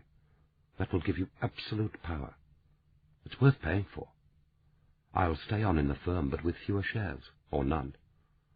He said quietly, "It's certainly worth thinking about, but not now. And I can't use the money from the sale. That belongs to the partnership. I'll need it anyway for the relocation and my other plans." "But you could raise it. You could raise £350,000. If I can, so can you." "Not so easily. Not without a great deal of trouble and delay. And I need it urgently. I need it by the end of the month." "What for? What are you going to do?" "Invest in the antique business with Declan Cartwright. He's got the chance of buying the business from old Simon. £350,000 for the 4-story freehold property and all the stock. It's a very good price. The old man's devoted to him and would prefer him to have the business. But he can't wait to sell. He's old, he's sick, and he's in a hurry." "Cartwright's a pretty boy. But at £350,000, isn't he pricing himself rather high?" "I'm not a fool. The money isn't going to be handed over. It will still be my money invested in a joint business. Declan isn't a fool either. He knows what he's doing." "You're thinking of marrying him, are you?" "I may do. Does it surprise you?" "It does rather." He added, "I think you're fonder of him than he is of you. That's always dangerous." "Oh, it's more equal than you think. He feels as much for me as he's capable of feeling, and I feel as much for him as I'm capable of feeling. Our capacities for feeling are unequal, that's all. We both give the other what we have to give." "So you propose to buy him?" "Isn't that how you and I have always got what we wanted? By buying it? And what about you and Lucinda? Are you so sure you're doing the right thing? For you, I mean. I'm not worried about her. I'm not deceived by that air of virtuous fragility. She can take care of herself all right. Anyway, her class always do." "I mean to marry her." "Well, you needn't sound so belligerent about it. No one's trying to stop you. Incidentally, are you proposing to tell her the truth about yourself?" About us? More to the point, are you going to tell her family? I shall answer reasonable questions. So far they haven't asked any, reasonable or unreasonable. We aren't in the age, thank God, when fathers are asked for their consent, and fiancés have to produce some evidence of moral fitness and financial probity. Anyway, there's only her brother. He seems to assume I have a house for her to live in, and enough money to keep her in reasonable comfort. But you haven't a house, have you? I can't see her living in a Barbican flat. Nothing like enough room. I think she rather fancies Hampshire. Anyway, we can discuss that nearer the date of the wedding. I shall keep on the Barbican flat. It's handy for the office. Well, I hope it works out. Frankly, I give Declan and me the better chance of the two. We don't confuse sex with love. And you may not find this marriage easy to get out of. She'll probably develop religious scruples about divorce. Anyway, divorce is vulgar, messy, and expensive. Okay, she couldn't prevent it after 2 years of separation, but they'd be very uncomfortable years. You wouldn't enjoy public failure. I'm not even married. It's a bit early to start deciding how I'm going to cope with failure. It won't fail. Frankly, Gerard, I don't see what you expect to get out of it, except a beautiful wife 18 years younger than you. Most people would think that was enough. Only the naive. It's a recipe for disaster. You aren't royal. You don't have to marry a totally unsuitable virgin just to continue a dynasty. Or is that what this is all about, founding a family? Yes, I believe it is. You've turned conventional in middle age. You want a settled life, children. That seems the most sensible reason for marriage. Some might say the only sensible reason. You've had enough of playing the field, so now you're looking for a young, beautiful, and preferably well-born virgin.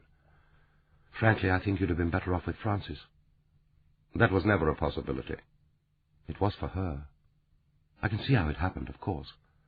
Here's a virgin of nearly 30, obviously wanting sexual experience, and who better to provide it than my clever little brother? But it was a mistake. You've made an enemy of James DeWitt, and you can't afford that. He's never spoken to me about it. Of course he hasn't. That's how James operates. He's a doer, not a talker. A word of advice. Don't stand too near the balcony of the upper stories of Innocent House. One violent death in this house is enough. He said calmly, "Thank you for the warning, but I'm not sure James DeWitt would be the chief suspect.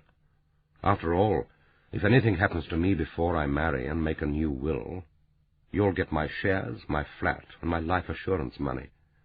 You can buy quite a lot of antiques for the best part of $2.5 million. Claudia was at the door when he spoke again, coolly, and without looking up from his paper.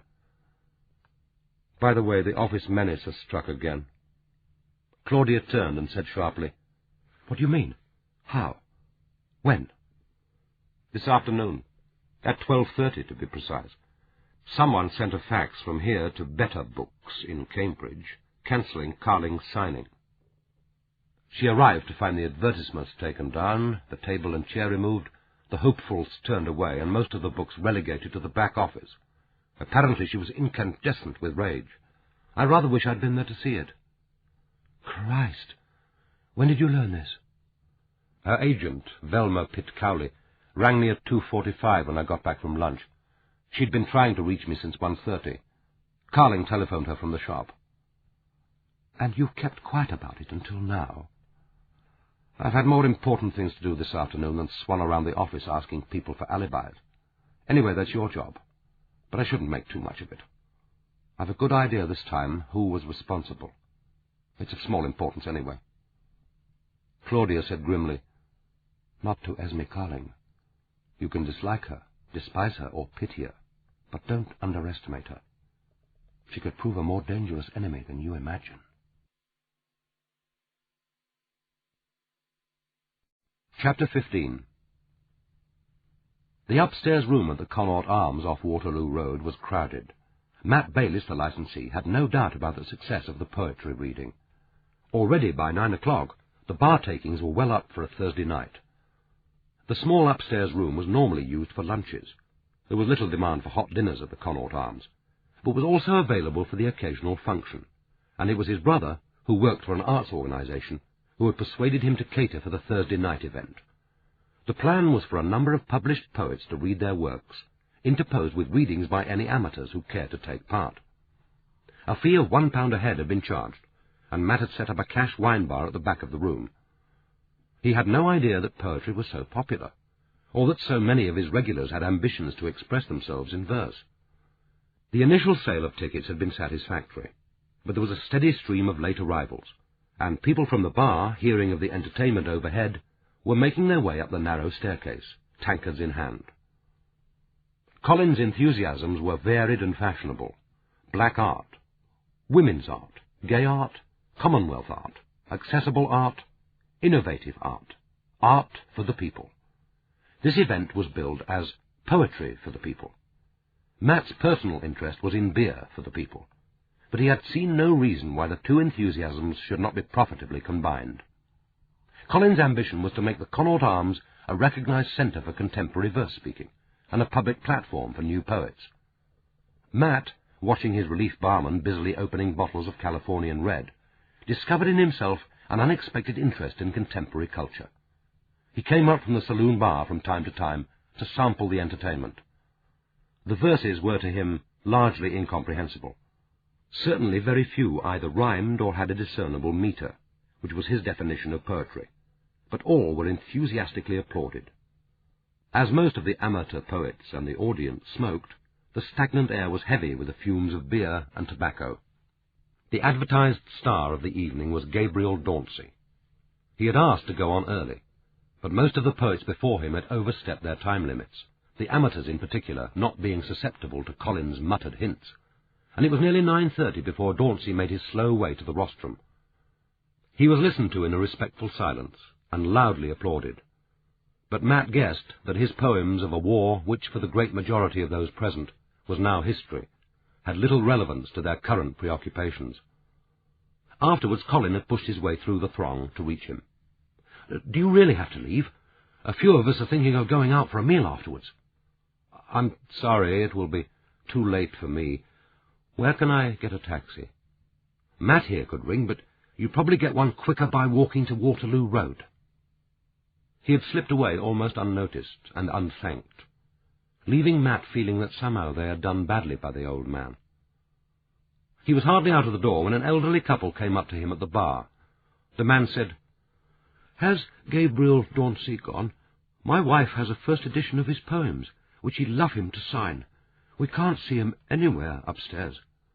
Matt said, "Have you got a car?" "Parked about 3 blocks away. It's the nearest we could get." "Well, he's only just left. He's on foot. If you hurry, you could catch him up. You'll probably miss him if you wait to go for the car." Hurriedly they left, the woman book in hand, eager-eyed. Within 3 minutes they were back. Across the bar Matt could see them coming in through the door, supporting Gabriel Dauncey between them. He was holding a blood-stained handkerchief to his brow. Matt made his way across to them. "What's happened?" The woman, obviously shaken, said, "He's been mugged. 3 men, 2 black and 1 white. They were bending over him, but ran off when they saw us. They got his wallet, though." The man looked round for a vacant chair and settled Dauncey into it. "We'd better ring the police and an ambulance." Dauncey's voice was stronger than Matt had expected. No, I'm all right. I don't want either. It's only a graze where I fell." Matt looked at him, undecided. He seemed more shaken than hurt. And what was the point of ringing the police?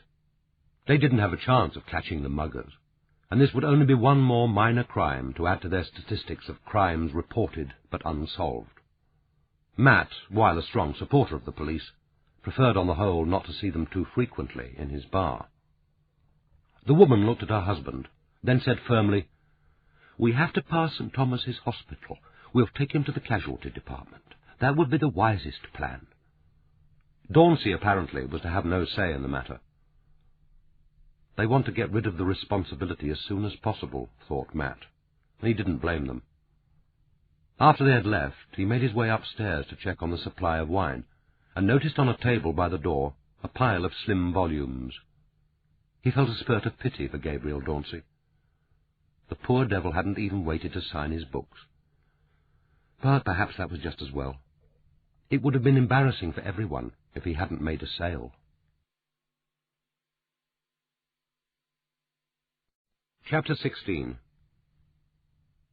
On the following morning, Friday the 15th of October, Blackie awoke to a weight of apprehension. Her first conscious thought was dread of the day and what might lie ahead. She put on her dressing gown and went down to make the morning tea, wondering whether to wake Joan with the complaint that she had a headache, that she didn't think she'd go into the office today, asking Joan to telephone later with her regrets and promises to be back on Monday. She thrust the temptation aside. Monday would come only too quickly, bringing with it an even heavier weight of anxiety. And not to appear today would look suspicious. Everyone knew that she didn't take days off, that she was never ill. She must go into work as if this was just an ordinary day. She could eat no breakfast. Even the thought of eggs and bacon made her nauseous, and the first spoonful of cereal clogged her mouth. At the station she bought her usual Daily Telegraph, but clutched it unopened during the journey, staring out of the flashing kaleidoscope of the Kent suburbs with unseeing eyes. The launch was 5 minutes late starting off from Charing Cross Pier. Mr. DeWitt, usually so punctual, came running down the ramp just as Fred Bowling was deciding that he had to cast off. Mr. DeWitt said briefly, "Sorry, everyone, I overslept. Good of you to wait. I thought I'd have to take the second boat." They were all there now, the usual first boatload. Mr. DeWitt, herself, Maggie Fitzgerald, and Amy Holden from Publicity, Mr. Elton from Wrights, and Ken from the warehouse. Blackie took her usual seat in the prow. She would have liked to have removed herself to the stern and sit alone, but that too might have looked suspicious. It seemed that she was abnormally conscious of her every word and action, as if she were already under interrogation. She heard James DeWitt tell the others that Miss Frances had rung him late the previous night to tell him that Mr. Dauncey had been mugged. It had happened after his poetry reading. He had been quickly found by 2 people who had been at the pub, and who had taken him to the casualty department at St. Thomas's Hospital. He had suffered more from shock than from the mugging, and was all right now. Blackie didn't comment. This was just one more minor mishap, one more piece of bad luck. It seemed unimportant compared to the dragging weight of her own anxiety. Usually she enjoyed the river trip. She had done it now for over 25 years, and it had never lost its fascination. But today all the familiar landmarks seemed no more than stage posts on the journey to disaster. The elegant ironwork of Blackfriars Railway Bridge, Southwark Bridge with the steps on Southwark Causeway, from which Christopher Wren was rowed across the river when he supervised the building of St. Paul's Cathedral. London Bridge, where once the heads of traitors were displayed on spikes at either end. Traitor's Gate, green with algae and weed. And Dead Man's Hole under Tower Bridge, where, by tradition, the ashes of the dead were scattered outside the city boundaries. Tower Bridge itself, the white and pale blue of the high walkway with its gleaming gold-tipped badge, HMS Belfast in its Atlantic colours. She saw them all with uncaring eyes. She told herself that this anxiety was ridiculous and unnecessary. She had only one small cause for guilt, which perhaps, after all, wasn't really so important or so blameworthy. She had only to keep her nerve, and all would be well. But her anxiety, which now amounted to active fear, grew stronger with every minute which brought her closer to Innocent House, and it seemed to her that her mood infected the rest of the group. Mr. DeWitt usually sat in silence, often reading on the river journey, but the girls were usually cheerful chatterers. This morning all of them fell into silence, as the launch slowly rocked to its usual mooring ring to the right of the steps. DeWitt suddenly said, "Innocent House. Well, here we are." His voice held a note of spurious jollity, as if they had all returned from a boat trip, but his face was stern. She wondered what was the matter with him, what he was thinking. Then slowly, with the others, she carefully made her way up the tide-washed steps onto the marble patio, bracing herself to meet whatever the day had in store.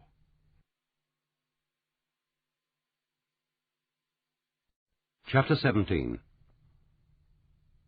George Copeland, standing behind the protection of his reception desk in embarrassed ineptitude, heard the clatter of feet on the cobbles with relief. So the launch had arrived at last. Lord Stilgo halted his angry pacing, and they both turned to the door. The little group came through in a bunch, with James DeWitt at the front. Mr. DeWitt gave one look at George's worried face and asked quickly, "What's wrong, George?" It was Lord Stilgo who answered. Without greeting DeWitt, he said grimly, "Etienne's missing. I had an appointment to meet him in his office at 9 o'clock. When I arrived, there was no one here but the receptionist and the cleaner. It's not the way I expect to be treated. My time is valuable, even if Etienne's isn't. I have a hospital appointment this morning." DeWitt said easily, "How do you mean, missing? I expect he's got held up in the traffic." George broke in. "He must be here somewhere, Mr. DeWitt. His jacket is over the chair in his office. I looked there when he didn't reply to my ring. And the front door wasn't locked when I arrived this morning. Not with the Banham. I got in with just the Yale. And the alarm hadn't been set. Miss Claudia's just arrived. She's checking now." They all moved as if driven by a common impulse into the hall. Claudia Etienne, with Mrs. Demery at her shoulder, was coming out of Blackie's office. She said, "George is right. He must be here somewhere. His jacket is over the chair and his bunch of keys in the top right-hand drawer." She turned to George. "You've checked at number 10. "Yes, Miss Claudia. Mr. Bartram's arrived, but there's no one else in the building. He had a look and rang back. He says that Mr. Gerard's Jaguar is there, parked where it was last night." "How about the house lights? Were they on when you arrived?" "No, Miss Claudia. There wasn't a light in his office either. Not anywhere." At this moment Francis Peverell and Gabriel Dauncey appeared. George saw that Mr. Dauncey looked frail. He was walking with a stick, and there was a small sticking plaster on the right of his forehead. No one remarked on it. George wondered if anyone but him had even noticed. Claudia said, "You haven't got Gerard at number 12, have you? He seems to have disappeared." Francis said, "He hasn't been with us." Mandy, coming in behind and taking off her helmet, said, "His car is here. I saw it at the end of Innocent Passage when I drove past." Claudia said repressively, "Yes, we know that, Mandy. I'll take a look upstairs. He must be somewhere in the building. The rest of you wait here." She made briskly for the staircase with Mrs. Demery at her back. Blackie, as if she hadn't heard the instruction, gave a little gasp and ran clumsily after her.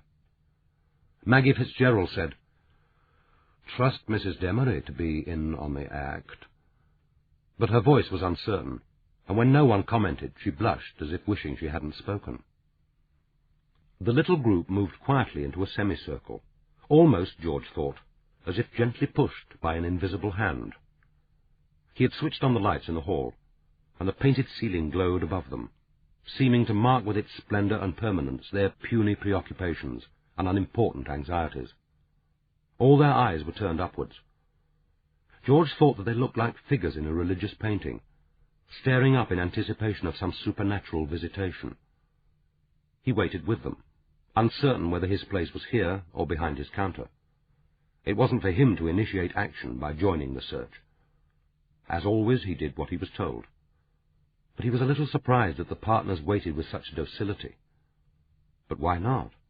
It was pointless for a whole crowd of them to go charging round Innocent House. 3 searches were more than enough. If Mr. Gerard was in the building, Miss Claudia would find him. No one spoke or moved except James DeWitt, who had stepped quietly to Francis Peverell's side. It seemed to George that they had been waiting frozen, like actors in a tableau, for hours, although it could have only been for a few minutes. Then Amy, her voice sharp with fear, said, "Someone's screaming. I heard a scream." She looked round at them, frantic-eyed. James DeWitt didn't turn to look at her, but kept his eyes on the stairs. He said quietly, "No one screamed. You imagined it, Amy." Then it came again, but this time louder and unmistakable, a high, desperate cry. They moved forward to the bottom of the stairs, but no further. It was as if no one dared to take that first upward step. There was a second silence, and then the wailing began, at first a distant lament, and then rising, getting closer. George, rooted in terror, couldn't identify the voice. It seemed to him as inhuman as the wail of a siren, or the scream of a cat in the night. Maggie Fitzgerald whispered, "Oh, my God! My God, what is it?" And then, with dramatic suddenness, Mrs. Demery appeared at the top of the staircase. It seemed to George that she materialized out of the air. She was supporting Blackie, whose wails were now subsiding into low, heaving sobs. James DeWitt's voice was low, but very clear. "What is it, Mrs. Demery? What's happened? Where's Mr. Gerard?" "In the little archives room. Dead. Murdered. That's what's happened. He's lying up there half naked and stiff as a bloody board. Some devil has strangled him with that sodding snake. He's got hissing Sid wound round his neck with its head stuffed in his mouth." At last James DeWitt moved. He sprang for the stairs. Frances made to follow him, but he turned and said urgently, "No, Frances, no," and pushed her gently aside. Lord Stilgo followed him with an old man's ungainly waddle, grasping at the stair rail. Gabriel Dauncey hesitated for a moment, then followed.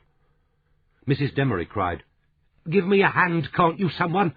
She's a dead weight." Frances went immediately to her, and placed an arm round Blackie's waist. Looking up at them, George thought that it was Miss Frances who needed support. They came down the stairs together, almost carrying Blackie between them. Blackie was moaning and whispering, "I'm sorry, I'm sorry." Together they supported her across the hall towards the back of the house, while the little group looked after them in appalled silence. George went back to his desk, to his switchboard. This was his place. This was where he felt secure, in control. This was where he could cope. He could hear voices. The awful sobbing was quieter now, but he could hear Mrs. Demery's high expostulations and a babble of female voices. He shut them out of his mind. There was a job to be done. He had better do it. He tried to unlock his security cupboard under the counter, but his hands were shaking so violently that he couldn't fit the key into the lock. The telephone rang, and he jumped violently, then fumbled for the headset. It was Mrs. Velma Pitt Cowley, Mrs. Carling's agent, wanting to speak to Mr. Gerard. George, shocked into initial silence, managed to say that Mr. Gerard wasn't available. Even to his ears, his voice sounded high, cracked, unnatural. "Miss Claudia, then. I suppose she's in." "No," said George. "No." "What's wrong? That's you, isn't it, George? What's the matter?" George, appalled, switched off the call. Immediately the telephone rang again, but he didn't answer, and after a few seconds the noise stopped. He gazed at it in trembling impotence. Never before had he acted like this.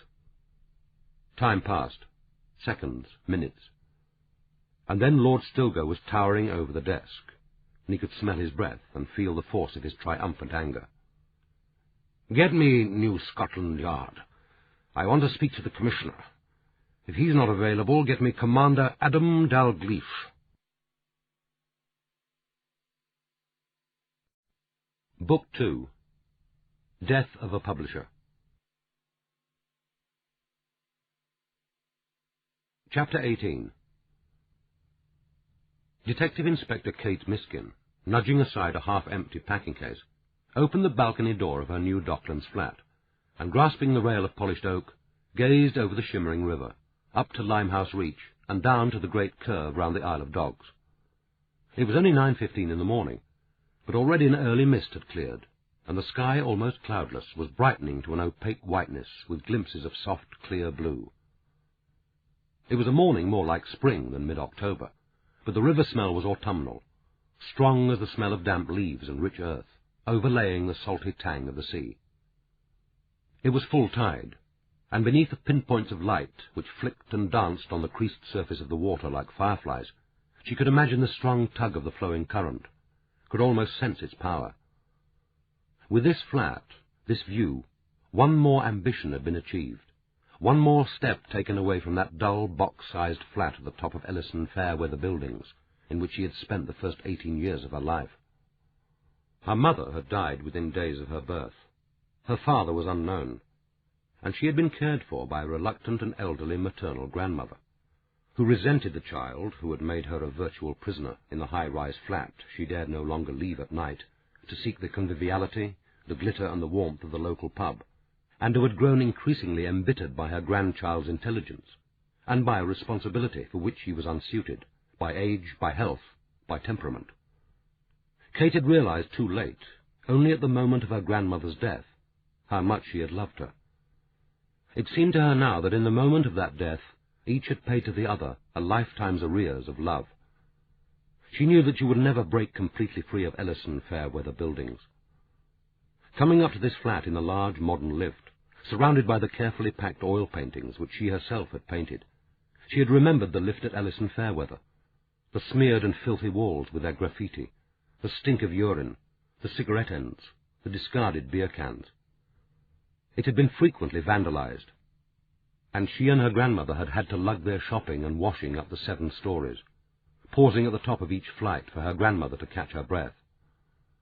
Sitting there surrounded by their plastic bags, listening to the old lady's wheezings, she had vowed, "When I'm grown up, I shall get out of this. I shall leave bloody Ellison Fairweather buildings forever. I shall never come back again. I shall never be poor again. I shall never have to smell this smell again." She had chosen the police service through which to make her escape, resisting the temptation to enter the 6th form or try for university, anxious only to begin earning, to get away. That first Victorian flat in Holland Park had been the beginning. After her grandmother's death she had stayed on for 9 months, knowing that to leave at once would be a desertion, although she was not sure from what. Perhaps from a reality that had to be faced, knowing too that there was expiation to be made, things she had to learn about herself, and that this was the place in which to learn them. The time would come when it would be right to leave, and she could close the door with a sense of completion, of putting behind her a past which couldn't be altered, but which could be accepted with its miseries, its horrors, yes, and its joys, reconciled and made part of herself. And now that time had come. This flat, of course, wasn't what she had originally imagined. She had pictured herself in one of the great converted warehouses near Tower Bridge, with high windows and huge rooms, the strong oak rafters, and surely the lingering smell of spice. But even with a falling property market, this had been beyond her means, and the flat, which, after careful searching, she had chosen, wasn't a poor second. She had taken the highest mortgage possible, believing that it was financially wise to buy the best she could afford. She had one large room, 18 feet by 12, and 2 smaller bedrooms, one with its shower en suite. The kitchen was large enough to eat in, and well fitted.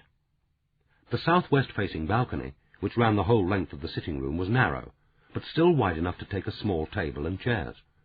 She could eat out there in the summer, and she was glad that the furniture originally bought for her first flat hadn't been cheap. The sofa and 2 chairs in real leather were going to look good and right in this modern setting. It was lucky that she had rejected black in favour of fawn. Black would have looked too smart. And the simple elm table and chairs looked right too.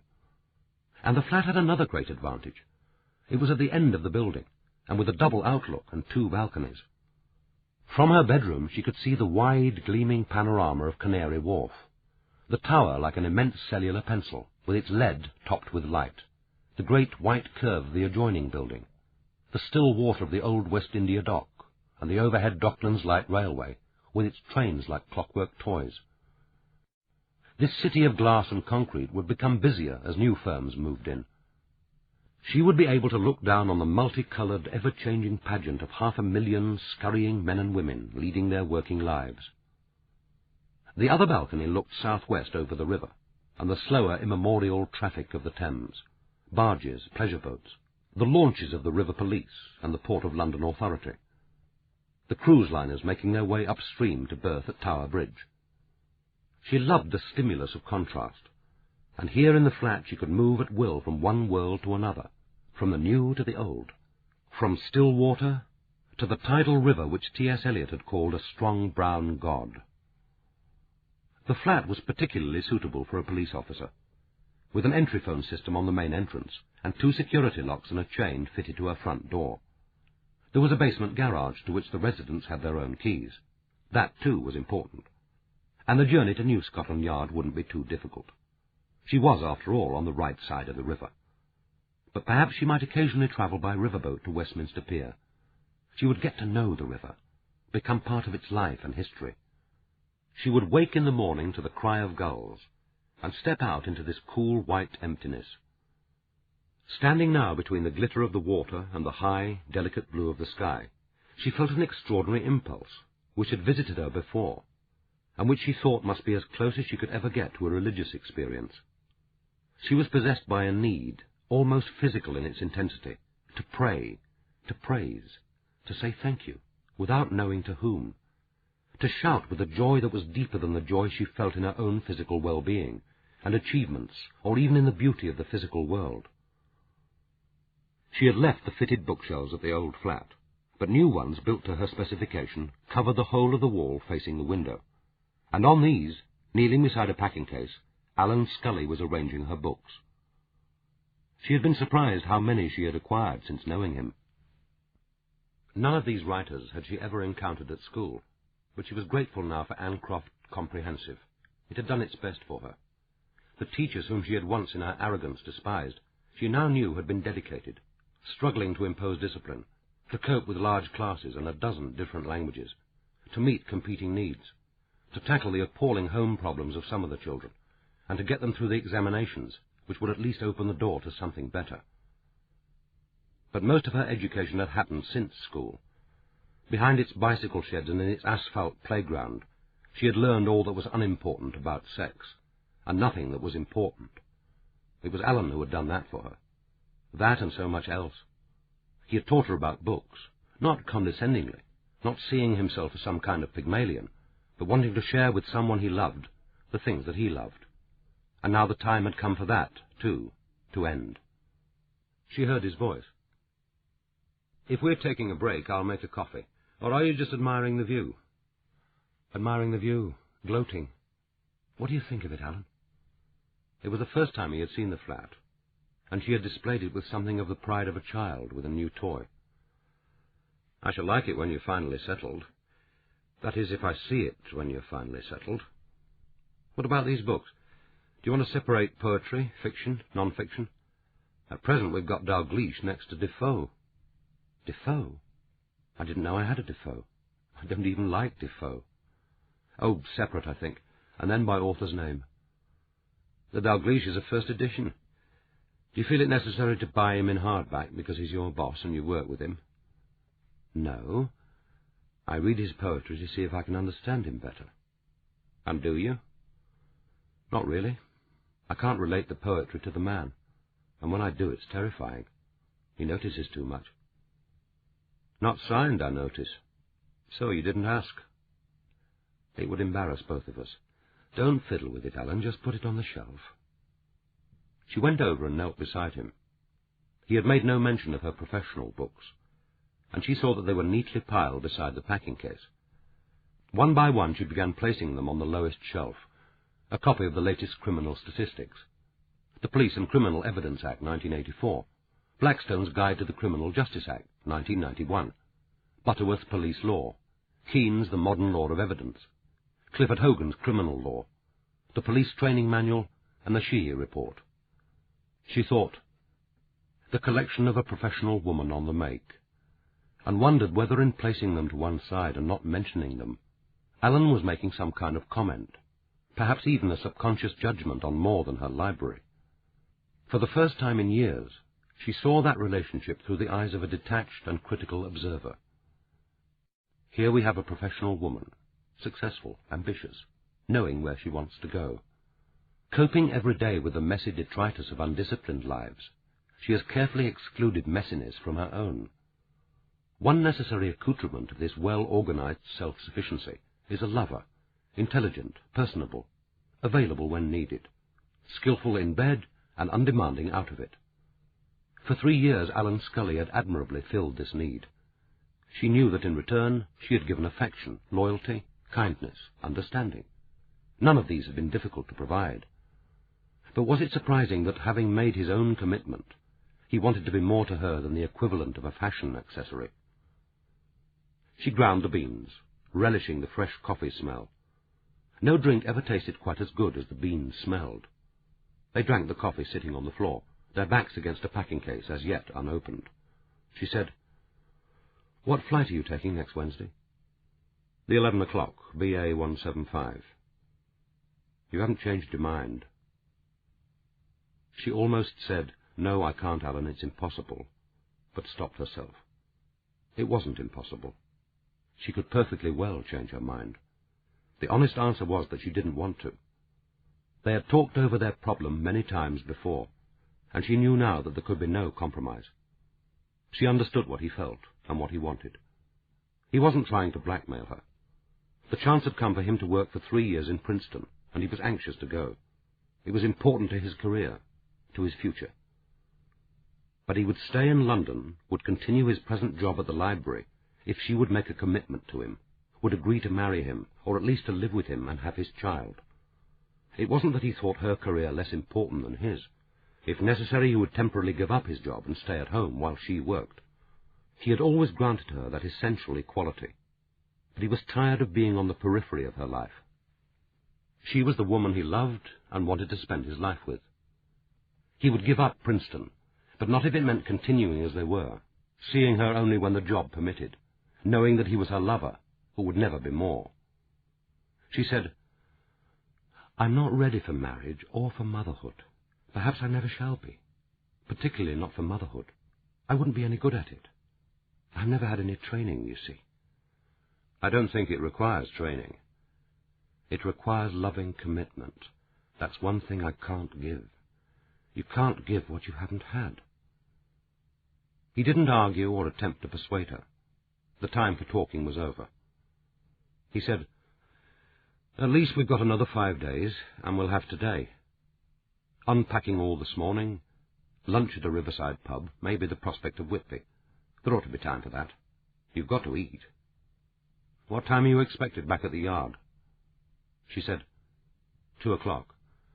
"I've only got the half-day. Daniel Aaron's on leave today, so it isn't easy. I'll get off as early as I can, and we'll have dinner here tonight. 1 meal out is enough. We can pick up a Chinese takeaway." Alan was carrying the coffee mugs into the kitchen when the telephone rang. He called out, "Your first call. That's what comes of sending out change of address cards. You'll be pestered by friends wishing you luck." But the call was short, and Kate hardly spoke as she answered it. Putting down the receiver, she turned to him. "It's the squad. Suspicious death. They want me at once. It's on the river, so AD is picking me up here in a Thames Division launch." "Sorry, Alan." She seemed to have spent the last 3 years saying, "Sorry, Alan." They looked at each other in silence for a moment.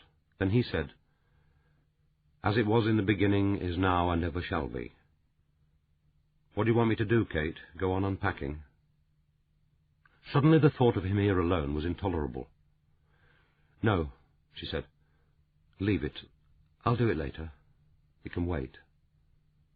But he continued unpacking as she changed her clothes from the jeans and sweatshirt, which had been suitable for the dusty job of moving in and then cleaning the flat, to a pair of fawn corduroy trousers, a well-cut tweed jacket, and a polo-neck jumper in fine cream wool. She plaited her thick hair high at the back, and secured the end of the plait with a slide. On her return he gave her his usual quick, appraising smile, and said, "Your working clothes. I never know whether you dress for Adam Dalgliesh or for the suspects. Obviously it's not for the corpse." She said, "This corpse isn't exactly lying in a ditch." It was comparatively new, this jealousy of her boss, and was perhaps both a symptom and the cause of their changing relationship. They left together in silence. It wasn't until Kate was double-locking the front door after them that he spoke again. He said, "Shall I see you again before I leave next Wednesday?" "I don't know, Alan. I don't know." But she did know. If this case was as important as it promised to be, she would be working a 16-hour day, perhaps longer. She would look back on those few hours they had spent together in the flat with pleasure, even with sadness. But what she was feeling now was something more intoxicating, and she felt it whenever she was called to a new case. This was her job, one she had been trained for, one she did well, one she enjoyed.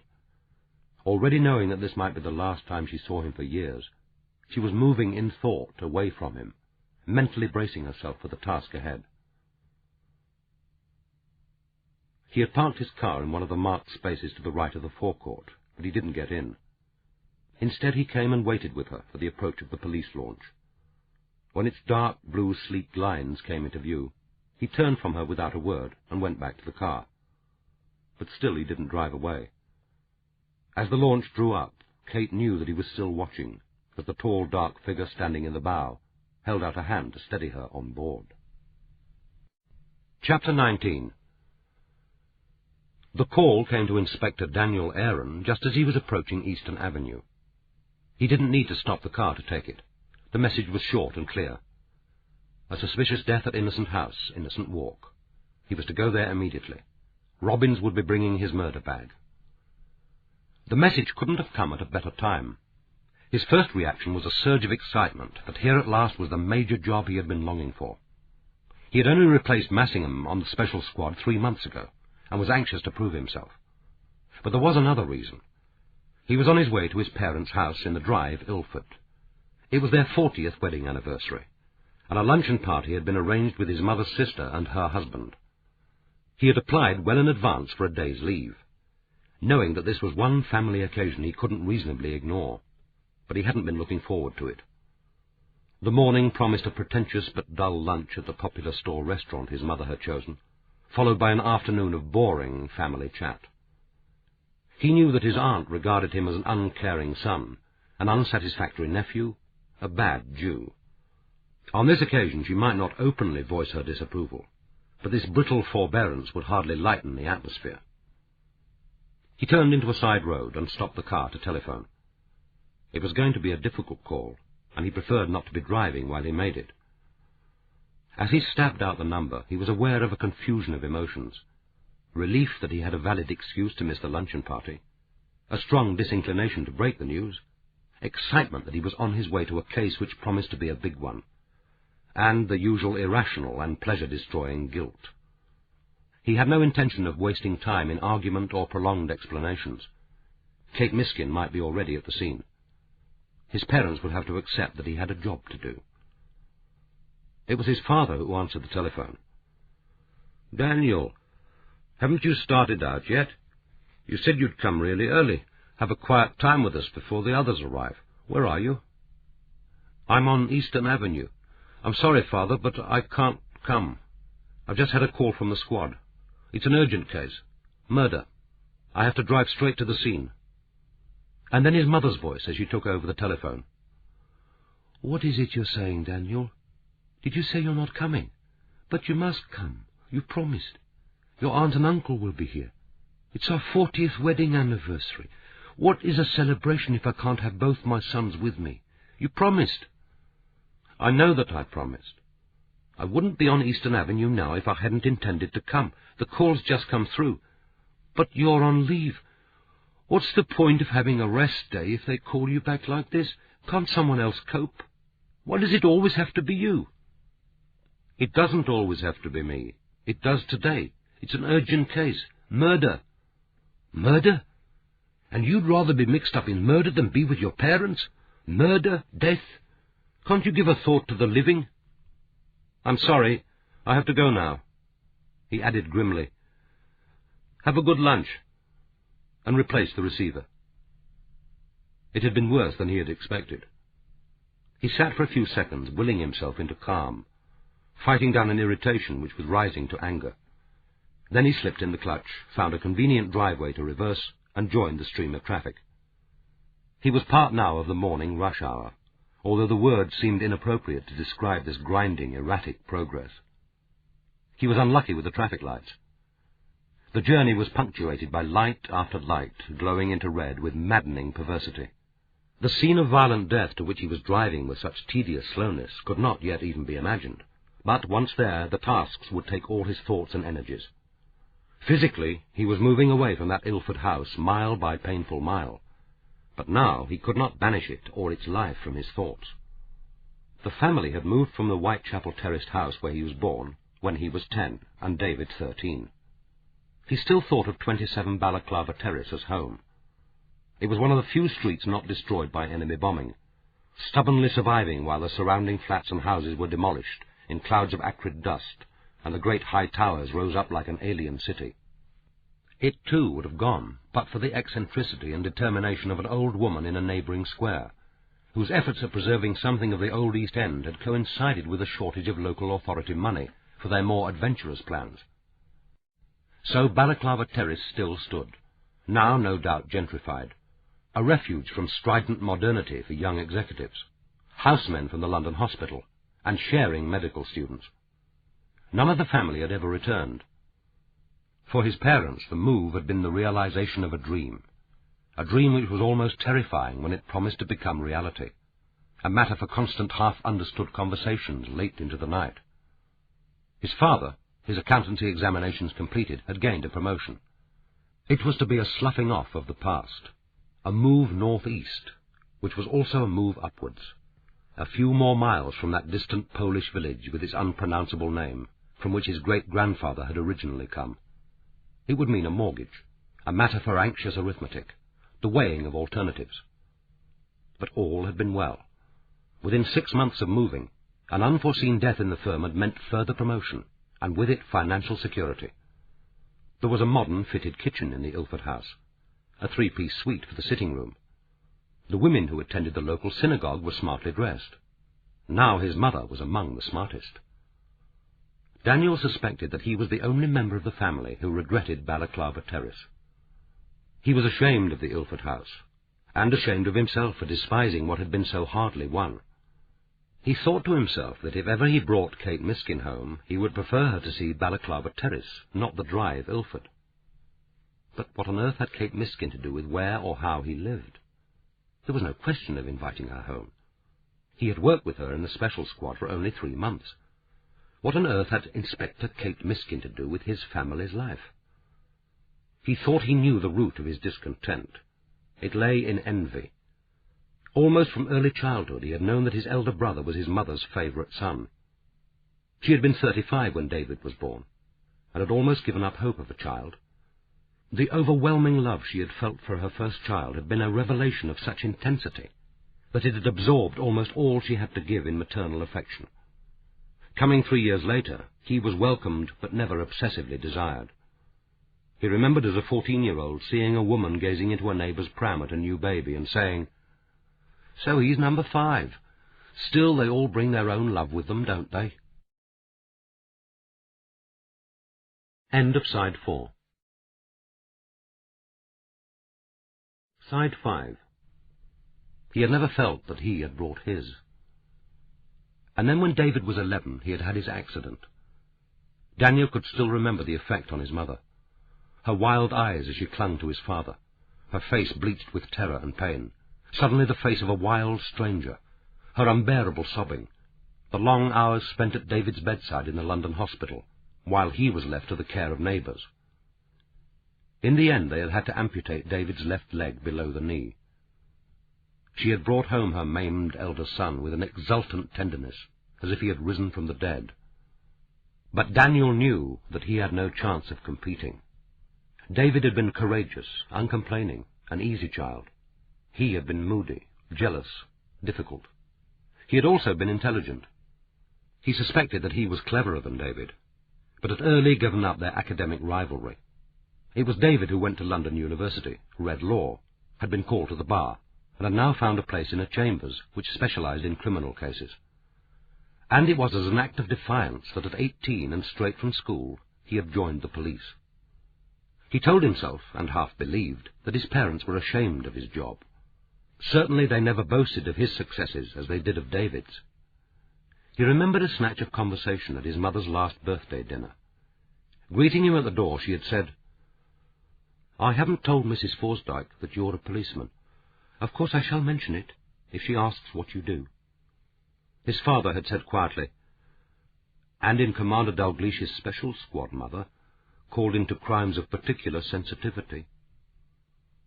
He had said with a bitterness which surprised even himself, "I'm not sure that will help disinfect the shame. And what would the old bat do anyway? Faint into her prawn cocktail? Why should the job worry her, unless her old man's on the fiddle? Oh, God, he had thought. I've started it all again, on her birthday, too. Cheer up, you've got one respectable son. You can tell Mrs. Forsdyke that David spends his time lying to keep criminals out of jail, and I spend my time lying to get them in. Well, they could enjoy criticizing him over their hors d'oeuvre, and Bella would be there, of course. Like David, she was a lawyer, but she would have found time for his parents' anniversary. Bella, the perfect daughter-in-law-to-be. Bella, who was learning Yiddish, who visited Israel twice a year, and raised money to help immigrants from Russia and Ethiopia, who attended Beit Midrash, the Talmudic learning center at the synagogue, who kept Sabbath. Bella, who turned on him her dark, reproachful eyes and worried about the state of his soul. It was no use saying to them, I don't believe in it any more. How much did they believe, either of his parents? Put them on oath in the witness box and ask them whether they really believed that God handed down the Torah to Moses at Sinai and that their lives depended on the right answer. What would they say? He had asked his brother that question, and he still remembered the answer. It had surprised him at the time, and did so now, opening the disconcerting possibility that there were subtleties in David which he had never understood. I should probably lie. There are some beliefs it is worth dying for, and that doesn't depend on whether or not they are strictly true. His mother, of course, would never bring herself to say, I don't care whether you believe or disbelieve. I want you to be here with us on the Sabbath. I want you to be seen in the synagogue with your father and brother. And it wasn't intellectual dishonesty, although he tried to tell himself that it was. You could argue that few adherents of any religion believed all the dogma of their faith, except the fundamentalists, and, God knew, they were a bloody sight more dangerous than any non-believer. God knew. How natural it was and how universal to slip into the language of faith. And perhaps his mother was right, although she would never bring herself to speak the truth. The outward forms were important. To practice religion wasn't only a matter of intellectual assent. To be seen in the synagogue was to proclaim, this is where I stand. These are my people. These are the values by which I try to live. This is what generations of my forebears have made me. This is what I am. He remembered his grandfather's words, spoken to him after his bar mitzvah. What is a Jew without his belief? What Hitler could not do to us, shall we do to ourselves? The old resentments welled up. A Jew wasn't even allowed his atheism. Burdened with guilt from childhood, he couldn't reject his faith without feeling the need to apologize to the God he no longer believed in. It was always there at the back of his mind, silent witness of his apostasy, that moving army of naked humanity, the young, the middle-aged, the children, flowing like a dark tide into the gas chambers. And now, halted at yet another red light, thinking of the house that would never be home, seeing with his mind's clear eye the gleaming windows, the looped lace curtains with their bows, the immaculate front lawn, he thought, why must I define myself by the wrongs others have done to my race? The guilt was bad enough. Do I have to carry the burden of innocence also? I'm a Jew, isn't that enough? Do I have to represent to myself and others the evil of mankind?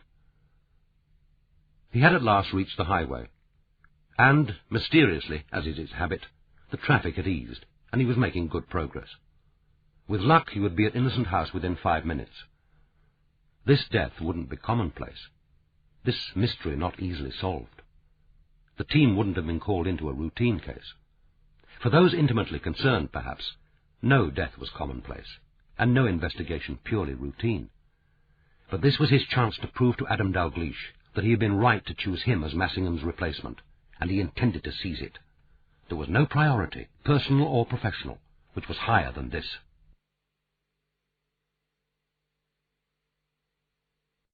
Chapter 20.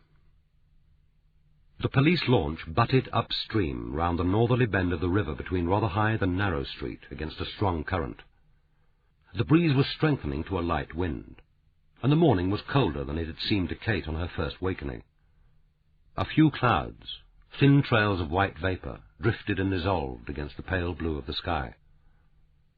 She had seen Innocent House before from the river, but when it appeared with dramatic suddenness as they rounded the bend of Limehouse Reach, she gave a small gasp of wonder, and, glancing up at Dalglish's face, caught his brief smile. In the morning sunlight it gleamed with such an unreal intensity that for a moment she thought it was floodlit. As the engine of the police launch died and it was skilfully manoeuvred to the row of hanging tyres to the right of the landing steps, she could almost believe that the house was part of a film set, an insubstantial palace of hard board and paste, behind whose ephemeral walls the director, the actors, the lighting men were already busying themselves around the body of the corpse, while the make-up girls darted forward to mop a glistening brow and apply a final dollop of artificial blood.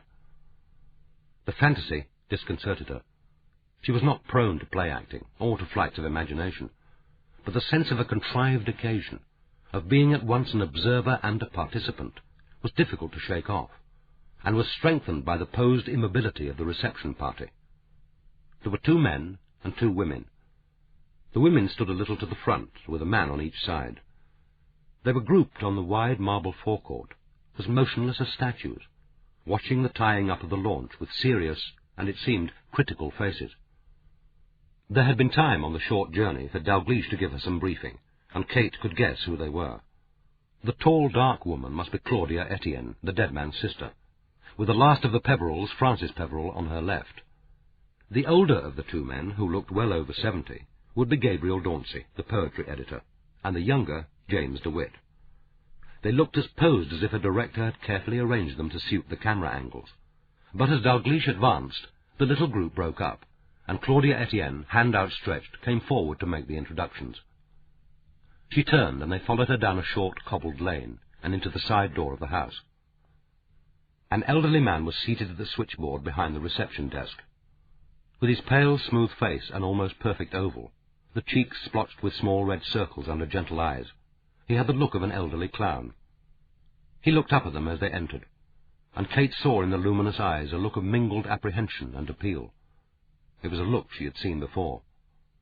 The police might be needed, even impatiently awaited, but they were seldom greeted without anxiety, even by the innocent.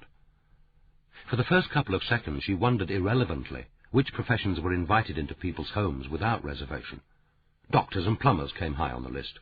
Midwives probably at the top. She wondered what it would feel like to be greeted with the heartfelt words, "Thank God you're here." The telephone rang, and the old man turned to answer it. His voice was low and very attractive, but held an unmistakable note of distress, and his hands were shaking.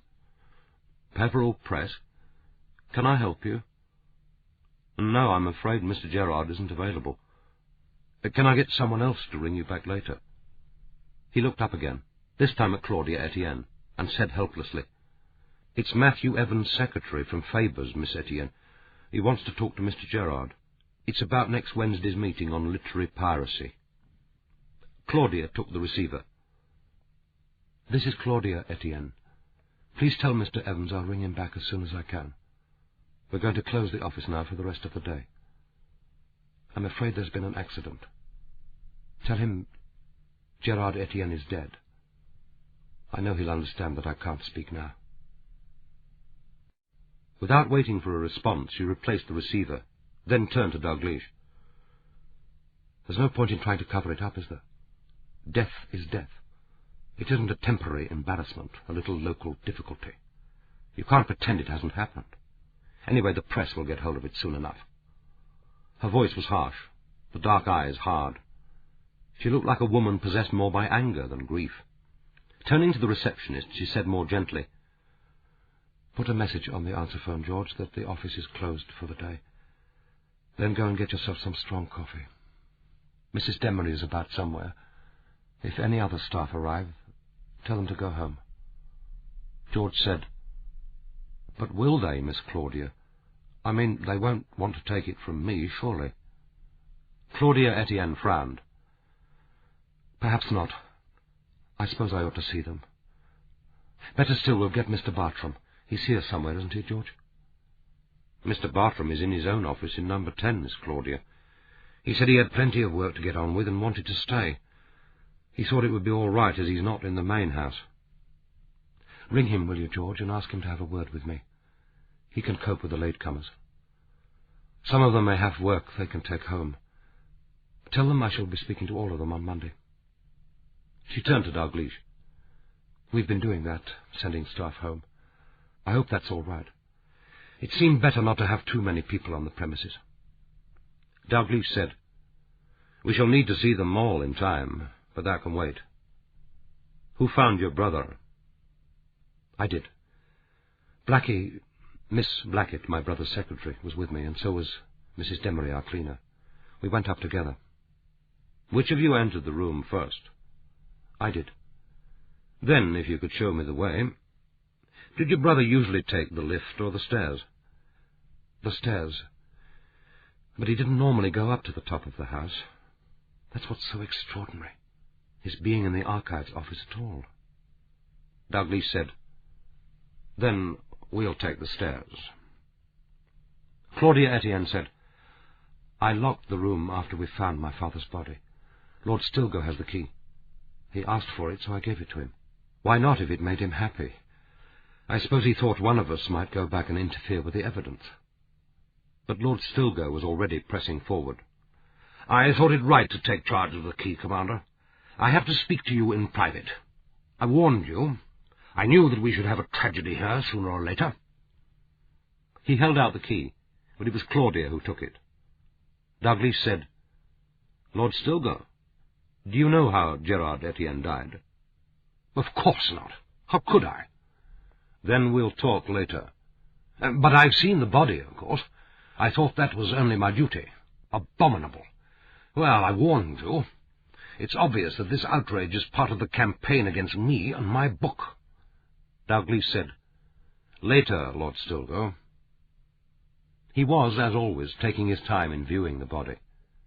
Kate knew that however speedily he responded to a murder call, he always arrived with the same unhurried calm.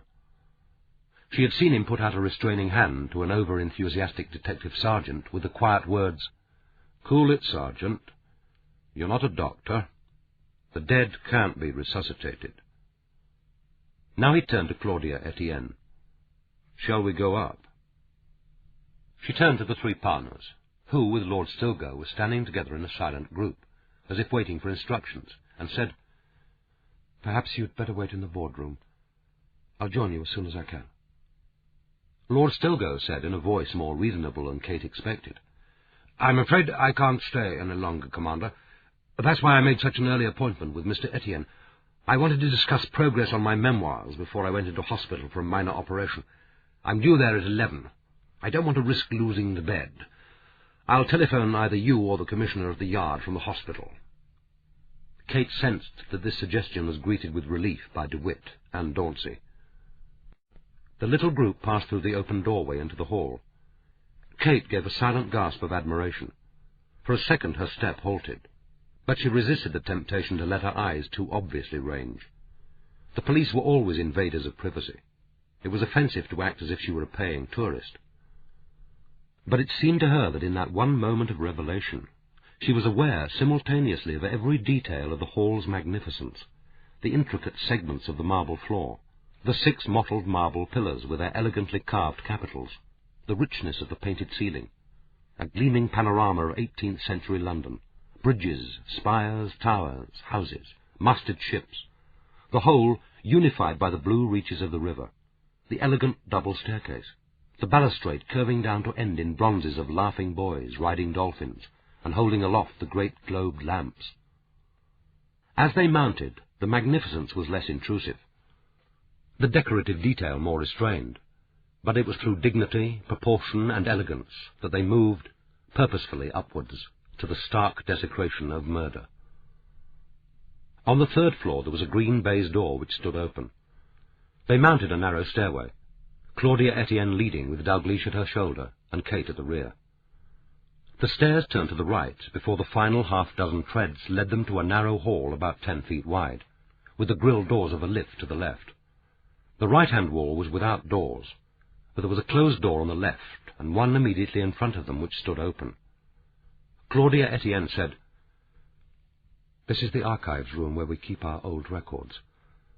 The small archives office is through here. The archives room had obviously once been 2 rooms, but the central wall had been removed to produce one very long chamber, running almost the whole length of the house. The rows of wooden filing racks at right angles to the door and reaching almost to the ceiling were ranged so closely that there could hardly be room to move comfortably between them. Between the rows hung a number of light bulbs without shades. Natural light came from 6 long windows, through which Kate could glimpse the intricate stone carving of a balustrade. They turned to the right, down the clear space about 4 feet wide between the ends of the shelves and the wall, and came to another door. Claudia Etienne silently handed Dalgliesh the key. Taking it, he said, "If you can bear to come in, I would like you to confirm that the room and your brother's body look exactly as they did when you first entered. If you find that too distressing, don't worry. It will help, but it isn't essential." She said, "It's all right. It's easier for me now than it would be tomorrow. I still can't believe it's real. Nothing about it looks real. Nothing about it feels real. I suppose that by tomorrow I'll know that it is real, and that the reality is final." It was her words which to Kate sounded unreal. There was a strain of falsity, of histrionics in the balanced cadences, as if they had been thought out in advance. But she told herself not to be over-hasty. It was too easy to misinterpret the disorientation of grief.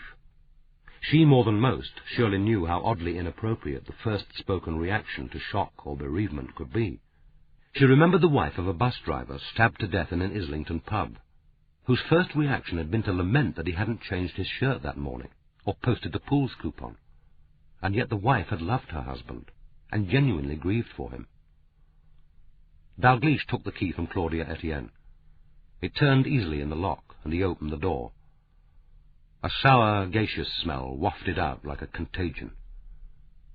The half-naked body seemed to leap up at them with the stark theatricality of death, and hang for a moment suspended in unreality, an image bizarre and powerful, staining the quiet air. He was lying supine, his feet towards the door. He was wearing grey trousers and grey socks. The shoes of fine black leather looked new, the soles almost unscuffed. It was odd, Kate thought, how one noticed such details. The top of his body was naked, and a white shirt was bunched in the extended fist of his outstretched right hand.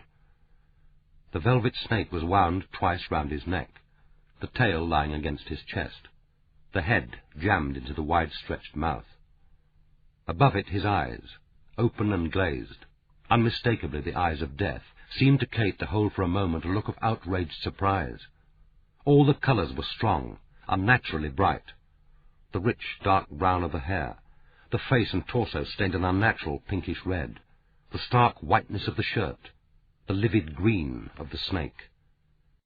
The impression of a physical force emanating from the body was so strong that Kate instinctively recoiled, and felt the soft bump of her shoulder against Claudia's. She said, "I'm sorry," and the conventional apology sounded inadequate, even if it referred only to that brief physical encounter. Then the image faded, and reality reasserted itself. The body became what it was, dead, bare flesh, grotesquely adorned, displayed as if on a stage. And now, in a swift glance, standing in the open doorway, she took in the details of the room. It was small, no more than 12 feet by 8, and bleak as an execution shed, the wooden floor uncovered, the walls bare. There was one high, narrow window, closed tight shut, and a single white-shaded bulb suspended from the middle of the ceiling. From the window frame hung a broken window cord no more than 3 inches long. To the left of the window was a small Victorian fireplace, with coloured tiles of fruit and flowers. The grate had been removed, and replaced by an old-fashioned gas fire. Against the opposite wall was a small wooden table, holding a modern black angled reading lamp, and 2 wire filing trays, each holding a few shabby manila files. Aware that some small detail was incongruous, Kate looked for the remaining length of the window cord, and saw it under the table, as if it had been casually kicked or thrown out of the way. Claudia Etienne was still standing at her shoulder. Kate was aware of her stillness, of her breathing, shallow and controlled. Dalgliesh asked, "Is this how you found the room?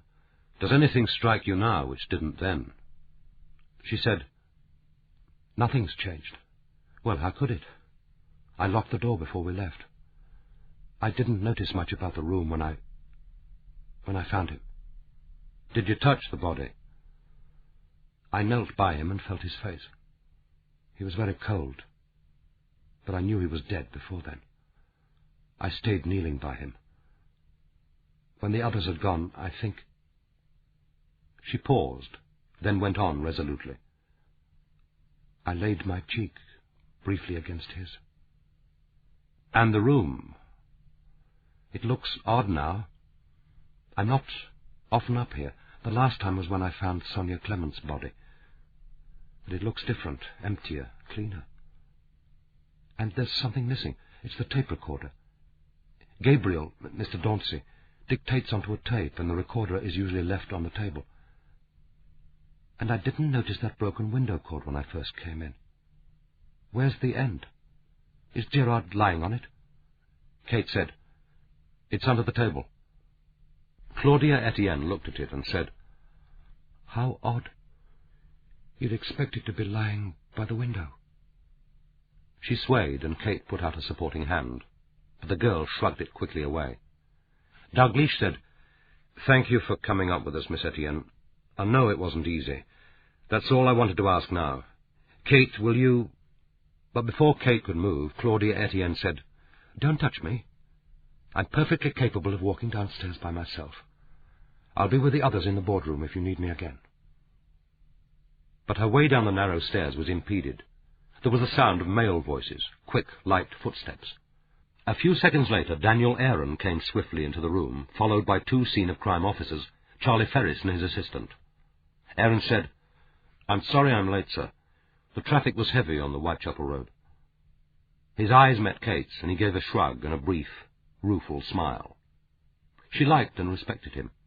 She had no difficulty in working with him. He was in every way an improvement on Massingham, but like Massingham, he was never happy to find that Kate had got to the scene of crime before him. Chapter 21. The 4 partners had moved together into the boardroom on the first floor, less by deliberate intention than by an unspoken feeling that it was wiser to stay together, to hear what words were spoken by the others, to feel at least the spurious comfort of human comradeship, not to retreat to a suspicious isolation. But they were without occupation, and each was unwilling to send for files, papers, or reading matter, in case this demonstrated a callous indifference. The house seemed curiously quiet. Somewhere, they knew, the few staff still on the premises would be conferring, discussing, speculating. There were things they, too, needed to discuss, a provisional reallocation of work to be agreed, but to do so now seemed as brutally insensitive as robbing the dead. But at first their wait was not long. Within 10 minutes of his arrival, Commander Dalgliesh appeared with Inspector Miskin. As the tall, dark figure moved quietly up to the table, 4 pairs of eyes turned and regarded him soberly, as if his presence, at once desired and half feared, was an intrusion into a common grief. They sat unmoving as he pulled out a chair for the woman police officer, and then himself sat down, resting his hands on the table. He said, "I'm sorry to have kept you waiting, but I'm afraid that waiting and disruption are inevitable after an unexplained death. I shall need to see you separately, and I hope to give those interviews before too long. Is there a room here with a telephone I could use without too great inconvenience? I shall need it only for the rest of the day. The incident room will be at Wapping Police Station." It was Claudia who replied, "If you took over the whole house for a month, the inconvenience would be slight compared with the inconvenience of murder." DeWitt broke in quietly, "If it is murder," and it seemed as if the room, already quiet, grew quieter as they waited for his reply. "We can't be sure of the cause of death until after the post-mortem. The forensic pathologist will be here shortly, and I shall then know when that's likely to be. Then there may be some laboratory investigations, which will also take time." Claudia said, "You can use my brother's office. That would seem appropriate. It's on the ground floor, the right-hand front room. You have to go through his PA's office to get to it, but Miss Blackett can move out if that's inconvenient. Is there anything else you need?" "I would like, please, a list of all staff presently employed, and the rooms they occupy, and the names of any who may have left but were here for the whole of the period during which your practical joker has been at work. I believe that you have already carried out an investigation into these incidents. I need details of the incidents, and what, if anything, you have discovered." DeWitt said, "So you know about that." "The police have been told. It would be helpful, too, if I could have a plan of the building." Claudia said, "There's one in the files. We had some interior alterations done a couple of years ago, and the architect drew up new drawings of the interior and the exterior. The original designs for the house and for its decoration are in the archives, but I don't suppose your interest is primarily architectural." "Not at present. What arrangements are there for securing the building? Who holds the keys?" Miss Etienne said, "Each of the partners has a set of keys to all the doors.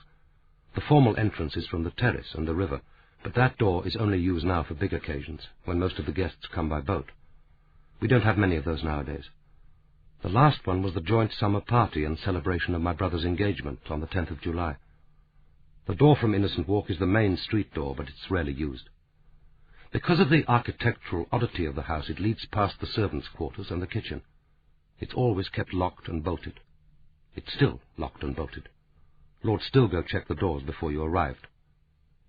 She seemed about to make some comment on Lord Stilgo's activities, but checked herself and went on. "The door we use is the side one on Innocent Lane, by which you came in. That is normally left open during the day as long as George Copeland is on the switchboard. George has a key to that door, but not the back door or the river frontage. The burglar alarm system is controlled from the panel beside the switchboard. The doors and the windows on 3 stories are locked. The system is fairly rudimentary, I'm afraid, but burglary has never really been a problem. The house itself is, of course, almost priceless, but few of the pictures, for example, are originals. There is a large safe in Gerard's office, and after an incident when the page proofs of Lord Stilgo's book were tampered with, we installed additional locking cupboards in 3 of the offices and under the reception desk, so that any manuscripts or important papers can be locked up at night." Dalgliesh asked, "And who normally arrives first in the morning and unlocks?" Gabriel Dauncey said, "Usually it's George Copeland. He's due to start work at 9 o'clock, and he's usually on the switchboard by then. He's very reliable. If he does get held up, he lives south of the river. It could be Miss Peverell or me. We each have a flat in number 12. That's the house to the left of Innocent House. It's a bit haphazard. Whoever arrives first unlocks and switches off the alarm system. The door on Innocent Lane has a Yale and 1 security lock. This morning George arrived first as usual and found that the security lock hadn't been used. He was able to open the door with the Yale. The alarm system was also switched off, so he naturally assumed that one of us had already arrived." Dalgliesh asked, "Which of you 4 last saw Mr. Etienne?" Claudia said, "I did. I went into the office to talk to him before I left, just before 6:30. He usually worked late on Thursday nights. He was still at his desk. There may have been other people in the building at the time, but I think they had all gone. Obviously I didn't check or make a search." "Was it generally known that your brother worked late on Thursdays?" "It was known within the office. Probably other people knew as well." Dalgliesh said, "He seemed as usual. He didn't tell you that he intended to work in the little archives office?" "He seemed perfectly as usual, and he never mentioned the little archives office. As far as I know, it wasn't a room he ever visited. I have no idea why he went up there or why he died there, if, in fact, that is where he died." Again the 4 pairs of eyes looked intensely into Dalglish's face. He didn't comment. After formally asking the expected question whether they knew of anyone who might wish Etienne dead, and receiving their short and equally expected answers, he got up from his chair, and the woman officer who hadn't spoken got up too.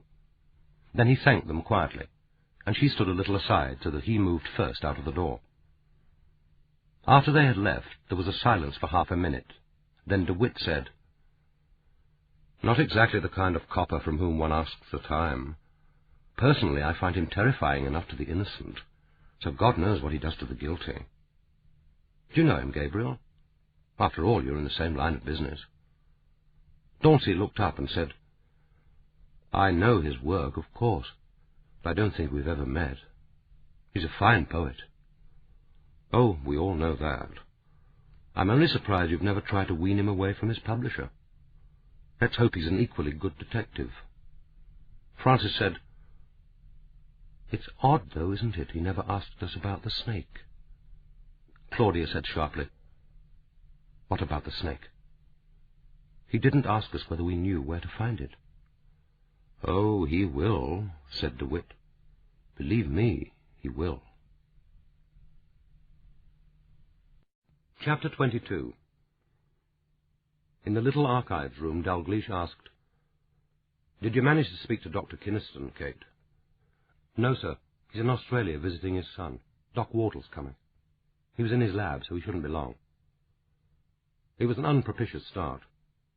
Dalgliesh was used to working with Miles Kynaston, whom he both liked as a man and respected as probably the country's most brilliant forensic pathologist. He had, perhaps unreasonably, taken it for granted that it would be Kynaston who would be squatting by this body.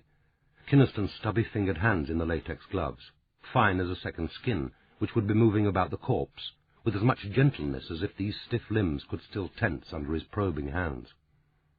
Reginald Wardle was a perfectly capable forensic pathologist. He wouldn't otherwise have been employed by the Met. He would do a good job.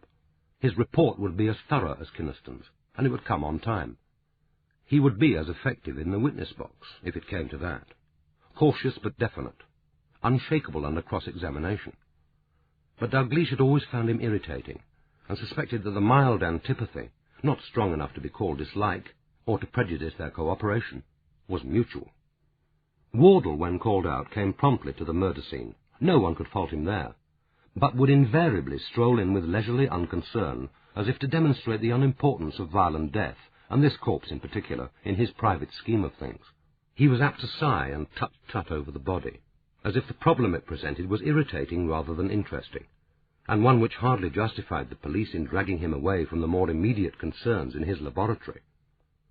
He provided the minimum of information at the scene, perhaps from natural caution, but too often giving the impression that the police were unreasonably pressing him for a premature judgment. His most common words spoken over the corpse were, Better wait, Commander. I'll get him on the table soon enough, and then we'll know." He was, too, a self-publicist. At the scene he might give the impression of a boring and reluctant colleague, but surprisingly he was a brilliant after-dinner speaker, and probably enjoyed more free meals than most of his profession.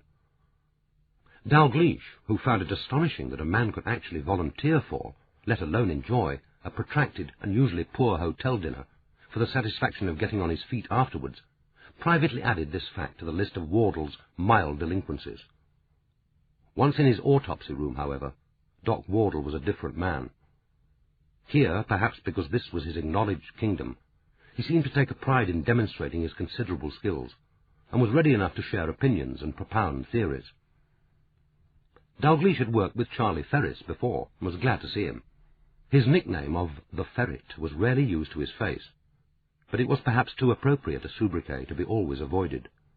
He had pale-lashed, sharp little eyes, a long nose sensible to every variety of smell, and tiny, fastidious fingers which could pick up small objects as if by magnetism. He presented an eccentric and occasionally bizarre appearance when on the job, his preferred clothes for a search being tight-fitting cotton shorts or trousers, a sweatshirt, surgeon's latex gloves, and a plastic swimming cap. His professional creed was that no murderer left the scene of his crime without depositing some physical evidence, and it was his business to find it. Dalgliesh said, "Your usual search, Charlie, but we'll need a gas engineer to take out that gas fire and make a report. Tell them it's urgent. If there's rubble blocking the flue, I want that sent to the lab with samples of any loose pieces of the chimney lining. It's a very old nursery gas fire with a removable tap. I don't know whether we'll get a useful print from there. Almost certainly not. All surfaces of the fire need testing for prints. The window cord is important. I'd like to know if it snapped because of natural wear and tear, or was deliberately frayed. I doubt whether you'll get more than an opinion, but the lab may be able to help." Leaving them to it, he knelt by the body, studied it intently for a moment, then, putting out his hand, touched the cheek. Was it his imagination and the ruddiness of the skin which made it feel slightly warm to the touch? Or was it that the warmth of his own fingers had for a few seconds given a spurious life to the dead flesh? He moved his hand to the jaw, taking care not to dislodge the snake. The flesh was soft. The bone moved under his gentle urging. He said to Kate and Dan, "See what you make of the jaw. Be careful. I want the snake in place until after the PM." They knelt in turn, Kate first, touched the jaw, looked closely into the face, put their hands to the naked torso. Daniel said, "Rigor mortis is well established in the top part of the body, but the jaw is free." "Which means—" It was Kate who replied, "that someone broke the rigor in the jaw some hours after death. Presumably it was necessary in order to stuff the snake into the mouth. But why bother? Why not wind it round his neck? That would make the point just as well." Daniel said, but less dramatically, "Maybe, but forcing open the jaw proves that someone visited the body hours after death. It could have been the murderer, if this is murder. It could have been someone else. We'd never have suspected that there was a second visit to the scene if the snake had been merely wrapped round the neck." Daniel said, "Perhaps it's precisely what the murderer wanted us to know." Dalgliesh looked carefully at the snake. It was about 5 feet long and was obviously intended as a draft excluder. The top of the body was of striped velvet, the bottom of some tougher brown material. Under the softness of the velvet, it felt grainy to his touch. There were leisurely footsteps approaching through the archives room. Daniel said, "It sounds as if Doc Wardle has arrived."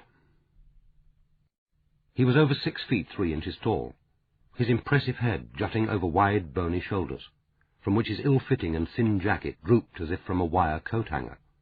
With the beaked, mottled nose, barking voice, and keen, darting eyes, under bushy brows so luxuriant and vigorous that they seemed to have a life of their own, he looked and sounded like the stereotype of an irascible colonel. His height could have been a disadvantage in a job where corpses often lay inconveniently concealed in ditches, culverts, cupboards, and makeshift graves. But the long body could insinuate itself with unexpected ease, even grace, into the most unaccommodating place. Now he gazed round the room, deploring its stark simplicity, and the uninviting business which had dragged him from his microscope, then knelt by the body, and let out a lugubrious sigh. "You'll want the approximate time of death, of course, Commander. That's always the first question after, 'Is he dead?' and 'Yes, he is dead.' That's the one fact we can all agree about. Body cold, rigor mortis fully established. One interesting exception. We'll get on to that later. Suggests he's been dead about 13 to 15 hours.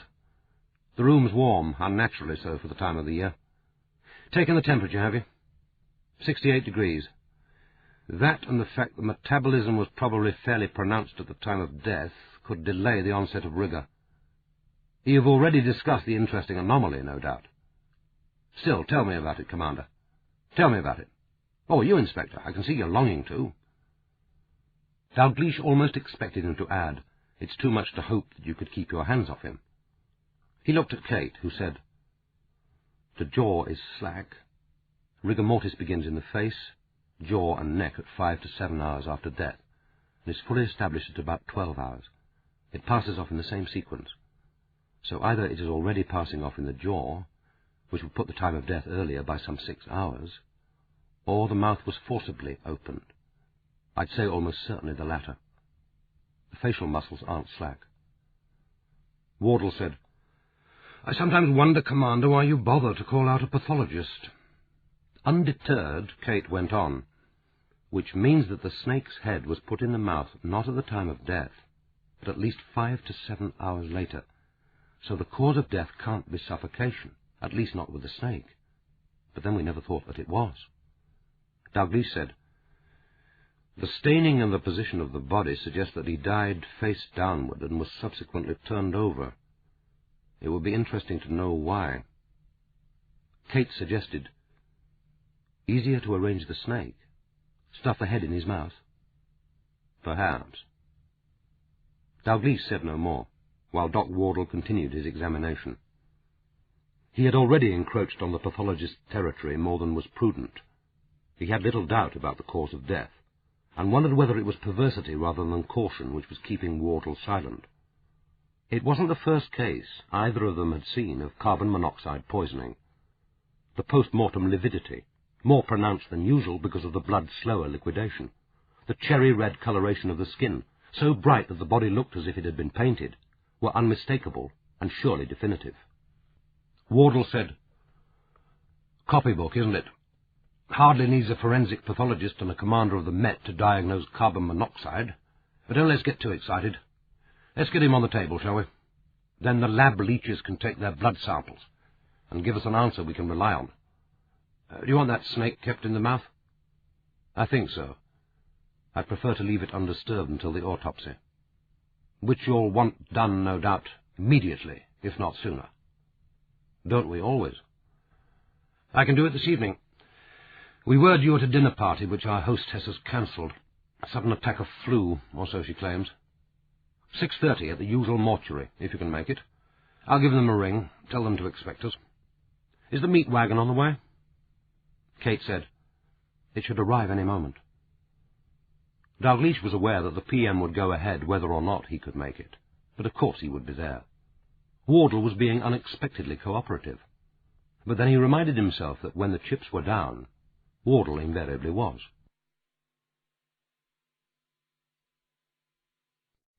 Chapter 23. As soon as he saw Mrs. Demery, Dalgliesh knew that he would have no trouble with her. He had dealt with her kind before. The Mrs. Demerys, in his experience, had no hang-ups about the police, whom they assumed in general to be beneficent and on their side, while seeing no reason to treat them with inordinate respect, or to credit male officers with more sense than was commonly found in the rest of the sex. They were, no doubt, as ready to lie as other witnesses when it came to protecting their own, but being honest and unburdened by imagination, preferred to tell the truth, as being on the whole less trouble, and having told it, saw no reason to torture their consciences with doubts about their own motives or the intentions of other people. They were obstinately firm, unshakable, and occasionally irreverent under cross-examination.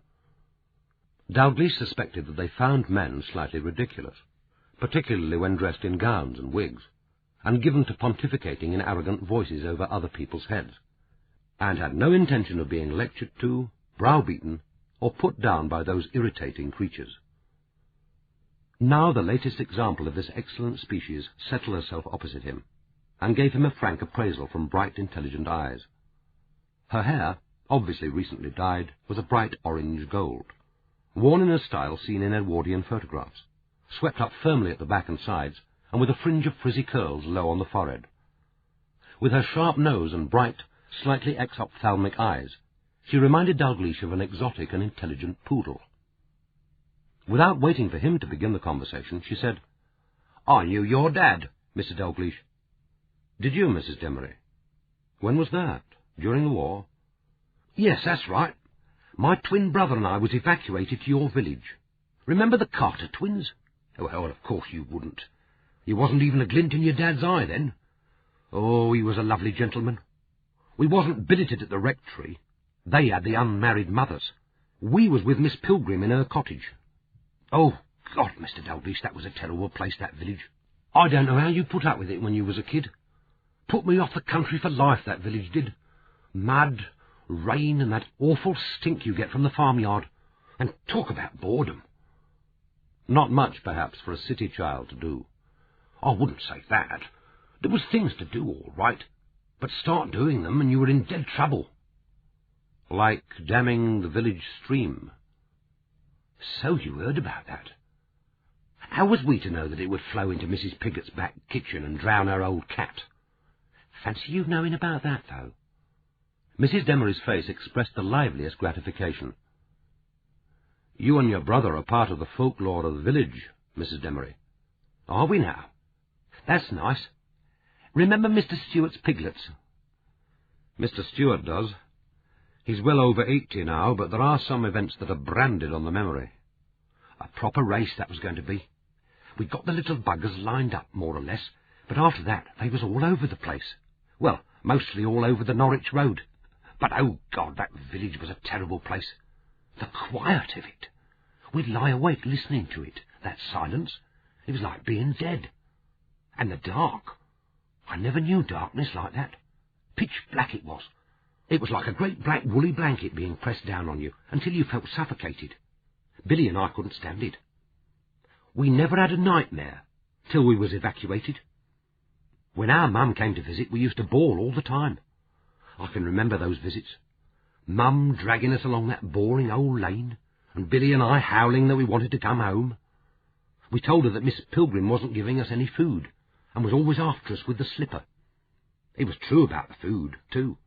We never had a decent chip the whole time we was there. In the end, Mum brought us back home to get a bit of peace. We was all right then. We had a lovely time, especially after the bombing started.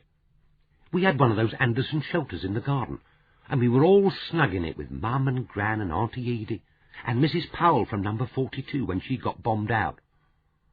Dalgliesh asked, "Wasn't it dark in the Anderson shelter?" Oh, we had our torches, didn't we?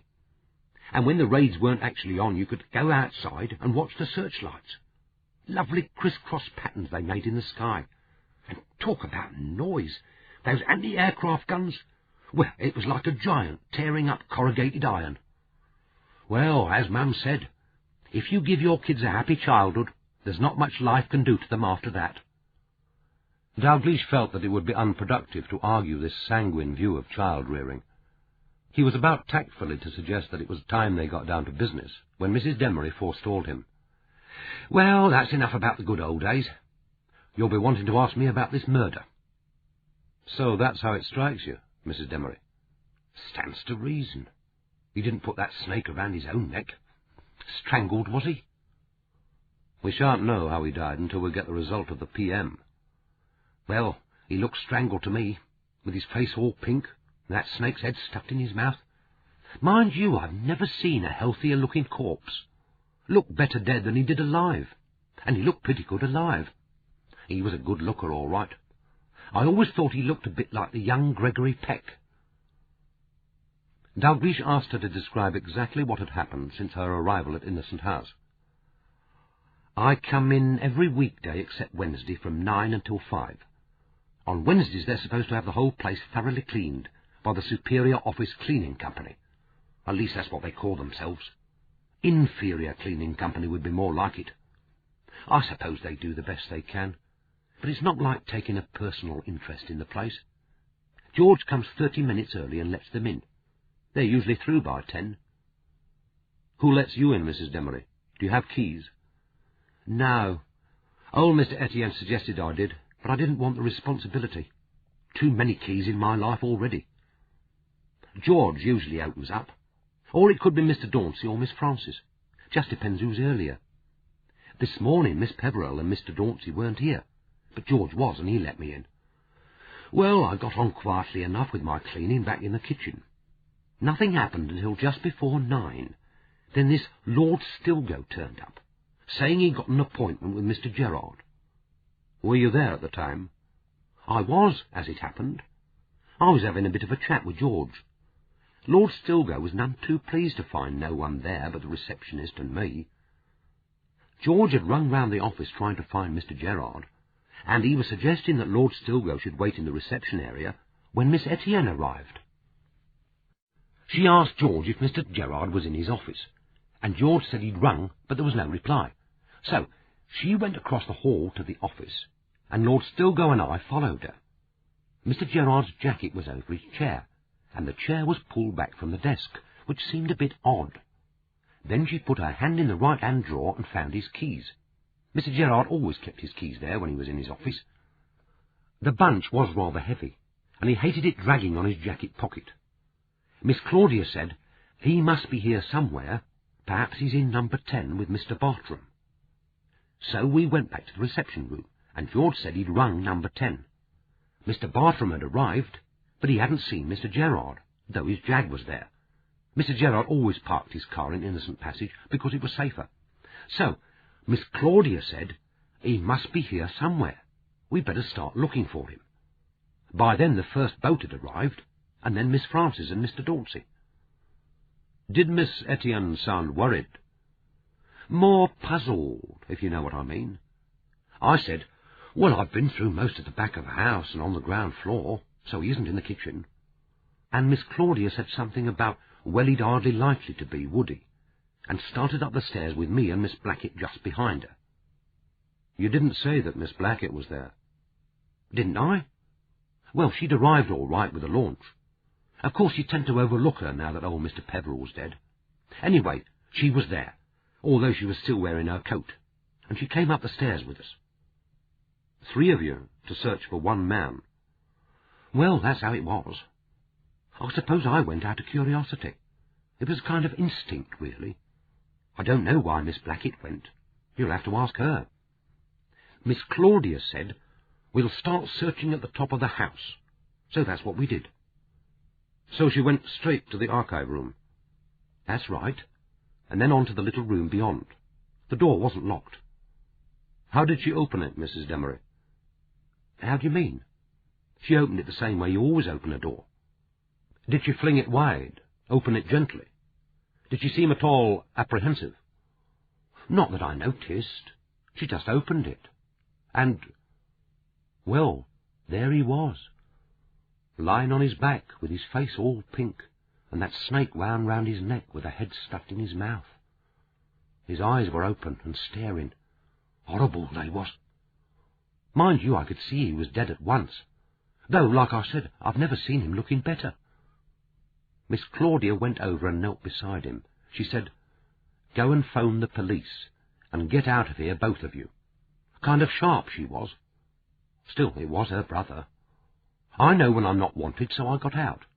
I wasn't that anxious to stay. What about Miss Blackett?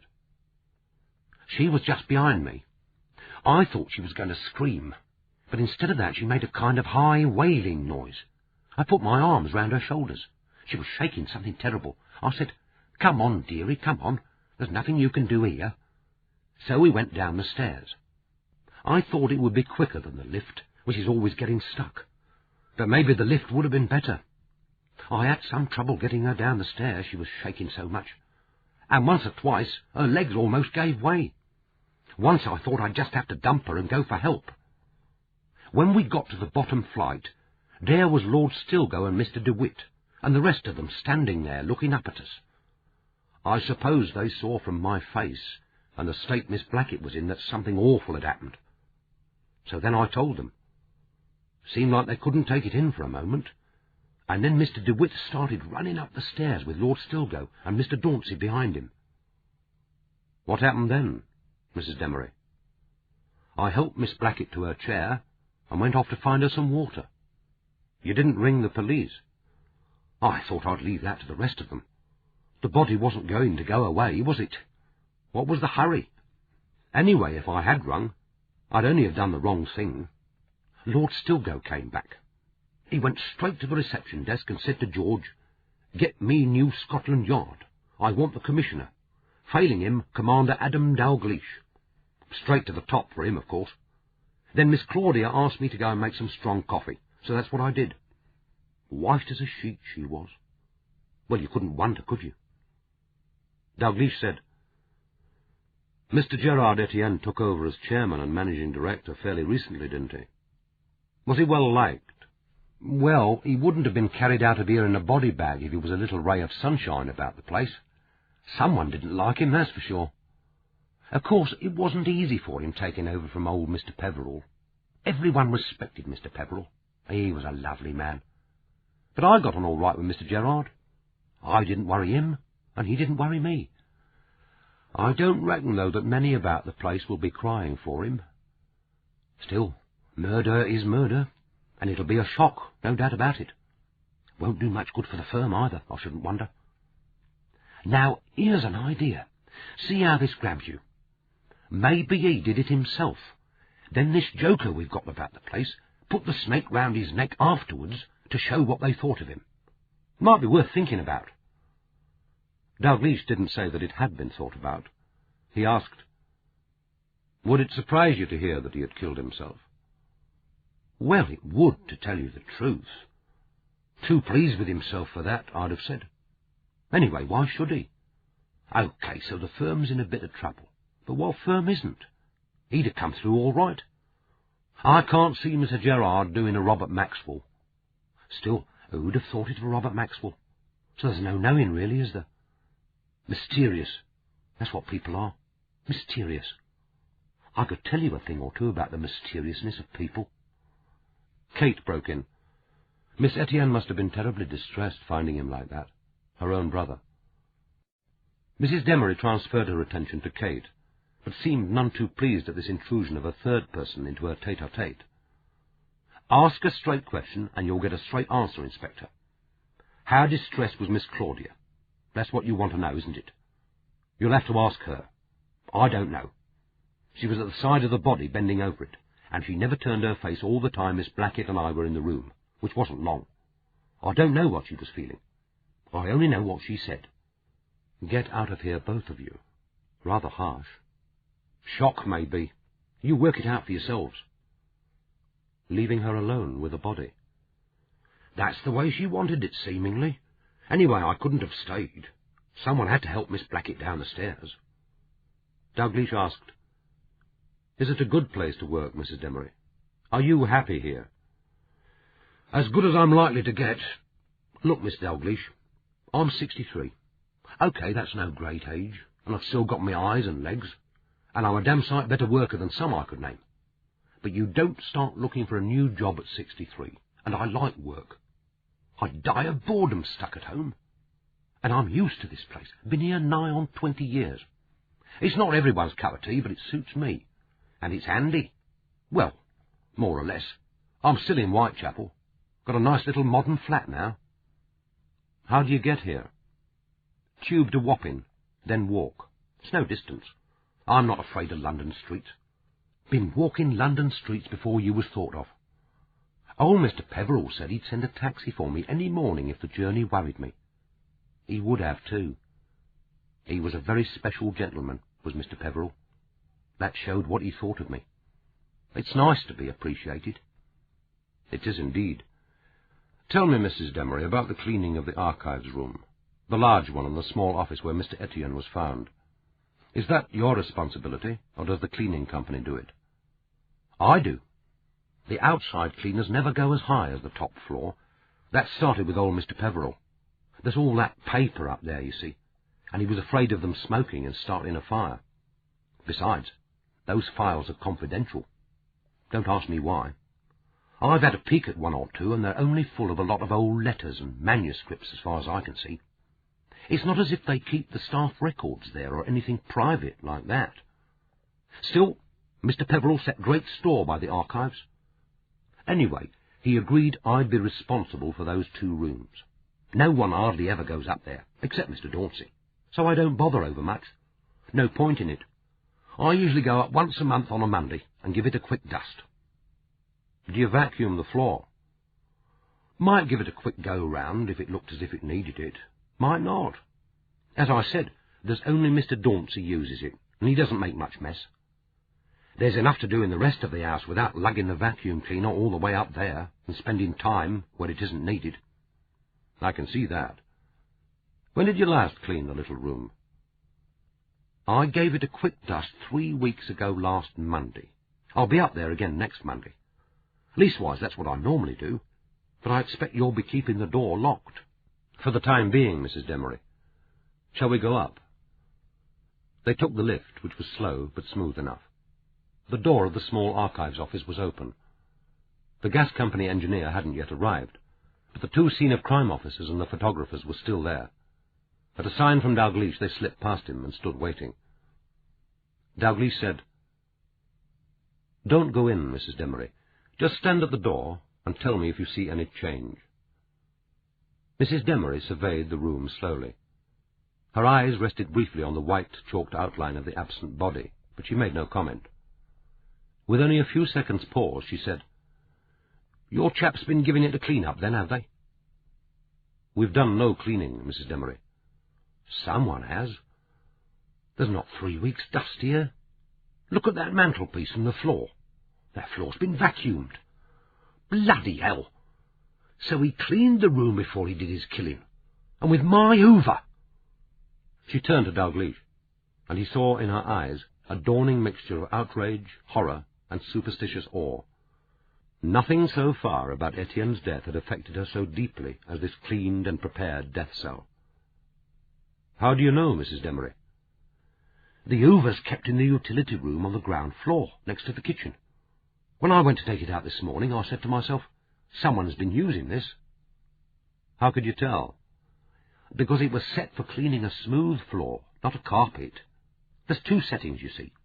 When I put it away, it was set for cleaning the carpet. The last job I done was those carpets in the boardroom." "Are you sure, Mrs. Demery?" "Not to swear in a court of law. There are things you can swear to and things you can't. I suppose I could have changed the setting accidentally, like. All I know is that when I took it out this morning, I said to myself, someone's been using this." "Did you ask anyone if they had been using it?" "No one here to ask then, was there? Besides, it wouldn't be any of the staff here. Why would any of them be wanting the Hoover? That's my job, not theirs. I thought it might be someone from the cleaning company, but that would be odd too. They bring all their own equipment." "Was the vacuum cleaner in its usual place?" "Yes, it was, and the flex wound round crossed, just as I left it, but the setting wasn't the same." "Is there anything else about this room that strikes you?" "Well, the window cord's gone, hasn't it? I suppose you chaps have taken that away. It was getting a bit old and frayed. I said to Mr. Dauncey when I put my head round the door on Monday that it ought to be replaced, and he said he'd have a word with George. George does all the odd jobs around here. Very handy is George. Mr. Dauncey had the window half open at the time. He usually keeps it like that. He didn't seem much worried, but like I said, he was going to have a word with George about it. And that table's been moved. I never move the table when I dust up here. Look for yourself. It's a couple of inches to the right. You can see by that faint line of dirt on the wall where it usually was. And Mr. Dauncey's tape recorder's gone. There used to be a bed here once, but they took that away after Miss Clements killed herself. A nice thing that was, too. 2 deaths we've had in this room, Mr. Dalgliesh. I reckon it's time they locked it up for good." Before they had finished with Mrs. Demery, Dalgliesh asked her to say nothing to anyone about the possible use made of her vacuum cleaner, but with little hope that she would keep the news to herself for long. After she had left, Daniel said, "How reliable is that piece of evidence, sir? Could she really tell if the room has been recently cleaned? It could be her imagination." "She's the expert, Daniel, and Miss Etienne remarked on the cleanness of the room. On Mrs. Demery's admission, she doesn't usually bother with the floor. This floor is dustless, even in the corners. Someone has cleaned it recently, and it wasn't Mrs. Demery."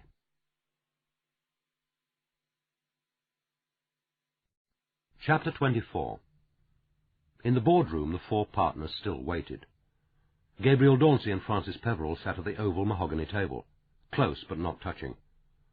Francis had her head bowed, but was absolutely still. DeWitt was at the window, one hand pressed to the pane as if he needed support.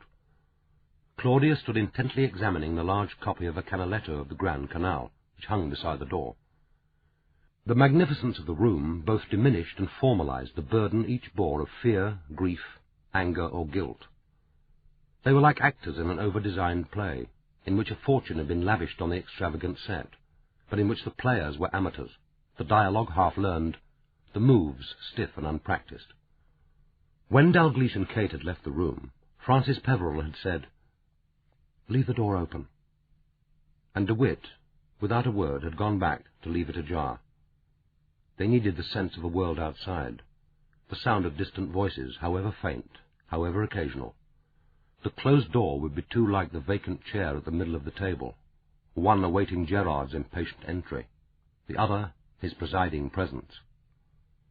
Without looking round, Claudia said, "Gerard always disliked this picture. He thought Canaletto overrated, too precise, too flat. He said he could picture the apprentices, carefully painting in the waves." DeWitt said, "It wasn't Canaletto he disliked, just that picture. He said he was bored with constantly having to explain to visitors that it's only a copy." Francis' voice was indistinct. "He resented it. It reminded him that Grandfather had sold the original at a bad time, and for about a quarter of what it was worth. "No," said Claudia firmly. He disliked Camiletto. DeWitt moved slowly from the window. He said, "The police are taking their time. Mrs. Demery is enjoying herself, I imagine, giving her favourite impersonation of a Cockney charwoman, good-natured but sharp-tongued. I hope the commander appreciates it." Claudia turned from a concentrated examination of the picture. "Since that is what she is, you can hardly describe it as an impersonation. Still, she does become garrulous when excited. We must take care that we don't become garrulous, talk too much, tell the police things they don't need to know." DeWitt said, "What things had you in mind?" "But we weren't precisely united about the future of the firm. The police think in clichés. Since most criminals act in clichés, that is probably their strength." Frances Peverell raised her head. No one had seen her weep, but her face was drained and bloated, the eyes dull under swollen lids, and when she spoke her voice sounded cracked and a little querulous. "What does it matter if Mrs. Demery does talk? What does it matter what we say? No one here has anything to hide. It's obvious what happened. Gerard died of natural causes or an accident, and someone, the same person who's been playing tricks in this place, found the body and decided to make a mystery of it. It must have been terrible for you, Claudia, finding him like that, seeing the snake around his neck. But it's all fairly straightforward, surely. It has to be." Claudia turned on her as vehemently as if they were in the middle of a quarrel. "What sort of accident? You're suggesting Gerard had an accident. What sort of accident?" Frances seemed to shrink in her chair, but her voice was firm.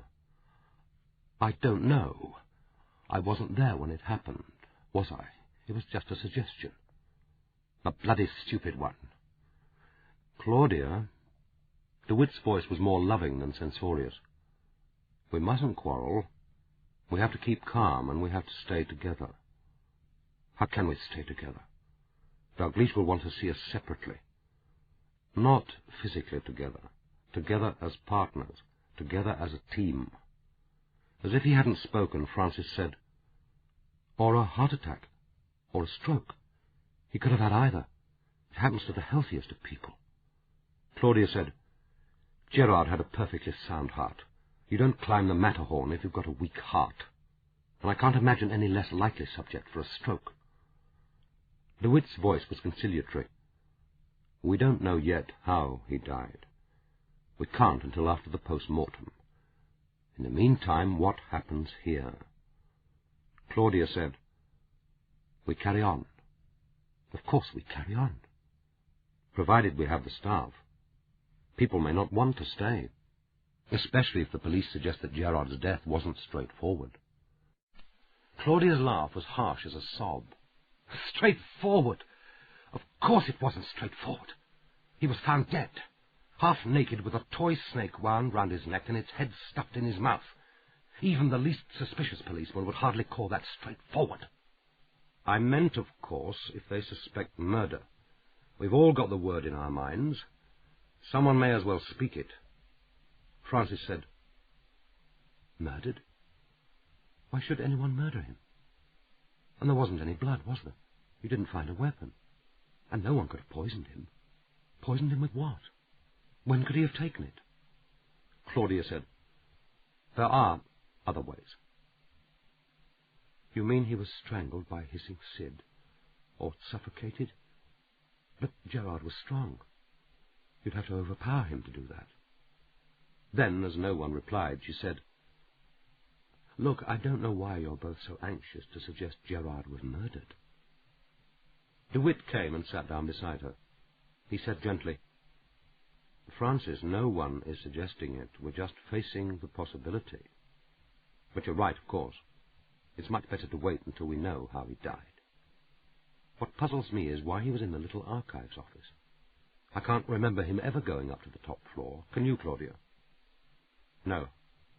And he couldn't have been working up there. If he decided to do that, he wouldn't have left his keys in his desk drawer. You know how punctilious he was about security. The keys were only in that drawer when he was working at his desk. If he left the office for any length of time, he'd slip on his jacket and put the bundle of keys back in his pocket. We've all seen him do that often enough. DeWitt said, "The fact that he was found in the archives office doesn't necessarily mean that he died there." Claudia seated herself opposite him and leaned forward over the table. "You mean he could have died in his office?" "Died or been killed there and moved subsequently. He could have died quite naturally at his desk. A stroke or a heart attack, as Francis suggests, and the body moved later." "But that would need considerable strength." "Not if you used one of the book trolleys and took the body up by the lift. There's nearly always a trolley waiting at the lift." "But surely the police can tell whether a body has been moved after death?" "Yes, if it's found outdoors. You get traces of soil, twigs, flattened grass, signs of dragging. I'm not sure it would be so easy with a body discovered in a building. It's one of the possibilities they'll be considering. I suppose they'll condescend to tell us something sooner or later. They're certainly taking their time up there." The two of them were talking as if there was no one else in the room. Francis suddenly said, "Do you have to discuss it as if Gerard's death was some kind of a puzzle, a detective story, something we'd read or seen on television? This is Gerard we're talking about, not a stranger, not a character in a play. Gerard is dead. He's upstairs with that ghastly snake round his neck, and we're sitting here as if we didn't care." Claudia turned on her a speculative gaze, tinged with contempt. "What do you expect us to do? Sit around in silence? Read a good book? Ask George if the newspapers have been delivered? I think it helps to talk. He was my brother. If I can stay reasonably calm..." "Did any of us?" "No. But when this death really hits me, when I really believe what's happened..." End of Side 5. Side 6. Gabriel Dauncey had been sitting gazing ahead out of the window towards the river. Now he spoke for the first time, and the others turned and looked at him, as if suddenly remembering that he was there. He said quietly, "I think he may have died of carbon monoxide poisoning. The skin was very pink. That's one of the signs, apparently. And the room was unnaturally warm. Didn't it strike you, Claudia, that the room was very warm?" For a moment there was silence. Then Claudia said, "Very little struck me except seeing Gerard and that snake." "You mean he could have been gassed?" "Yes. I'm saying that he could have been gassed." The word hissed on the air. Francis said, "But isn't the new North Sea gas harmless? I thought you couldn't poison yourself any more by putting your head in a gas oven." It was DeWitt who explained, "It isn't poisonous to breathe. It's perfectly safe if properly used. But if he lit the gas fire and the room wasn't adequately ventilated, the fire could malfunction and produce carbon monoxide. Gerard could have become disorientated and unconscious before he realized what was happening." Francis said, "And afterwards someone found the body, turned off the gas and put the snake round his neck. As I said, it was an accident." Dauncey spoke quietly and calmly. "It isn't quite as simple as that. Why did he light the fire? It wasn't particularly cold last night.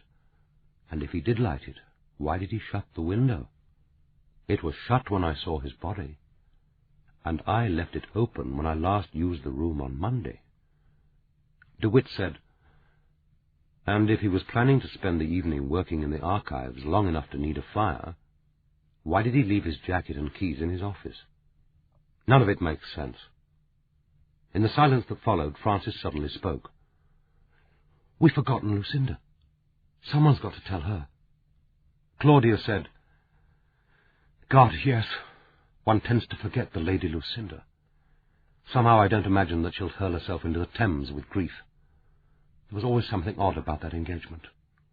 DeWitt said, "All the same, we can't let her read it in tomorrow's papers or hear it on the South East News. One of us had better ring Lady Norrington. she can break the news to her daughter. It would come best from you, Claudia. I suppose so, as long as I'm not expected to go round and administer comfort. I'd better do it now. I'll ring for my own office. That is, if the police aren't in occupation. Having the police here is like having mice in the house. You can sense them scrabbling away, even when you don't actually hear or see them. And once they're in, you feel you'll never get rid of them. She got up and walked out, her head held unnaturally high, but her step uncertain. Dauncey tried to get to his feet, but his stiffened limbs seemed unable to respond, and it was DeWitt who moved quickly to her side. But she shook her head and gently pushed away his supporting arm, and was gone. Less than 5 minutes later she returned. She said, "She wasn't in.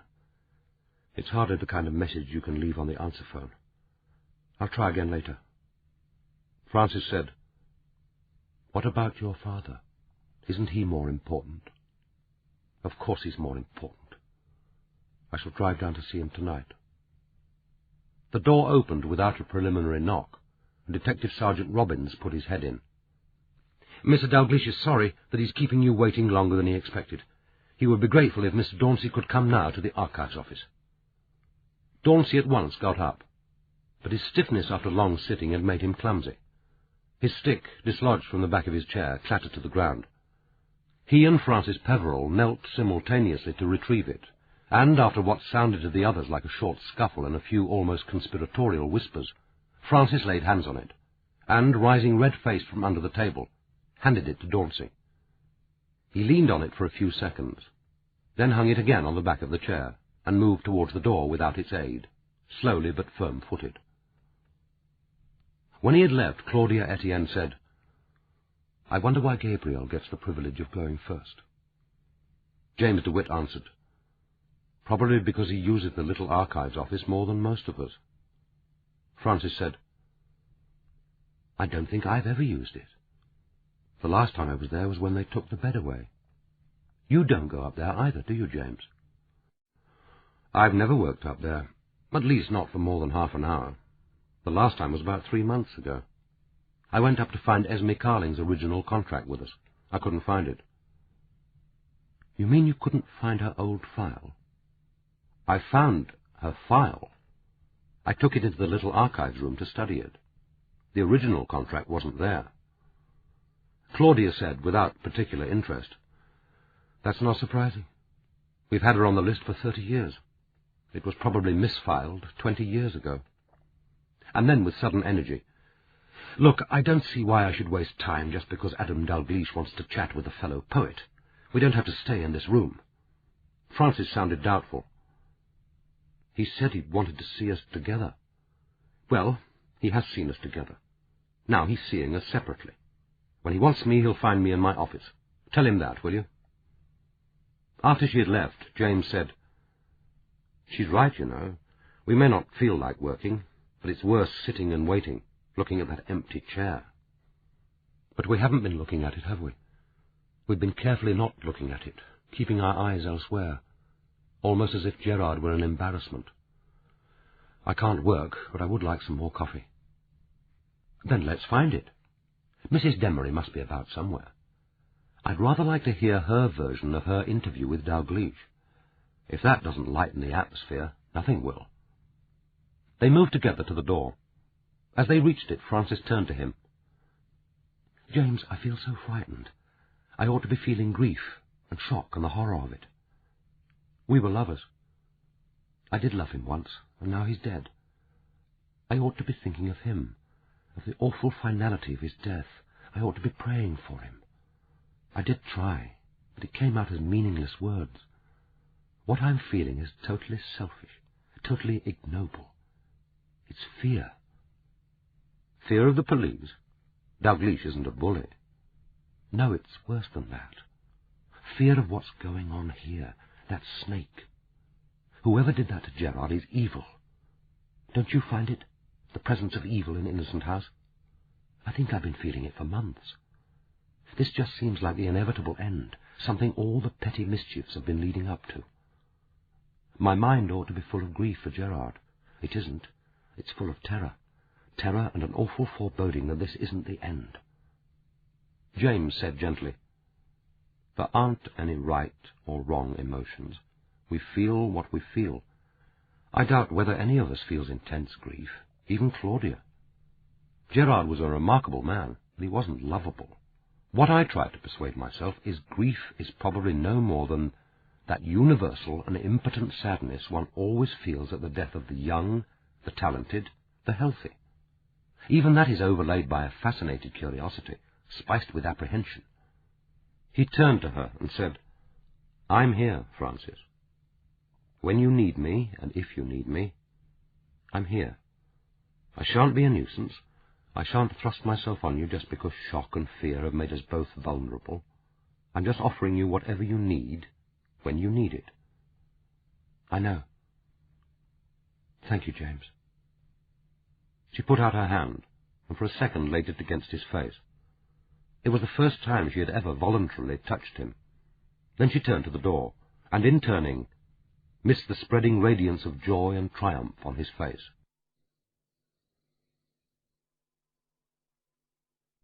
Chapter 25. 20 years previously, Dalgliesh had heard Gabriel Dauncey reading his poetry in the Purcell room on the South Bank. He had no intention of telling Dauncey so, but as he waited for the old man, the event came back to him with such clarity that he listened to the approaching footsteps through the archives room with something of the excited expectation of youth.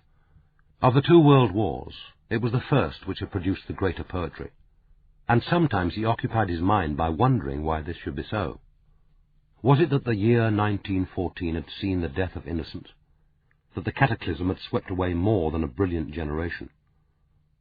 But for a few years, was it only 3, it seemed that Dauncey might be the Wilfred Owen of his own time, his very different war. For the promise of those first 2 volumes had never been fulfilled, and he had published nothing more.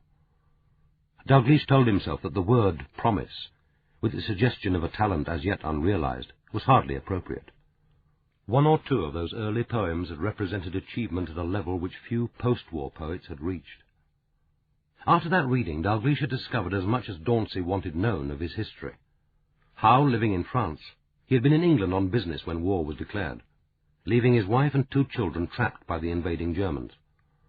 How they had totally disappeared from knowledge and official records, so that it was only after years of searching after the war that he had discovered that all 3, living under a false name to avoid internment, had been killed in a British bomber raid on occupied France. Dauncey himself had served in RAF Bomber Command, but had been spared the ultimate tragic irony. He had not taken part in that raid. His had been the poetry of modern war, of loss and grief and terror, comradeship and courage, cowardice and defeat. The strong, sinuous, brutal verses were lit by passages of lyrical beauty, like shells bursting in the mind. The great Lancasters lifting themselves like ponderous beasts with death in their bellies. The dark and silent skies exploding in a cacophony of terror.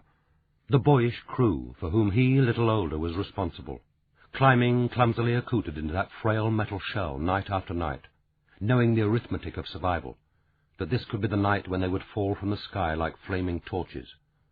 And always the guilt, the sense that this nightly terror, both dreaded and welcomed, was an expiation, that there was a betrayal for which only death could atone, personal betrayal mirroring a greater universal desolation. And now he was here, an ordinary old man, if any old man could be described as ordinary, not bent, but holding himself with disciplined effort, as if endurance and courage could successfully overcome the ravages of time. Old age either produces a soft plumpness, obliterating character in crinkled nonentity, or, as here, strips the face so that the bones stand out like a skeleton, temporarily clothed in flesh dry and delicate as paper. But the hair, although grey, was still strong, the eyes as black and darting as Dalgliesh remembered. Now they fixed on him a questioning, ironic stare. Dalgliesh swung round the chair from the table and placed it near the door. Dauncey sat. Dalgliesh said, "You came up with Lord Stilgo and Mr. DeWitt. Did anything strike you about this room apart from the presence of the body?" "Not at first, apart from a disagreeable smell. A corpse, half naked, grotesquely decorated as that corpse was, assaults the senses. After a minute, perhaps less, I did notice other things, and with unusual clarity. The room struck me as different. Odd. It looked stripped, although it wasn't. Unnaturally clean. Warmer than usual. The body looked so disordered. The room so very ordered. The chair was precisely in place, the files as neatly on the table. I noticed, of course, that the tape recorder was missing. Were the files as you had left them? Not as I remember. The 2 filing trays have been reversed. The tray with the smaller number of files should be on the left. I had 2 piles, the right higher than the left. I work from left to right, with 6 to 10 files at a time, depending on their size. When I finish with a file, I transfer it to the right. When all 6 have been dealt with, I return them to the main archives room, with a ruler inserted, to show how far I've got. Dalgliesh said, "We noticed the ruler in a space on the bottom shelf of the 2nd row. Does that mean that you've only completed 1 row?" "It's very slow work. I tend to get interested in old letters, even if they aren't worth preserving. I've found quite a lot that are. Letters from 20th century writers, and others who corresponded with Henry Peverell and his father, even if the firm didn't publish them. There are letters from H.G. Wells, Arnold Bennett, members of the Bloomsbury Group, some even earlier." "What is your system?" "I dictate a description of the contents of each file, and my recommendation either for destruction, doubtful, preserve, or important on the tape recorder. A typist then types a list, and periodically the board goes through it. Nothing has actually been thrown out yet. Until we know the future of the firm, it seemed unwise to destroy anything." "When did you last use this room?" "On Monday. I worked here all day. Mrs. Demery put her head round the door at about 10 o'clock, but said that you wouldn't disturb me. The place only gets cleaned about 1 week in 4, and then superficially. She told me about the frayed window cord, and I said I'd mention it to George and get him to do the repair. I haven't spoken to him yet." "You hadn't noticed it yourself?" "I'm afraid not. The window has been open for weeks. I prefer it that way. I suppose I would have noticed when the weather gets colder." "How do you heat the room?" "Always with an electric fire. Actually, it belongs to me. I prefer it to the gas fire. I don't mean that I thought the gas fire was unsafe, but I don't smoke, so I never seem to have matches when I need them. It was easier to bring the electric reflector fire over from my flat. It's very light, and I either carry it back to number 12 with me or leave it here, if I propose to work next day. On Monday I took it home." "And the door was unlocked when you left the room?" "Oh, yes. I never lock the door. The key is kept in the lock, usually on this side, but I never used it." Dalgliesh said, "The lock looks comparatively new. Who had it fitted?" "Henry Peverell. He liked to work up here occasionally. I don't know why, but he was a solitary man. I suppose he thought fitting a lock gave him an added sense of security. But it isn't really new. Much newer than the door, of course, but I think the key has been there for at least 5 years. Dalgliesh said, "But it hasn't been unused for 5 years. The lock has been kept oiled. The key turns easily." "Does it? I don't use it, so I haven't noticed. But it's odd about the oiling. Mrs. Demery may have done it, but it seems unlikely." Dalgliesh said, "Did you like Gerard Etienne?" "No, but I respected him. Not for qualities which necessarily deserve respect. I respected him for being so different from me. He had the virtues of his defects, and he was young. He could hardly claim credit or responsibility for that, but it gave him an enthusiasm which most of us here no longer have, and which I think the firm needs.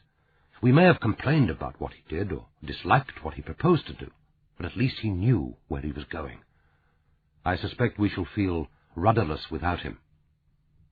"Who will take over as managing director?" "Oh, his sister, Claudia Etienne. The job here goes to the person with the greatest number of shares. As far as I know, she will inherit his. That will give her an overall majority." Dalgliesh said, "To do what?" "I don't know. You'll have to ask her. I doubt whether she knows herself. She's just lost a brother. I doubt whether she's spending much time thinking about the future of Peverell Press." Dalgliesh went on to ask Dauncey how he had spent the previous day and night. Dauncey looked down with a small, wry smile. He was too intelligent not to know that what he was being asked for was his alibi. He was silent for a little time, as if marshalling his thoughts. Then he said, "I was in the partners' meeting from 10 o'clock until 11:30. Gerard liked to get it over within 2 hours, but yesterday we stopped earlier than usual. After the meeting, he had a few words with me coming down from the boardroom about the future of the poetry list. I think, too, he was trying to enlist my support for his plan to sell Innocent House and move the firm downriver to Docklands." "You saw that as desirable?" "I saw it as necessary." He paused, then said, "Unfortunately." Again he paused, then continued, speaking slowly and deliberately, but with little emphasis, occasionally pausing as if to select one word over another, from time to time frowning as if memory were painful or uncertain. Dalgliesh listened in silence to the monologue. "After I left Innocent House, I went back to my flat to get ready for a luncheon appointment. When I say get ready, I mean merely to run a comb through my hair and wash my hands. I wasn't there long. I took a young poet, Damien Smith, to lunch at the Ivy. Gerard used to say that James DeWitt and I spent money on entertaining authors in inverse proportion to their importance to the firm. I thought the boy might enjoy the Ivy. I was due there at 1 o'clock, was taken by launch to London Bridge, and then caught a taxi to the restaurant. We spent 2 hours over lunch, and I was back at my flat about 3:30. I made myself a pot of tea, and returned to my office here at 4. I worked for about an hour and a half. The last time I saw Gerard was when I went to the ground-floor lavatory. It's the one at the back of the house, next to the shower room. The women usually use the lavatory on the first floor. Gerard was coming out as I went in. We didn't speak, but I think he nodded or smiled. There was some kind of passing acknowledgment, that's all. I didn't see him again. I came back to my flat and spent the next 2 hours in reading over the poems I'd selected for the evening, thinking about them, making coffee. I listened to the BBC 6 o'clock news. Shortly afterwards, Frances Peverell rang me to wish me good luck. She had offered to go with me. I think she thought that someone from the firm ought to be there. We had spoken about it a few days earlier, and I managed to dissuade her. One of the poets due to read was Marigold Riley. She's not a bad poet, but much of her verse is scatological. I knew that Frances wouldn't enjoy the poetry, the company, or the atmosphere. I told her that I would prefer to be on my own, that having her there would make me nervous. It wasn't entirely a lie. I hadn't read my verse for 15 years. Most of the people there would assume that I was dead. I was already wishing I hadn't agreed to go. Having Frances there, wondering whether she was unhappy, how much she was disliking it all, would only have increased the trauma. I rang for a taxi and left shortly after 7:30. Dalgliesh asked, "How shortly?" I rang for the taxi to be in the lane by 7:45, and I suppose I kept him waiting a few minutes, not more. He paused again, then went on. "What happened at the Connaught Arms will hardly interest you. There were enough people there to confirm my presence. I suppose the reading went rather better than I expected, but it was too crowded and too noisy." I hadn't realized that poetry had become a spectator sport. There was a great deal of drinking and smoking, and some of the poets were rather self-indulgent. It all went on too long. I meant to ask the landlord to telephone for a taxi, but he was busy talking to a group of people, and I slipped out more or less unnoticed. I thought I could pick up a cab at the end of the road, but before I got there I was mugged. There were 3 of them, I think. 2 black and 1 white. But I won't be able to identify them. I was just aware of rushing figures, the strong shove from the back, of hands grabbing at my pockets. It wasn't even a necessary assault. If they had asked, I would have handed over my wallet. What else could I do? They got it. Oh, yes, they got it. At least it was missing when I looked. The fall stunned me for a moment. When I came to, a man and a woman were bending over me. They had been at the reading and were trying to catch me up. I had banged my head when I fell, and it was bleeding slightly. I took out my handkerchief and held it to the wound. I asked them to bring me home, but they said they had to drive past St. Thomas's Hospital, and insisted on leaving me there. They said that I ought to have an X-ray. I could hardly insist that they drove me home, or found a cab. They were being very kind, but I don't think they wanted to go too far out of their way. At the hospital I had to wait quite a time. There were more urgent cases in the casualty department. Eventually a nurse dressed the wound on my head and said that I must wait to have an X-ray. That meant another wait. The result of that was satisfactory, but they wanted to keep me in for a night's observation. I assured them that I would be well looked after at home, and told them that I wasn't prepared to be admitted. I asked them to ring Frances and let her know what had happened and call a taxi. I thought she would probably be watching out for me to hear how the evening went, and might be worried when I wasn't back by 11. It was about 1:30 when I did get home, and I rang Frances at once. She wanted me to go up to her flat, but I told her I was perfectly all right, and what I needed most was a bath. As soon as I'd had one, I gave her another ring, and she came down at once. Dalgliesh said, "And she didn't insist on coming down to your flat as soon as you returned?" "No. Frances never intrudes if she thinks someone wants to be alone, and I did want to be alone, at least for a little time. I wasn't quite ready to give explanations, hear expressions of sympathy. What I needed was a drink and a bath. I had them both, and then rang Frances.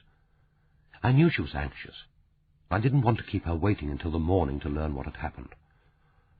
I thought the whiskey would make me feel better, but in fact it made me feel rather sick. I suppose I had some kind of delayed shock. By the time she knocked on the door, I wasn't feeling too good. We sat up together for a little time, and then she insisted that I went to bed. She said she would stay in the flat in case I needed something in the night.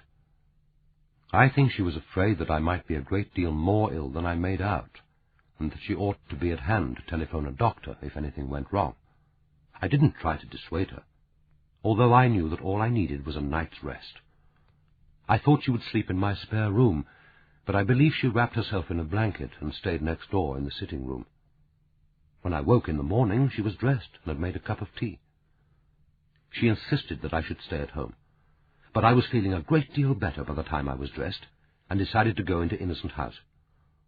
We arrived together in the main hall just after the first launch of the day had arrived. That's when we were told that Gerard was missing.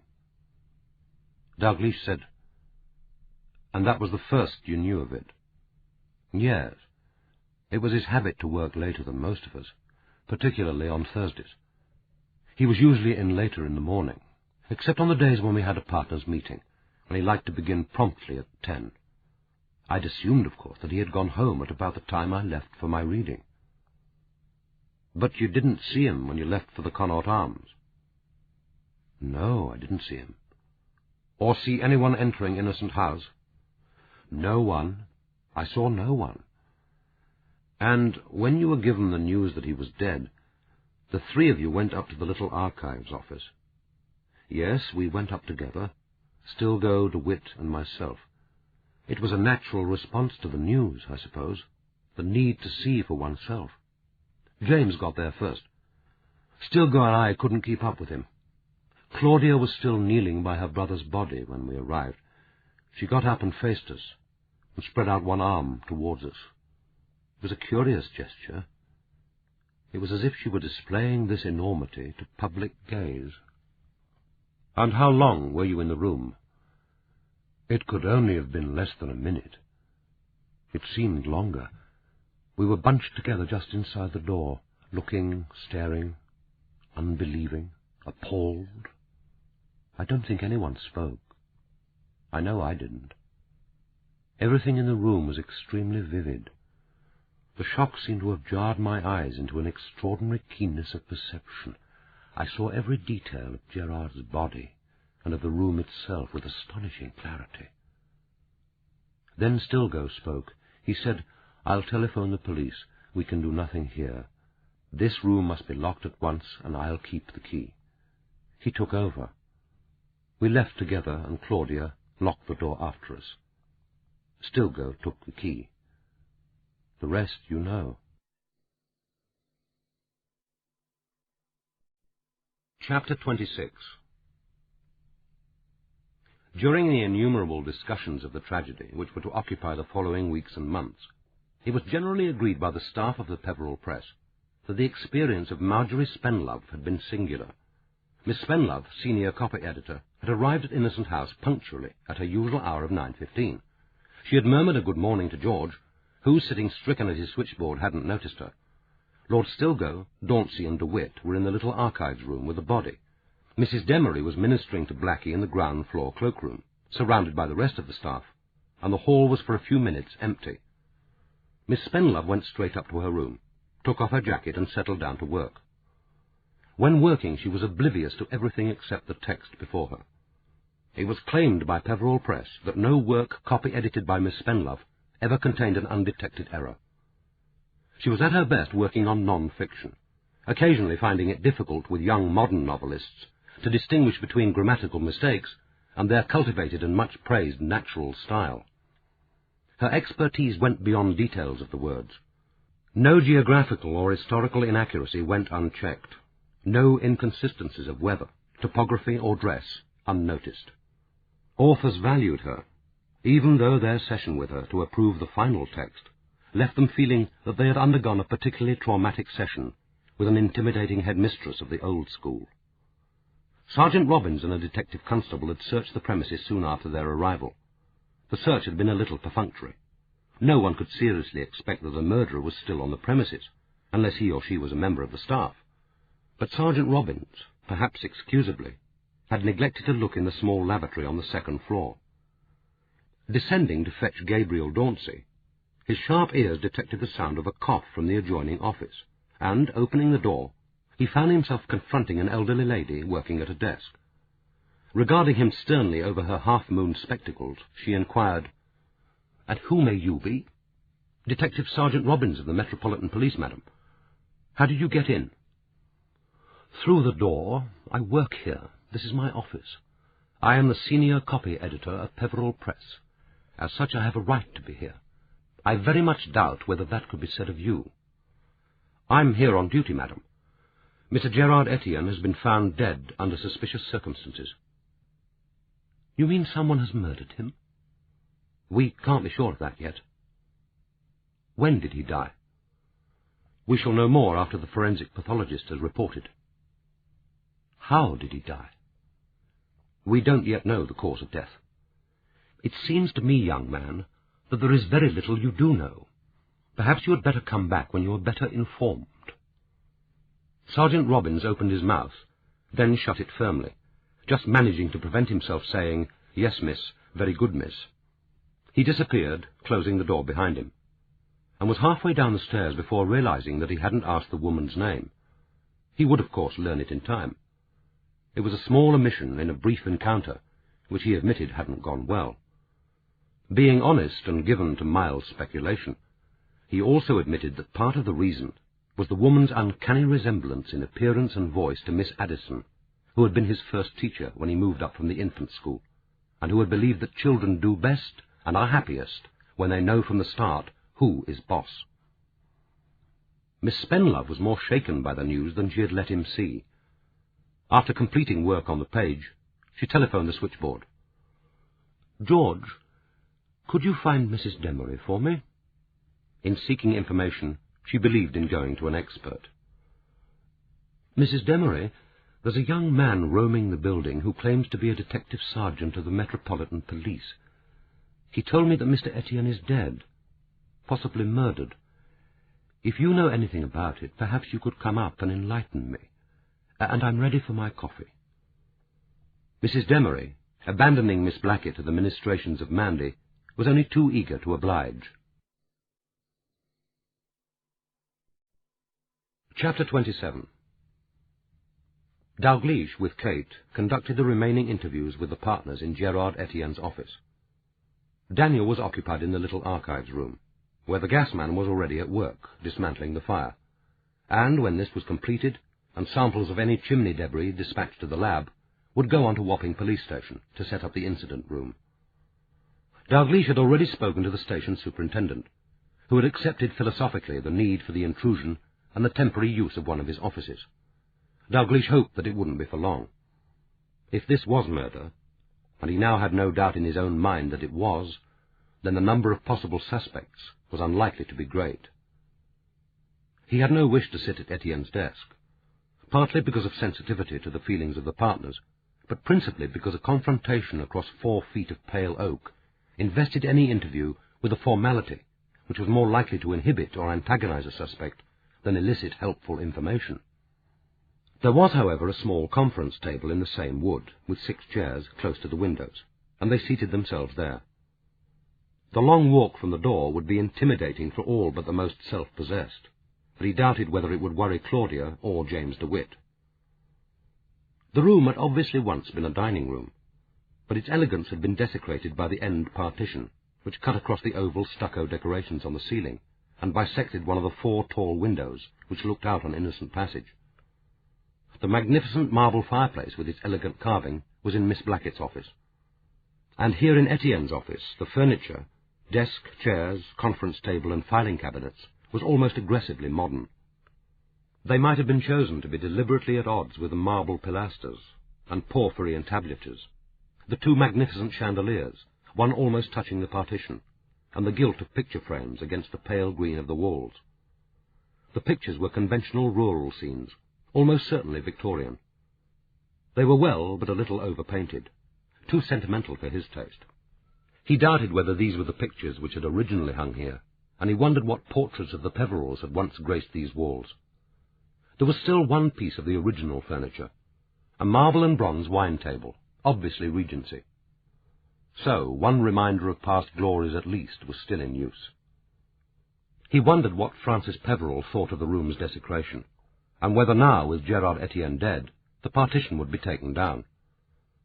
He wondered, too, if Gerard Etienne had been insensitive to all architecture, or only disregarding of this particular house. Was the partitioning, the discordant modern furnishing, his comment on the unsuitability of the room for his purposes, a deliberate rejection of a past which had been dominated by Peverell's, not Etienne's? Claudia Etienne walked across the 30 feet towards him with confident grace, and seated herself as if she were conferring a favour. She was very pale, but had herself well under control, although he suspected that her hands, plunged in the pockets of her cardigan, would have been more revealing than her taut, grave face. He offered his condolences simply, and he hoped sincerely, but she cut him short. "Are you here because of Lord Stilgo?" "No, I'm here because of your brother's death. Lord Stilgo did get in touch with me indirectly through a mutual friend. He had received an anonymous letter which greatly upset his wife. She saw it as a threat to his life. He asked for an official assurance that the police have no suspicion of foul play in the 3 deaths concerned with Innocent House, 2 authors and Sonia Clements." "Which you were, of course, able to give." "Which the police divisions concerned were able to give. He should have received that assurance about 3 days ago." "I hope it satisfied him. Lord Stilgo's self-absorption amounts to paranoia. Still, he can hardly suppose that Gerard's death is a deliberate attempt to sabotage his precious memoirs. I still find it strange, Commander, that you are here personally, and in such impressive force. Are you treating my brother's death as murder?" "As an unexplained and suspicious death. That is why I need to trouble you now. I would be grateful for your cooperation, not only personally, but in explaining to your staff that some invasion of their privacy and interference with their work is inevitable." "I think they will understand that." "We shall need to take fingerprints for the purpose of elimination. Any not needed in evidence will be destroyed when the case is complete. That will be a new experience for us. If it is necessary, of course, we must accept it. I assume that you will be requiring all of us, particularly the partners, to provide an alibi. I need to know what you were doing, Miss Etienne, and who you were with from 6 o'clock last night. She said, "You have the unenviable task, Commander, of expressing sympathy at my brother's death, while requiring an alibi to prove that I didn't murder him. You do it with some grace. I congratulate you. But then you've had plenty of practice. I was on the river with a friend, Declan Cartwright, last night. When you check with him, he'll probably describe me as his fiancée. I prefer to use the word lover. We started off shortly after 6:30, when the launch returned from taking staff to Charing Cross Pier. We were on the river until about 10:30, perhaps a little later, when we returned here, and I drove him back to his flat off Westbourne Grove. He lives above an antique shop which he manages for the owner. I shall, of course, give you the address. I was with him until 2 o'clock, then drove back to the Barbican. I have a flat there on the floor beneath that of my brother." It was a long time to spend on the river on an October night. A fine October night. We went downstream to see the Thames Barrier, and then returned and put in at Greenwich Pier. We had dinner at Le Papillon in Greenwich Church Street. We booked for 8 o'clock, and I suppose we were there for about an hour and a half. Then we went upstream beyond Battersea Bridge and returned, and, as I've said, we were back here shortly after 10:30.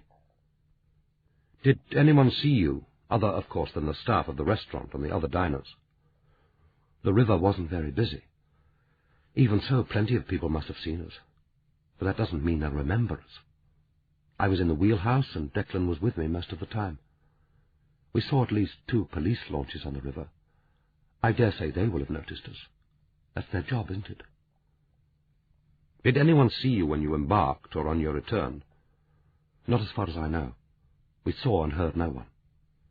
And you can think of no person who wished your brother dead? You asked that question before. I'm asking it again now that we're here in private. Are we? Is anything one says to a police officer really private? The answer is the same. I know of no one who hated him enough to kill him. There are probably people who won't be sorry he's dead. No death is universally regretted. Every death advantages someone. Who will be advantaged by this death? I shall. I'm Gerard's heir.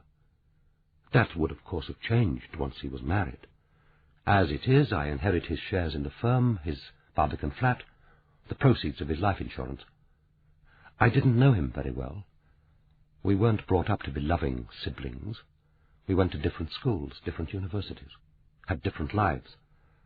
My Barbican flat is underneath his, but we didn't make a habit of dropping in on each other. It would have seemed an invasion of privacy. But I liked him.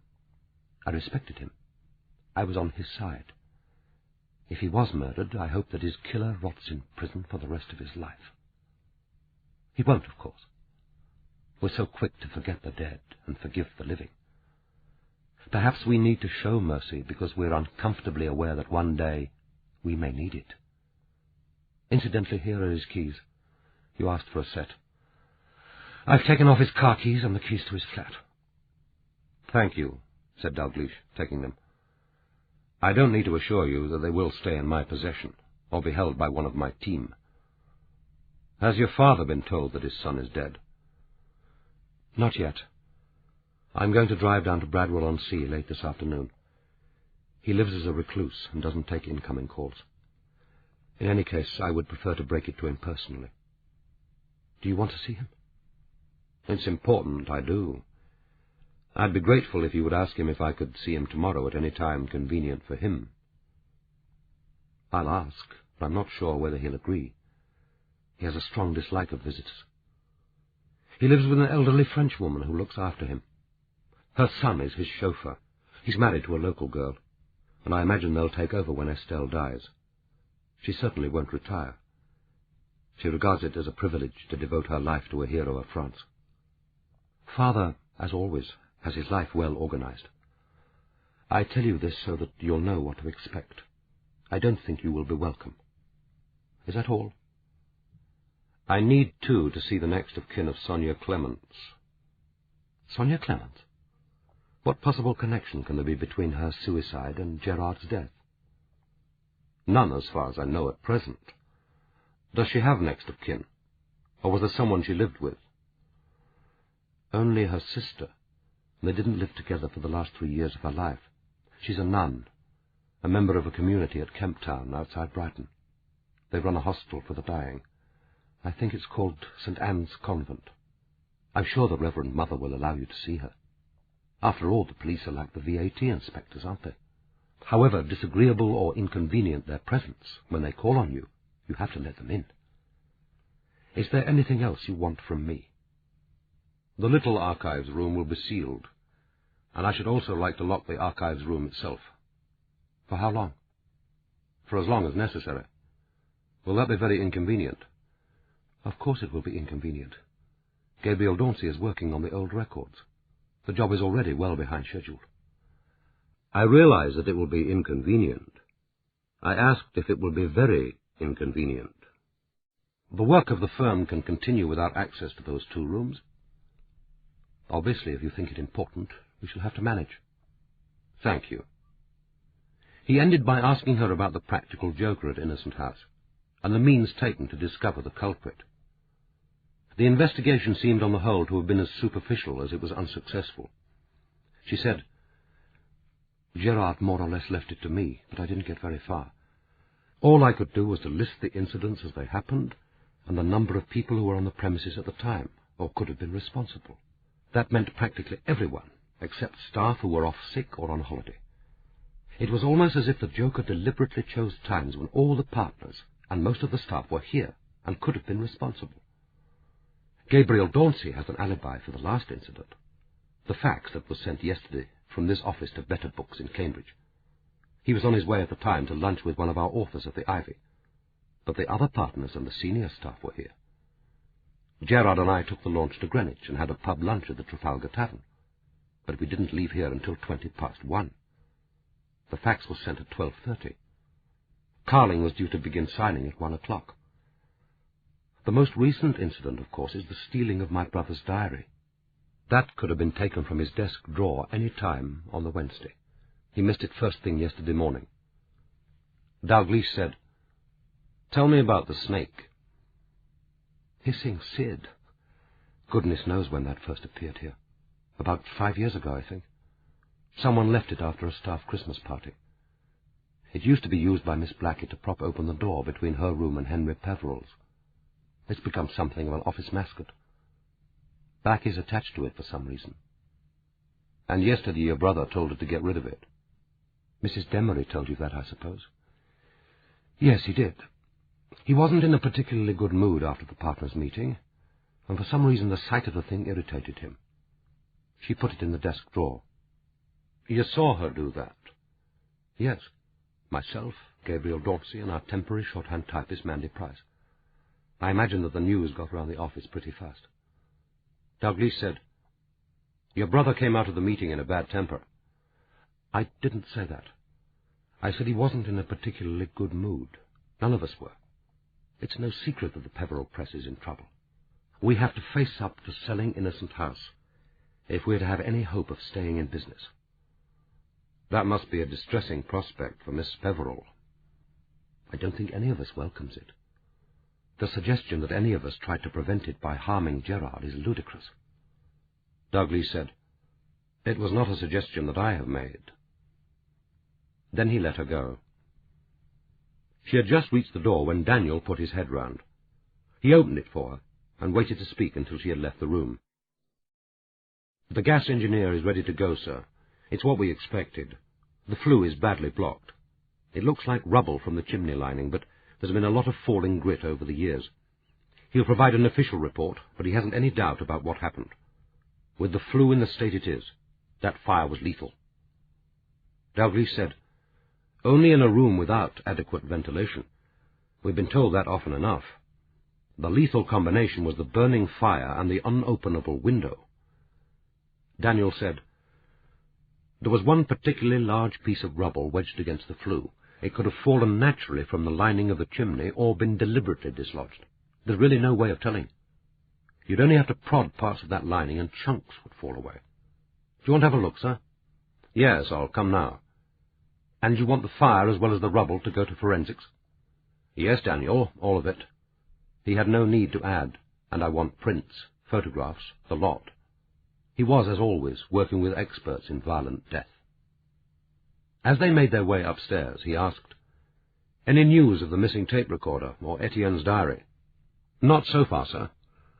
Miss Etienne made a fuss about checking the desk drawers of the staff who'd been sent home, or who are on leave today. I didn't think you'd want to apply for a search warrant." "Not necessary at present. I doubt whether it will be. The search can take place on Monday when all the staff are here. If that tape recorder was taken by the murderer for a specific reason, it's probably at the bottom of the river. If the office joker took it, it could turn up anywhere. The same goes for the diary." Daniel said, "The recorder was the only one of its kind in the office, apparently. It belonged personally to Mr. Dauncey. All the others are larger, and are AC battery cassette recorders, which take the usual 2.5 by 4-inch cassettes. Mr. DeWitt wonders if you'll see him fairly soon, sir. He has a seriously sick friend living with him, and promised that he'd be home early." "All right, I'll take him next." The gas engineer, already in his coat and ready to go, was vocal in his disapproval. Obviously torn between an almost proprietorial interest in the appliance and professional outrage at its misuse. "I haven't seen a fire of this type for nearly 20 years.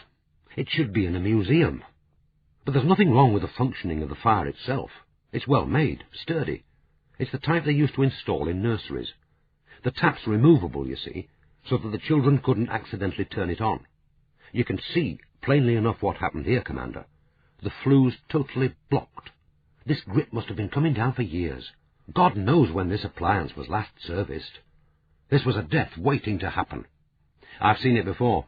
You too, no doubt. And we'll see it again. People can't say they haven't been warned often enough. Gas appliances need air. Without ventilation, what you get is malfunctioning and a build-up of carbon monoxide. Gas is a perfectly safe fuel if it's used properly. He'd have been all right with the window open. Should have been. The window is high and rather narrow. But if it had been properly opened, it'd have been all right. How did you find him? Asleep in a chair, I suppose. That's usually how it happens. People get a bit dozy, fall asleep, and don't wake up." Daniel said, "There are worse ways of going." "Not if you're a gas engineer, there aren't. It's an insult to the product." "You'll be needing a report, I suppose, Commander. Well, you'll get it soon enough." "He was a young chap, wasn't he?" "Well, that makes it worse. I don't know why it should, but it always does." He opened the door and looked round the room. "I wonder why he came up here to work. Odd place to choose. You'd think there'd be plenty of offices in a building this size, without wanting to come up here." Chapter 28. James DeWitt closed the door behind him and paused for a moment nonchalantly against it, as if wondering whether he would, after all, bother to enter, then walked across the room in easy strides and pulled the empty chair to one side of the table. "Is it all right if I sit here? Confronting you across the board in this adversarial way is rather intimidating. Brings back unpleasant memories of interviews with one's tutor." He was casually dressed in dark blue jeans and a loose-fitting ribbed sweater with leather patches on the elbows and shoulders, which looked like army surplus. On him it looked almost elegant. He was very tall, certainly over 6 feet, and loose-limbed with a suggestion of gawkiness in the long, bony wrists. His face, with something of the melancholy humour of a clown, was lean and intelligent, his cheeks flat under the jutting bones. A heavy strand of light brown hair fell across his high forehead. His eyes were narrow, sleepy under heavy lids, but they were eyes which missed little and gave nothing away. When he spoke, the soft, agreeable drawl was oddly inappropriate to his words. "I've just seen Claudia. She looks desperately tired. Did you really need to interrogate her? She has, after all, lost an only brother in appalling circumstances." Dalgliesh said, "It was hardly an interrogation. If Miss Etienne had asked us to stop, or if I thought she was too distressed, we would obviously have deferred the interview." And Frances Peverell. It's just as ghastly for her.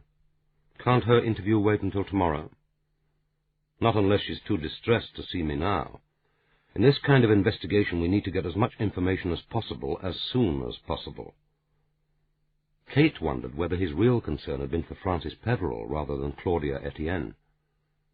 He said, "I suppose I'm taking Frances' turn. Sorry about that.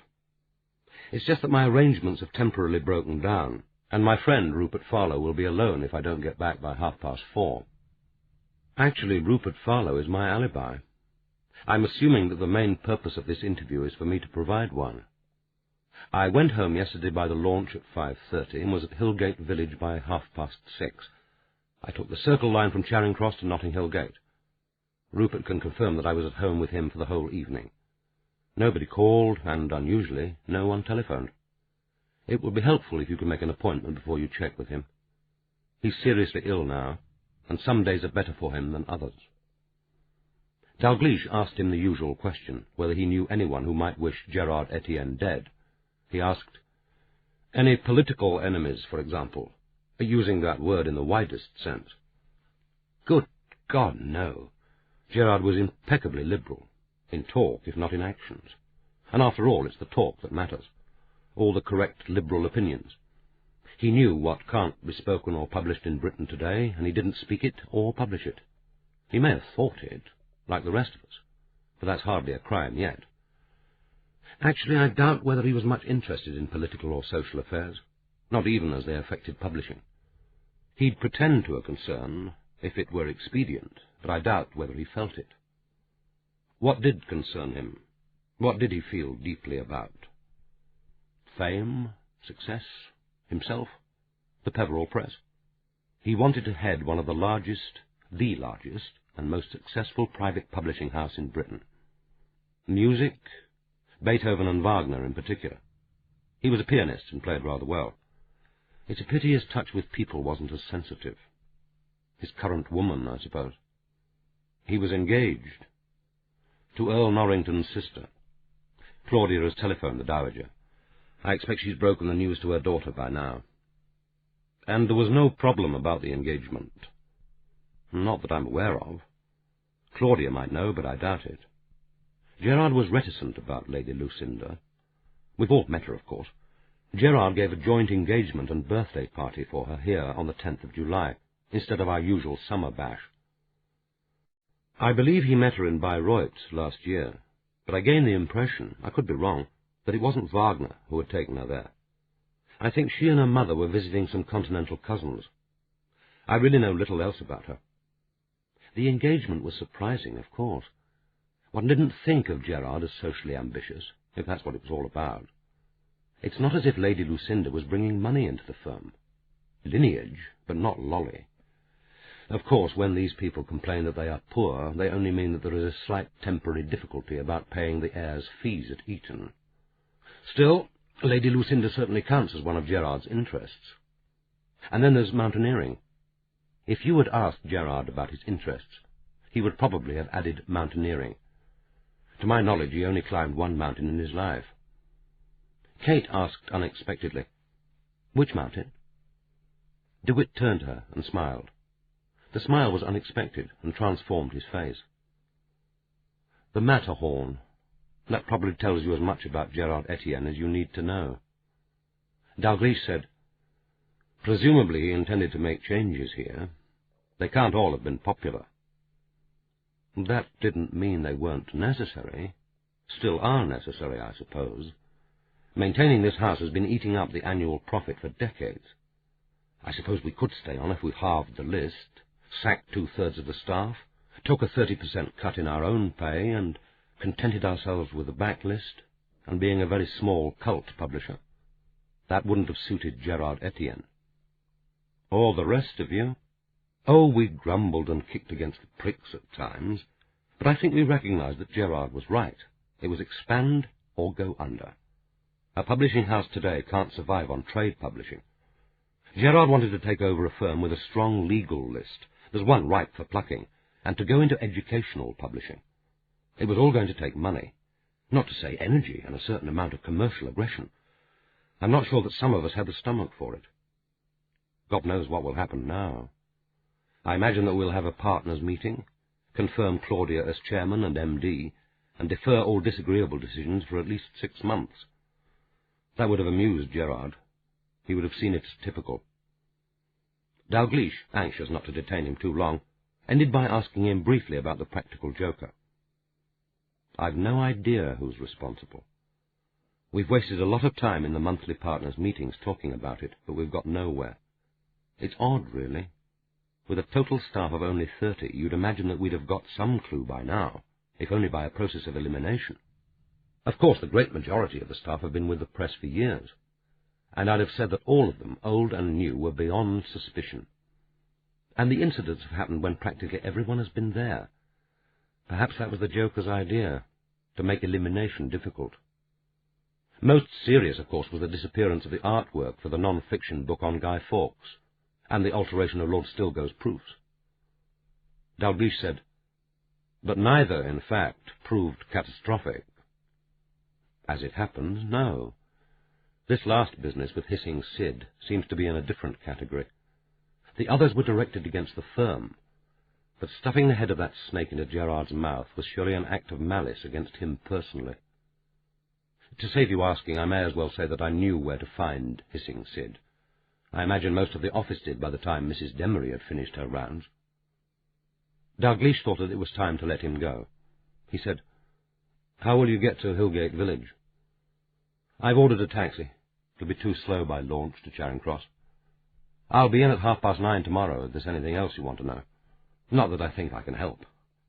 Oh, I may as well say now that I didn't kill Gerard, nor did I put that snake round his neck. I could hardly hope to persuade him of the virtues of the literary novel by gassing him to death. Dalgliesh said, so that's how you think he died? Didn't he? Actually, it was Daunce's idea. I can take no credit for it. But the more I think about it, the more credible it appears. He left with the same unhurried grace as that with which he had entered. Dalgliesh reflected that questioning suspects was rather like interviewing candidates as a member of a selection board. There was always a temptation to assess the performance of each, and to put forward a tentative opinion before the next applicant was summoned. Today he waited in silence. Kate, as always, sensed that it was wise to keep her counsel, but he suspected that there were 1 or 2 pungent comments she would like to have made about Claudia Etienne. Frances Peverell was the last. She came into the room with something of the docility of a well-trained schoolchild, but her composure broke when she saw Etienne's jacket still hanging across the back of his chair.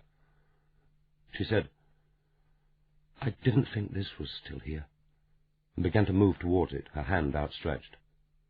Then she checked herself and turned towards Dalgliesh, and he saw that her eyes had brimmed with tears.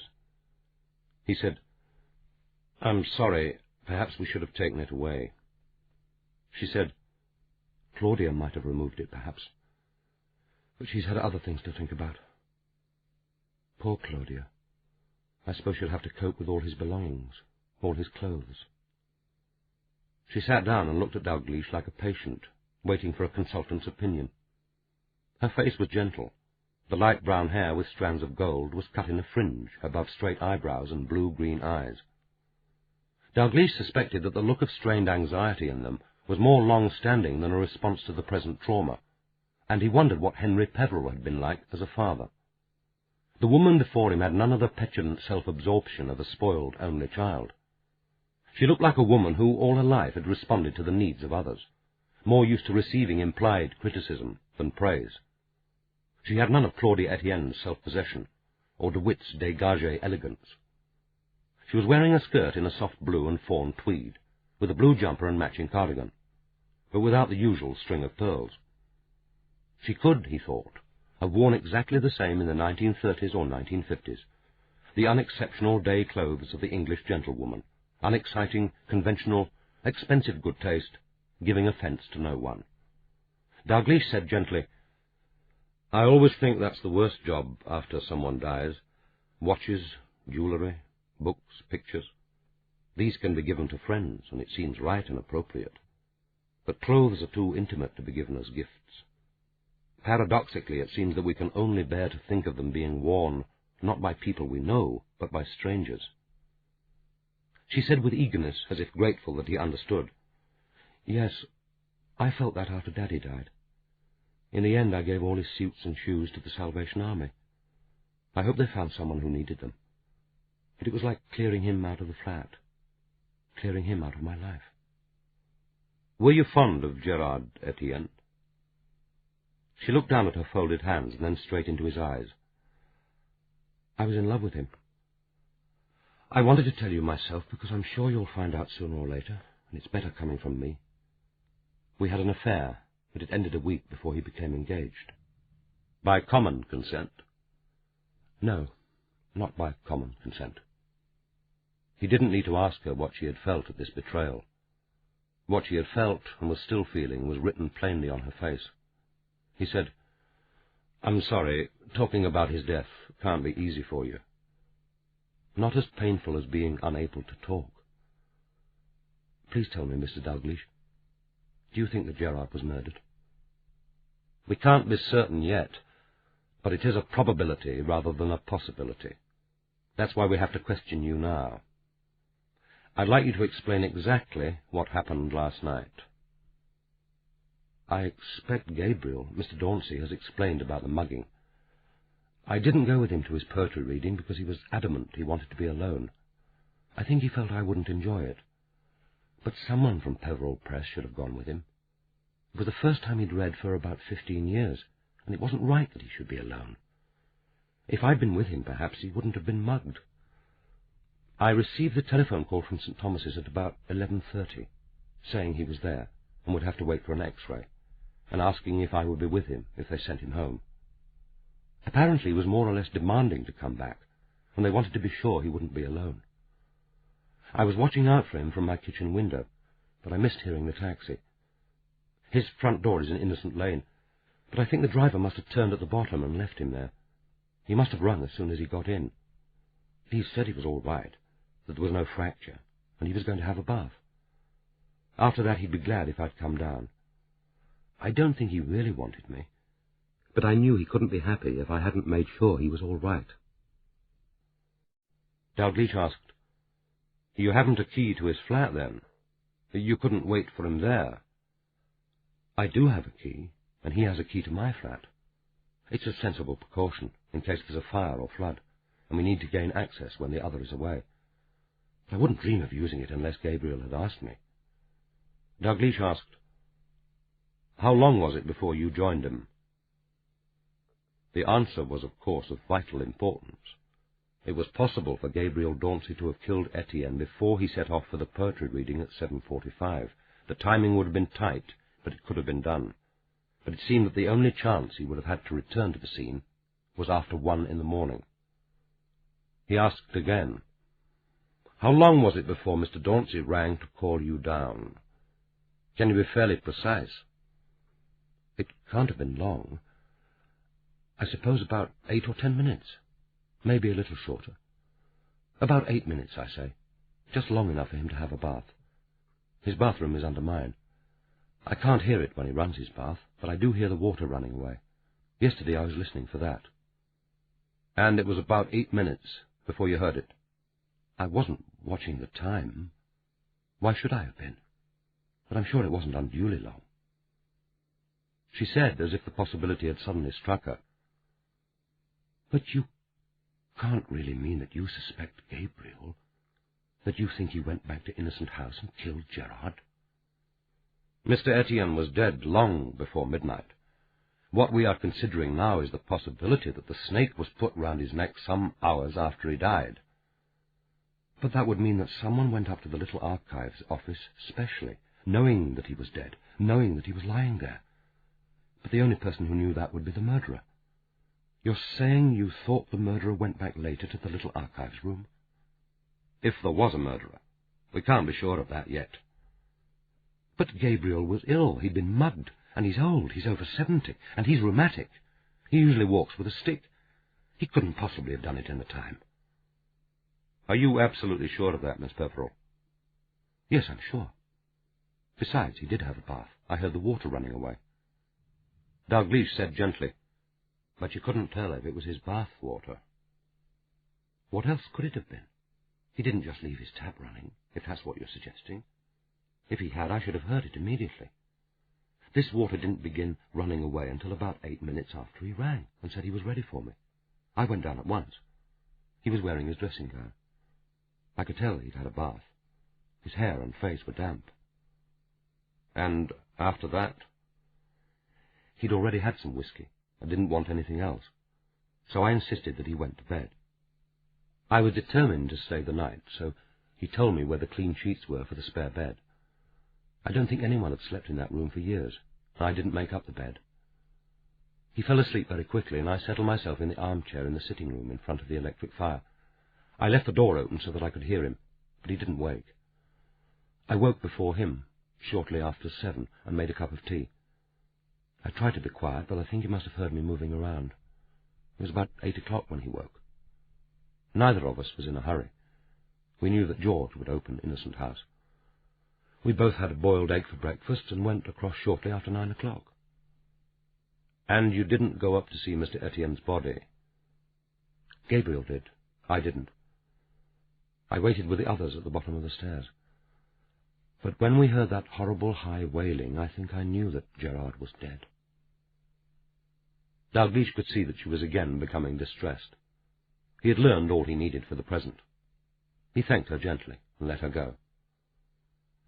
After she had left them, they were silent for a moment. Then Dalgliesh said, "Well, Kate, we've been presented with more disinterested and convincing alibis. Claudia Etienne's lover, DeWitt's sick house-guest, and Francis Peverell, who was obviously incapable of believing that Gabriel Dauncey could be guilty of a malicious act, let alone murder. She's trying to be honest about the length of time between his coming home and calling her down. She's an honest woman, but I'd guess that her 8 minutes was an underestimate." Kate said, "I wonder if she realized that he was giving her an alibi, as well as she providing one for him. But of course it isn't important, is it? She could have gone over to Innocent House and done that business with the snake any time before Dauncey arrived home, and she had every opportunity to kill Etienne. She's got no alibi for earlier yesterday evening. She was quick to pick up that point about the bathwater, that he couldn't just have turned on the tap and let it run. No, but there is another possibility. Think about it, Kate." Kate thought, then said, "Of course it could have been done that way." "Which means that we need to know the capacity of that bath, and we need to test the timing. Don't use Dauncey. Robbins will have to imagine he's a rheumatic 76-year-old. See how long it takes to get from Dauncey's door in Innocent Lane up to the little archives room.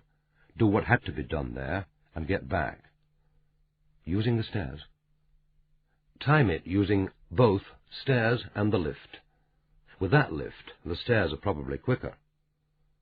As they began putting their papers together, Kate thought about Francis Peverell.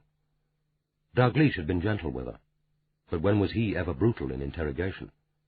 He had been sincere in that comment about the clothes of the dead. All the same, it had been remarkably effective in gaining Francis Peverell's confidence.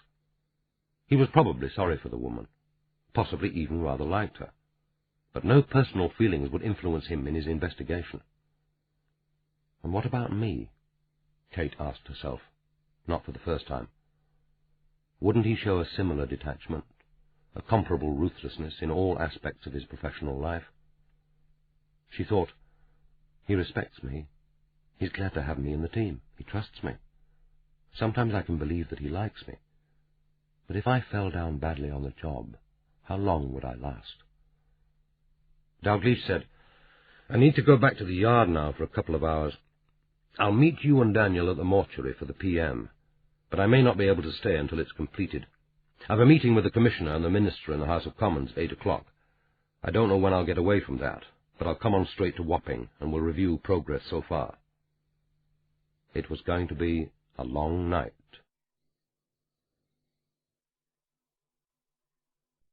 Chapter 29. It was 2 minutes to 3, and Blackie was sitting alone at her desk. She was oppressed by a listlessness, which was partly the result of delayed shock, partly fear, but which made any action seem an intolerable exertion. She supposed she could go home, although no one had told her so. There was filing to be done, letters which Gerard Etienne had dictated, still to be typed. But it seemed somehow indecent as well as pointless to file papers for which he would now never call, and type letters his hand would never sign. Mandy had left half an hour earlier, presumably told that she was no longer wanted. Blackie had watched while she took her red crash helmet from the bottom drawer of her desk and zipped up her tight leather jacket. Topped with that glittering dome, with her skinny body, the long legs clad in black ribbed leggings, she had been instantly transformed, as always, into the caricature of an exotic insect. Her last words to Blackie, spoken with a trace of embarrassed sympathy, had been, "Look, don't you go losing any sleep over him. I won't, and I quite liked him, what I saw of him. But he was a proper bastard to you. Are you going to be all right? Going home, I mean?" She had replied, "Yes, thank you, Mandy. I'm perfectly all right now. It was the shock. After all, I was his PA. You've only known him for a few weeks, and as a temporary typist." The words, a clumsy attempt to restore her dignity, had sounded even to her own ears, repressive and pompous. They had been greeted with a shrug, and Mandy had left without another word, her loud goodbyes to Mrs. Demery echoing across the hall. Mandy had been notably cheered by her interview with the police, and had immediately gone off to discuss it with Mrs. Demery, George and Amy in the kitchen. Blackie would have liked to have joined them, but had felt that it would be inappropriate to her status to be found gossiping with the junior staff. She knew, too, that they wouldn't have welcomed her intrusion into their confidences and speculations. On the other hand, she hadn't been invited to join the partners when they were closeted in the boardroom, and had been seen by no one except Mrs. Demery when they rang for more coffee and sandwiches. It seemed to her that there was no place in Innocent House where she was wanted or could any longer feel at home. End of Side 6.